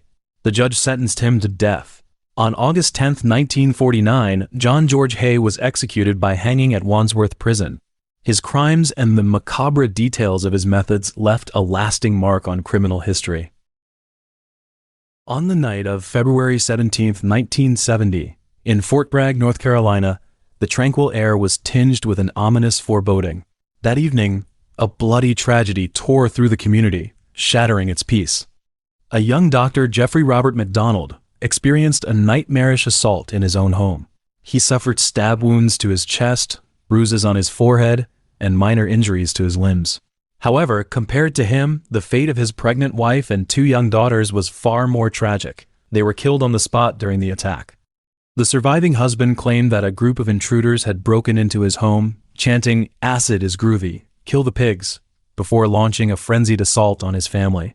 Yet, as the investigation deepened, the truth became increasingly murky. Jeffrey's account was riddled with inconsistencies. He, the only male in the house, had sustained the least severe injuries, while his defenseless wife and daughters suffered the most fatal blows. These incongruous details cast doubt on his story, and the mystery gradually pointed to a chilling possibility that the massacre was a cold-blooded murder orchestrated by Jeffrey himself. His image shifted from that of an innocent victim to a suspect who had meticulously planned the crime. His story shocked the entire United States and sparked decades of legal controversy and public debate. People have long questioned, was he the mastermind behind a calculated, cold-blooded murder, or was he truly an innocent victim? The story begins in the Jamaica neighborhood of Queens, New York, where on October 12, 1943, a couple welcomed their second child, Jeffrey. Despite their impoverished circumstances, the young boy did not succumb to despair. His father, though strict in his discipline, never resorted to physical abuse against his wife or children. It was precisely this environment that shaped Jeffrey's precocious character. During high school, he served as student council president and was voted by his peers as the most popular and most likely to succeed. However, his adolescence was not all glamour and accolades. At the end of 8th grade, a girl entered his life. It happened in the high school hallway, where 2 girls walked side by side, passing by Jeffrey. For some reason, her image lingered in his mind for days. 2 weeks later, Jeffrey sought her out, Colette Catherine Stevenson. They began talking and quickly formed a friendship. Their relationship progressed rapidly, and they started dating. One memorable moment was when Jeffrey and Colette sat on a balcony, holding hands while watching the movie, Summer Place. That scene left a deep impression on them. Whenever the movie's theme song played on the radio, they would instinctively turn up the volume, as if the melody was a testament to their love. However, this youthful romance did not last long. Colette abruptly announced the end of their relationship. Jeffrey was heartbroken, but he soon moved on and began a new relationship with another girl. Jeffrey excelled in high school and earned a 3-year scholarship to Princeton University. In 1962, he enrolled at Princeton to pursue pre-med studies, where he demonstrated remarkable academic talent and potential. However, his personal life was far from stable. During his 2nd year of studies, after breaking up with his new girlfriend, Jeffrey reconnected with his former flame, Colette. She was a shy girl, harboring a slight fear of the world, and Jeffrey, with his confident demeanor, became her protector, much like a knight. Yet, he was a romantic at heart and often dated other girls. When he learned that Colette was pregnant with his child, he decided to marry her. On September 14, 1963, they tied the knot in New York City, with 100 guests in attendance. The reception was held at the Fifth Avenue Hotel, and the couple later honeymooned in Cape Cod. On April 18, 1964, their first daughter, Kimberly Catherine, was born. After completing his undergraduate studies at Princeton, Jeffrey moved with his family to Chicago in the summer of 1965 to attend Northwestern University Medical School. Colette, meanwhile, gave up her studies to focus entirely on their family. On May 8, 1967, their second child, Kristen Zhang, was born. In 1968, after graduating from medical school, they relocated to Bergenfield, New Jersey. Jeffrey completed a one-year residency in thoracic surgery at New York's Columbia Presbyterian Medical Center. This period was grueling for both Jeffrey and Colette, as Jeffrey often worked 36-hour shifts, leaving him only 12 hours to rest at home, which severely limited his time with his family. After finishing his residency, Jeffrey and Colette vacationed in Aruba, and he subsequently decided to enlist in the military. On June 28, 1969, Jeffrey officially joined the U.S. Army and was sent to Fort Sam Houston in Texas for a 6-week basic medical training course for doctors. During this time, he volunteered to join the Army Special Forces, becoming a Green Beret physician. He was then assigned to Fort Moore in Georgia, where he completed airborne training. Although he initially feared deployment to Vietnam, he learned that, as a Special Forces doctor, the likelihood of being sent overseas was low. In August, Jeffrey was stationed at Fort Bragg, North Carolina, serving as a surgeon for the 3rd Special Forces Group. His wife and 2 daughters moved with him to the base, living at 544 Castle Drive, a housing area reserved for married officers, with security provided by military police. Here, Colette continued to pursue her academic dreams, aspiring to earn a bachelor's degree in English literature. Meanwhile, their 2 daughters began to develop distinct personalities. Kimberly was intelligent, shy, and feminine, while Kristen was a spirited tomboy who would even stand up for her sister if she was bullied. On December 10th, Jeffrey took on the role of preventive medical officer. By this time, Colette was pregnant with their 3rd child, a boy due in July 1970. Jeffrey was filled with anticipation for the future. He even bought a Shetland pony as a Christmas surprise for his daughters and planned to move the family to a farm in Connecticut. Colette, feeling deeply content, wrote to a university acquaintance that her life had never been so normal or happy.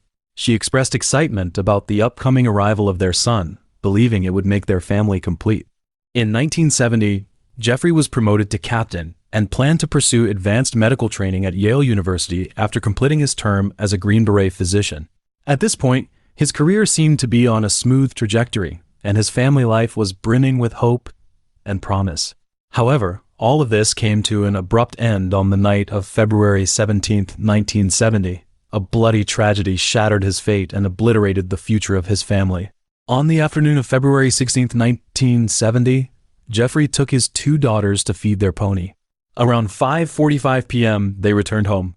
Jeffrey took a shower and changed into an old blue pajama set. After dinner, Colette left the house to attend a night class at the University of North Carolina in Fort Bragg. According to Jeffrey's account, he played a game with his daughters, letting them ride on his back. Around 7 p.m., he put Kristen to bed and then rested himself. After waking up, he watched Kimberly's favorite TV show, Laugh-In, with her. At 9:40 p.m., Colette returned home, and the couple sat together on the couch watching TV.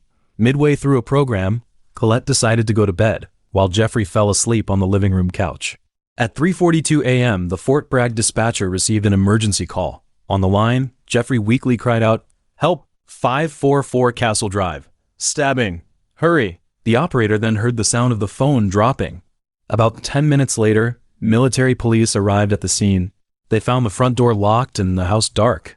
When they went around to the back, they noticed the screen door was unlocked and the rear door was open. Upon entering, they were met with a horrifying scene. In the master bedroom, Colette lay on her back, one eye open and one breast exposed. Her body bore the marks of repeated blows from a blunt object, with both arms broken. She had been stabbed 21 times in the chest with an ice pick and 16 times in the neck with a knife. Her trachea was severed in 2 places. Her blood-stained pajamas clung to her, and a paring knife lay beside her. Jeffrey was found lying face down next to her, his head resting on her chest and his arm draped around her neck. He says, "Check my kids. I heard my kids crying." 5-year-old Kimberly was found in her bed. Her head and body had been repeatedly struck with a blunt object, and she had been stabbed 8 to 10 times in the neck. Her skull was fractured, her cheekbone protruding through her skin, and her brain severely bruised, leading to her death shortly after the injuries were inflicted. 2-year-old Kristen lay in her bed with a bottle in her mouth. She had been stabbed 33 times in the chest, neck, hands, and back, and 15 times with an ice pick. Her heart bore 2 knife wounds.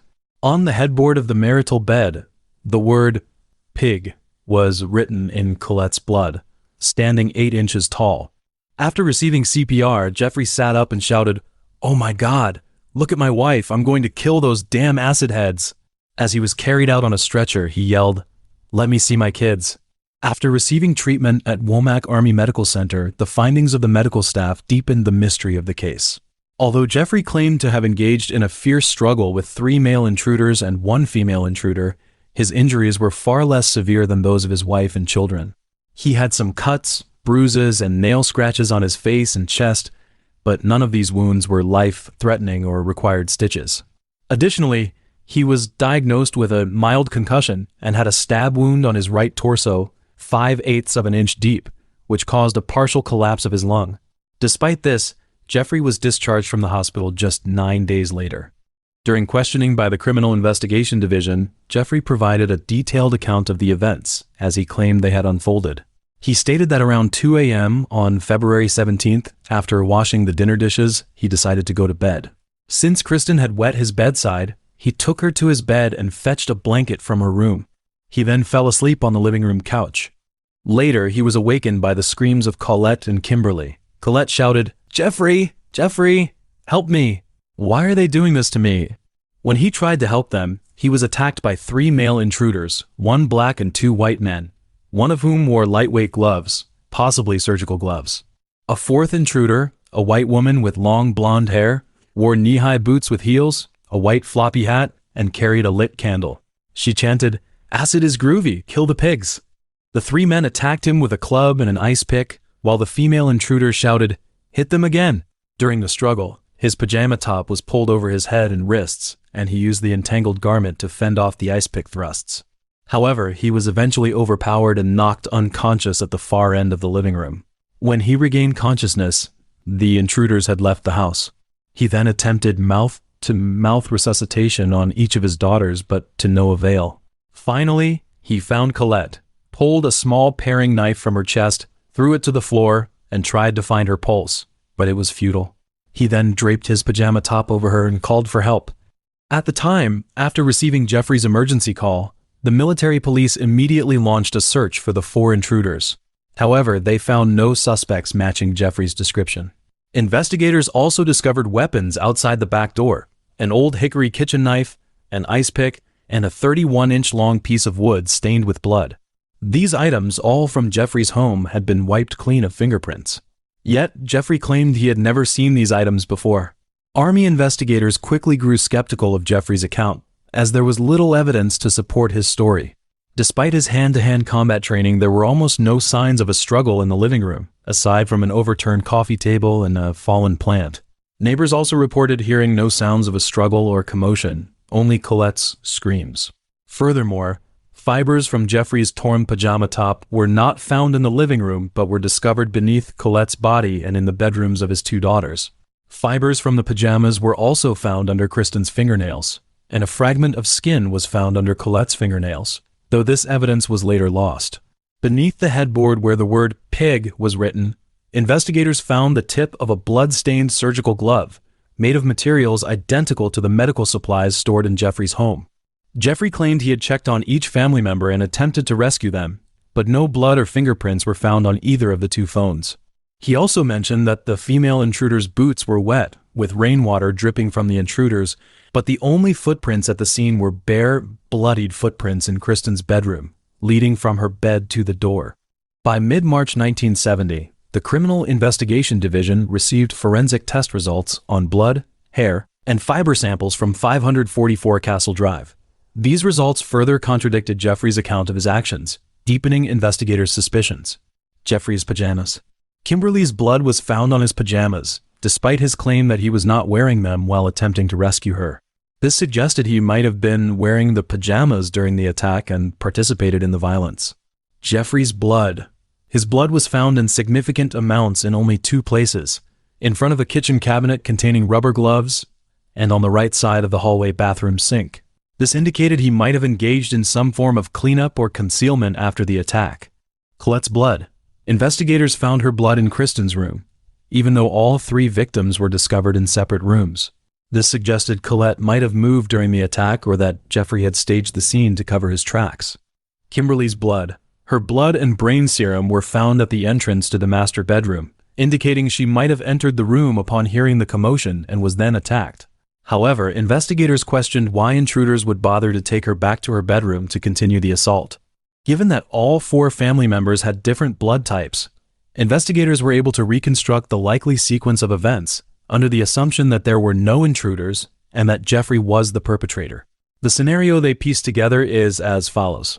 Jeffrey and Colette likely had an argument in the master bedroom, possibly over Kristen's bedwetting or Jeffrey's infidelity. The argument escalated into a physical altercation, during which Colette may have struck Jeffrey on the forehead with a hairbrush. As the conflict intensified, their eldest daughter, Kimberly, likely heard the commotion and entered the master bedroom. She was then struck on the head, severely injuring her. Jeffrey carried the critically injured Kimberly back to her bedroom and stabbed her. Next, Jeffrey went to Kristen's room, intending to eliminate the last potential witness. However, Colette, regaining consciousness, stumbled into Kristen's bedroom in an attempt to protect her youngest daughter. In the end, Jeffrey killed both of them and carried Colette's body back to the master bedroom.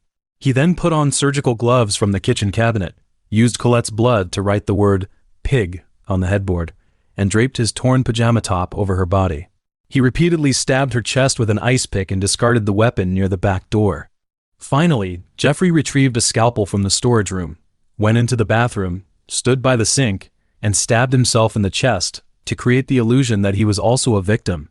He then used the house phone to call for an ambulance and lay down next to Colette's body to wait for the military police to arrive.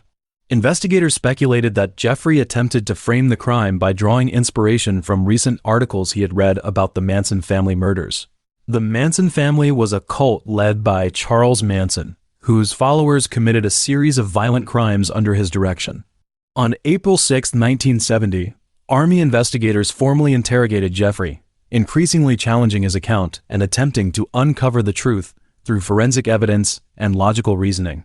At the start of the interrogation, Jeffrey once again detailed his version of events, insisting that he had been attacked by 4 intruders and had engaged in a fierce struggle with them. He described seeing the tops of some boots before losing consciousness and collapsing in the hallway due to a pneumothorax after the intruders left. He also mentioned that he had to convince doctors at the hospital to insert a chest tube because he was certain his lung had been punctured. However, the investigators were unconvinced. They directly confronted Jeffrey. "You didn't do this yourself, did you?" This question clearly struck a nerve, and Jeffrey immediately denied the accusation, attempting to prove his innocence by emphasizing his injuries. The investigators then shifted their focus to the crime scene and the forensic evidence. Jeffrey denied that any of the weapons came from his home, even though the wood found at the scene matched wood from Kimberly's closet. He also claimed he couldn't explain the discrepancies between the fiber and blood evidence and his account. One investigator then posed a critical question. Why were Jeffrey's injuries so much less severe than those of his wife and daughters? He pointed out that if 4 intruders had indeed carried out such a brutal attack, why would they leave Jeffrey, a potential witness, alive?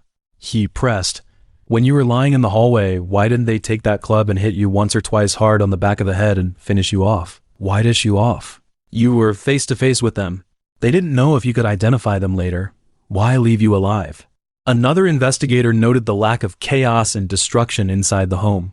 If 4 intruders had gone on a killing spree, they would have expected to see evidence such as broken furniture, shattered mirrors, and smashed walls. However, the only signs of a struggle were a top-heavy coffee table and a fallen plant. Jeffrey couldn't provide a reasonable explanation for this observation or for how Kimberly's blood and brain serum had been recovered from the master bedroom.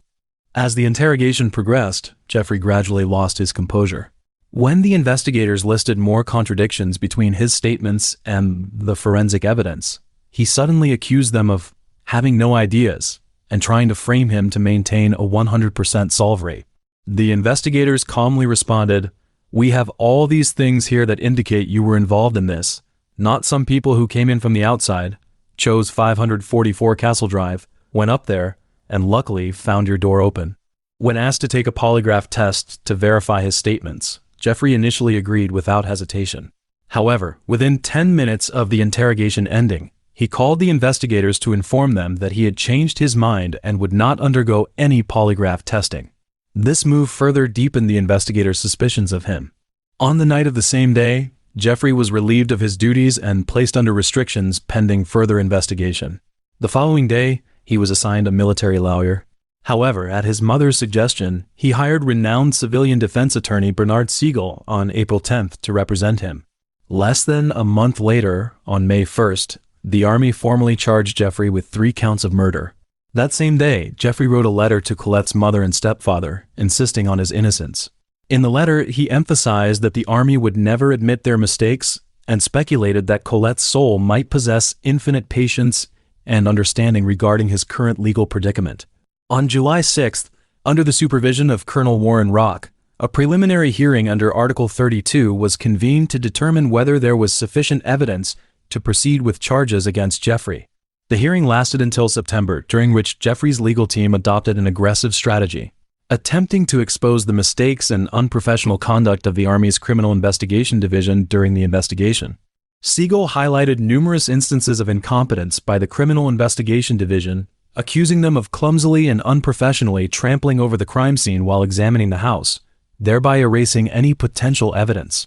He also pointed out that the Criminal Investigation Division had lost critical evidence, including a thread found under Kimberly's fingernails, Jeffrey's pajama pants, 4 torn tips of rubber surgical gloves, and a piece of skin found under one of Colette's fingernails. He further cited several examples of incompetence by the military, police, and first responders, including an ambulance driver who stole Jeffrey's wallet from the living room, and a pathologist who failed to obtain the children's fingerprints from the crime scene for comparison. The first witness to testify in Jeffrey's defense was military police officer Kenneth Mika. He testified that while responding to the emergency call on the night of the murders, he observed a blonde woman wearing a wide-brimmed hat standing at a corner about half a mile from Jeffrey's house. He noted that such a sighting was unusual given the late hour and the weather. He also testified that an ambulance driver at the crime scene had defied instructions by standing up a tilted flower pot. A colonel also testified that he personally visited the crime scene and overturned the coffee table, which hit the side of a rocking chair and came to rest on the edge of the chair. He further noted that if no wet footprints or mud belonging to the alleged intruders were found at the crime scene, it meant that the crime scene investigators had also failed to find any evidence, despite the fact that numerous military, police, and civilians had been walking around the house. In August, a key witness, William Posey, emerged. He claimed that the blonde woman described by Jeffrey might have been a local 17-year-old drug user and police informant named Helena Worrell Stokely. According to him, around 4 a.m. on the day of the murders, Helena was sitting in a car outside her apartment with 2 or 3 young men. He also claimed that Helena stopped wearing boots and floppy hats after February 17th and wore black clothing on the day of the funeral. She even told Posey that she couldn't remember what she had done on the day of the murders. Months later, Helena allegedly told Posey that she and her boyfriend couldn't get married until they went out and killed more people. Although Helena was located and questioned by the police, her responses were vague and contradictory. She recalled that on the night of February 16th, she had gone out for a drive with her boyfriend, Gregory Mitchell, in the early hours of the next morning, driving aimlessly. However, she claimed to have been under the influence of a hallucinogen to the extent that she couldn't be sure whether she had been at Jeffrey's house. Despite witnesses claiming that she had admitted to being involved in the murders and that her clothing on that day matched Jeffrey's description, she was not called to testify. During the hearing, Jeffrey testified for 3 days, and parts of his testimony contradicted what he had told investigators on April 6th. For example, he now claimed that he had actually moved Colette's body, finding her somewhat leaning against a chair, and then simply laid her flat on the floor. He also stated that, possibly due to his surgical background, he had rinsed his hands a bit in the bathroom while checking his injuries before seeking help. He further mentioned the type B blood found in the kitchen, testifying that he might have also washed his hands in the kitchen sink for some reason before calling emergency services. Additionally, Jeffrey said that on February 17th or 18th, he discovered 2 lumps on the back of his head, 2 or 3 puncture wounds on his upper left chest, other wounds on his right bicep, and about 10 ice pick wounds on his abdomen. However, none of these wounds were treated and none required surgery. This account contradicted medical reports in his previous descriptions. When questioned about his infidelity, Jeffrey admitted to 2 affairs but insisted that Colette had been unaware of both. He also claimed that their time at Fort Bragg had been the most fulfilling period of their marriage. Following Jeffrey's testimony, a clinical psychologist testified about the conclusions he had drawn from a series of tests he had conducted on Jeffrey. The expert noted that the tests revealed an abnormal lack of anxiety, depression, and anger in Jeffrey regarding the loss of his family. His report concluded that Jeffrey was capable of amassing a significant amount of denial or repression, to the point that the impact of recent events on his life had diminished. Furthermore, such an extreme psychological response could lead a person to portray themselves as both a victim and a martyr. On October 13th, the colonel issued a report recommending that the charges against Jeffrey be dismissed due to insufficient evidence to prove his guilt. He also noted that the nature of the murders led him to believe that the perpetrator was either mentally disturbed or under the influence of drugs. He recommended that civilian authorities further investigate Helena. Later that month, all charges were formally dismissed, although a new Criminal Investigation Division investigative team formed in February 1971 continued to search for the killer, with Jeffrey still considered a suspect. In December, Jeffrey was honorably discharged from the Army and returned to New York City. In July 1971, he moved to Long Beach, California, attempting to leave the past behind and distance himself from the memories of his deceased wife and daughters. He secured a job as an emergency room physician at St. Mary Medical Center and became a lecturer at the UCLA School of Medicine, the medical director of the Long Beach Grand Prix, and a speaker on topics related to identifying and treating child abuse. He also contributed to the development of the National Cardiopulmonary Resuscitation Training Program. Living in a $350,000 apartment in Huntington Beach, he led a promiscuous lifestyle until the late 1970s, when he entered a long-term relationship with a 22-year-old flight attendant named Candy Kramer. In the years following the dismissal of the murder charges, Jeffrey garnered significant emotional and public support. He also wrote to several magazines and newspapers, detailing his willingness to further publicize the background and legitimacy of his case. On December 15, 1970, he appeared on The Dick Cavett Show, complaining about the Army's investigation and their focus on him as a suspect, which he portrayed as reckless. During this appearance, he claimed to have sustained 23 injuries, some of which he described as potentially fatal. Jeffrey's stepfather, Alfred Kasab, initially believed in his son-in-law's innocence and testified in support of Jeffrey during the Army's Article 32 hearing alongside Colette's mother. However, by November 1970, Kasab grew suspicious due to Jeffrey's repeated unwillingness to provide him with a copy of the 2,000-page transcript from the hearing. Jeffrey deceived him by claiming that he and some Army colleagues had actually tracked down, tortured, and ultimately murdered one of the 4 alleged killers.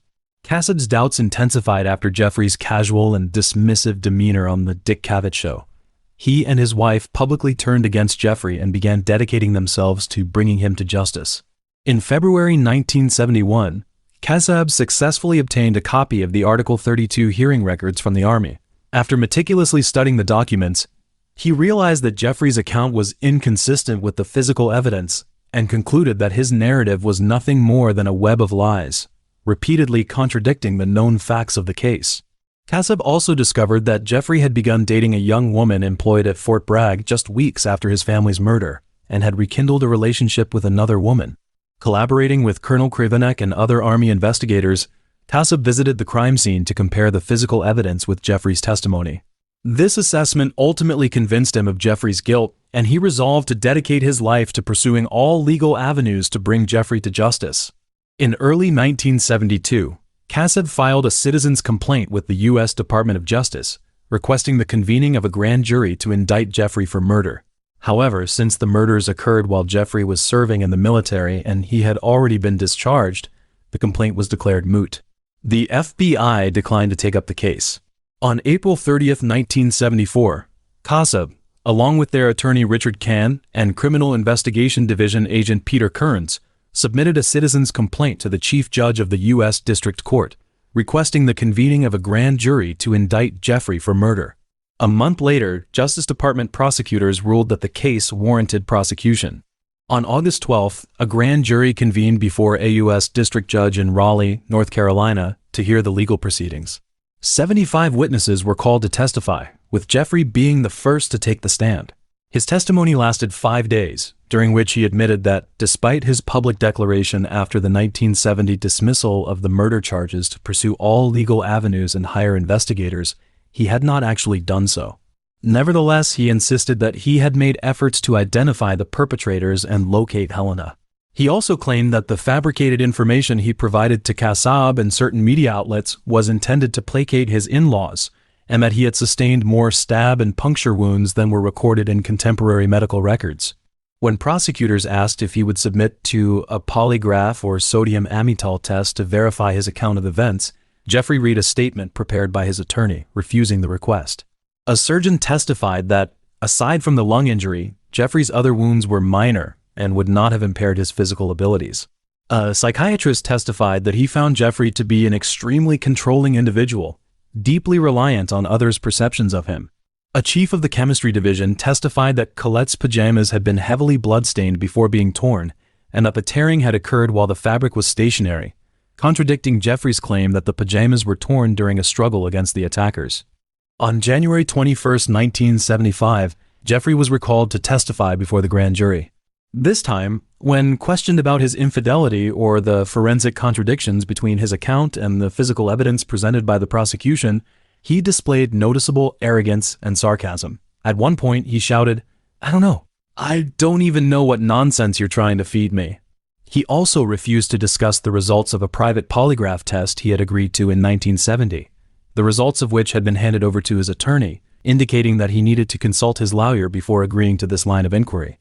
After a brief recess, Jeffrey read a statement prepared by his attorney, denying the prosecution's request to discuss the results of his 1970 polygraph examination, arguing that it violated attorney-client privilege. He then addressed the jury directly, stating that 5 long years had passed since his family's murder and his efforts to rebuild his life, and that the questions posed by the prosecution were ones he had endured for those 5 years. On January 24th, the grand jury formally indicted Jeffrey on 3 counts of murder. Less than an hour later, he was arrested in California.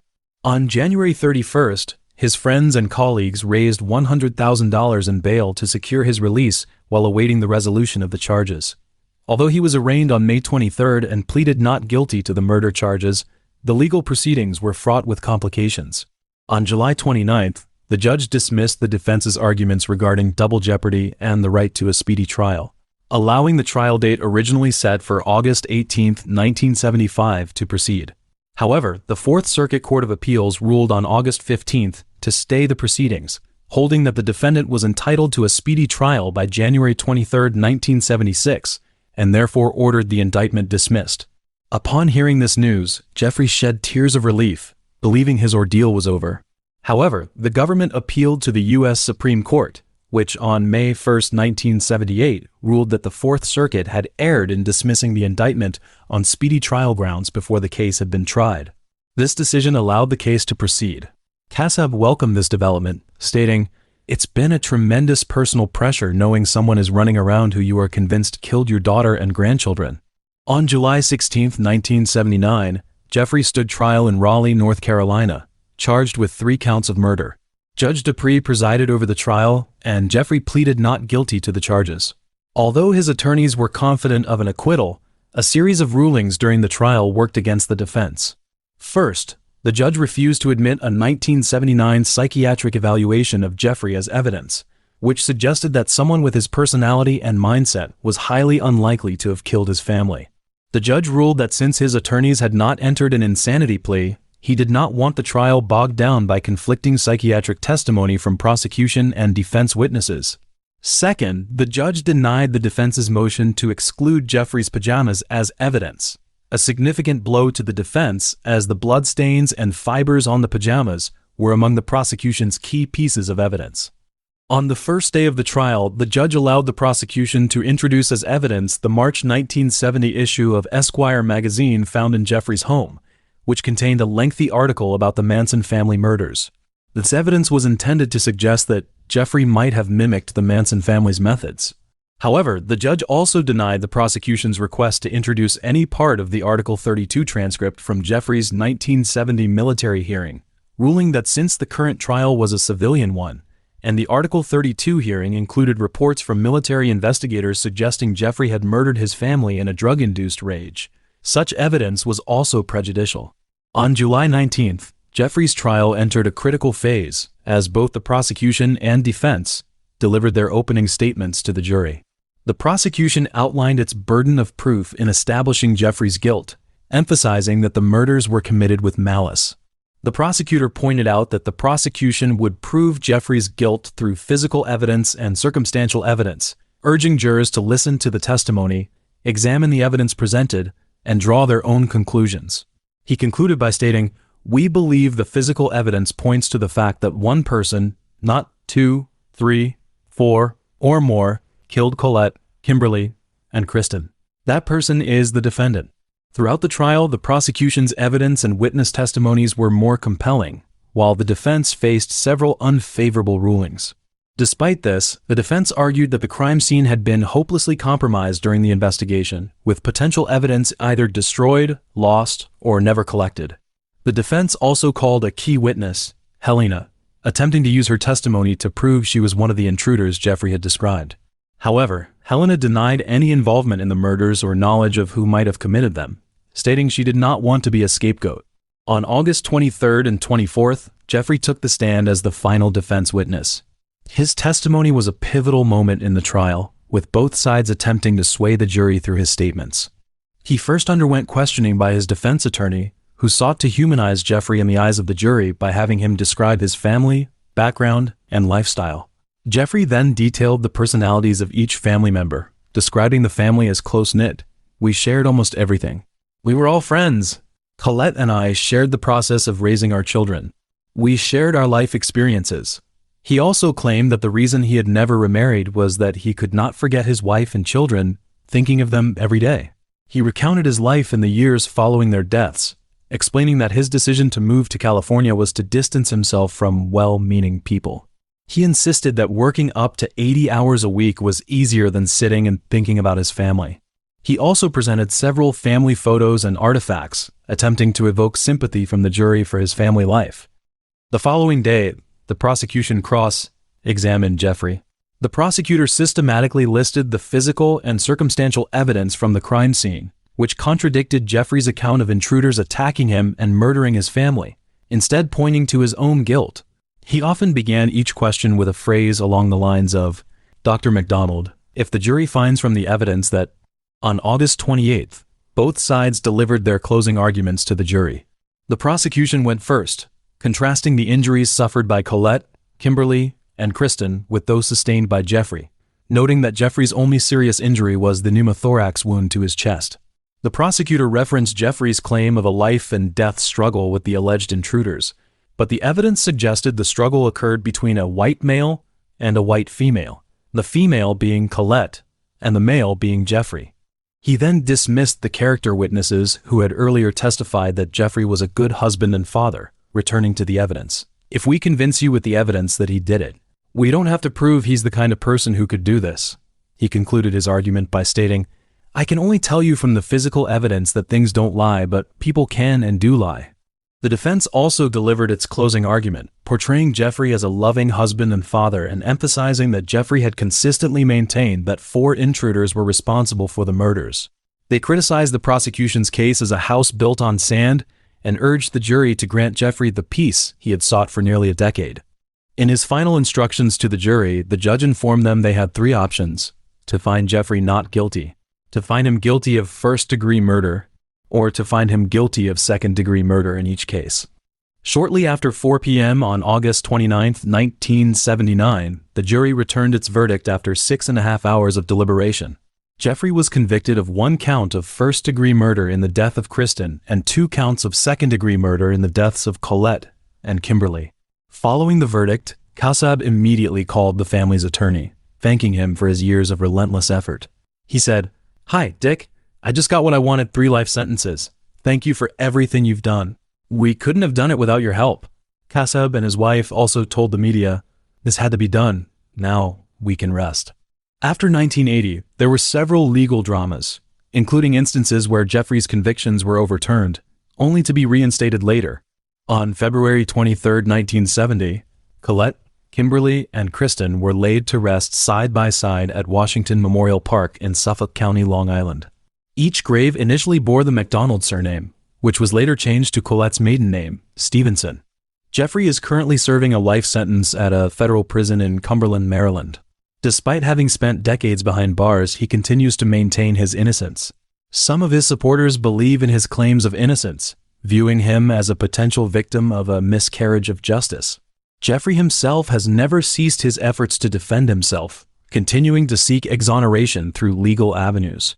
He has stated, "I won't come out and lie to the parole board just to make them let me rest. If I have to tell the parole board I killed my family to get out of here and go home, then I'll never go home."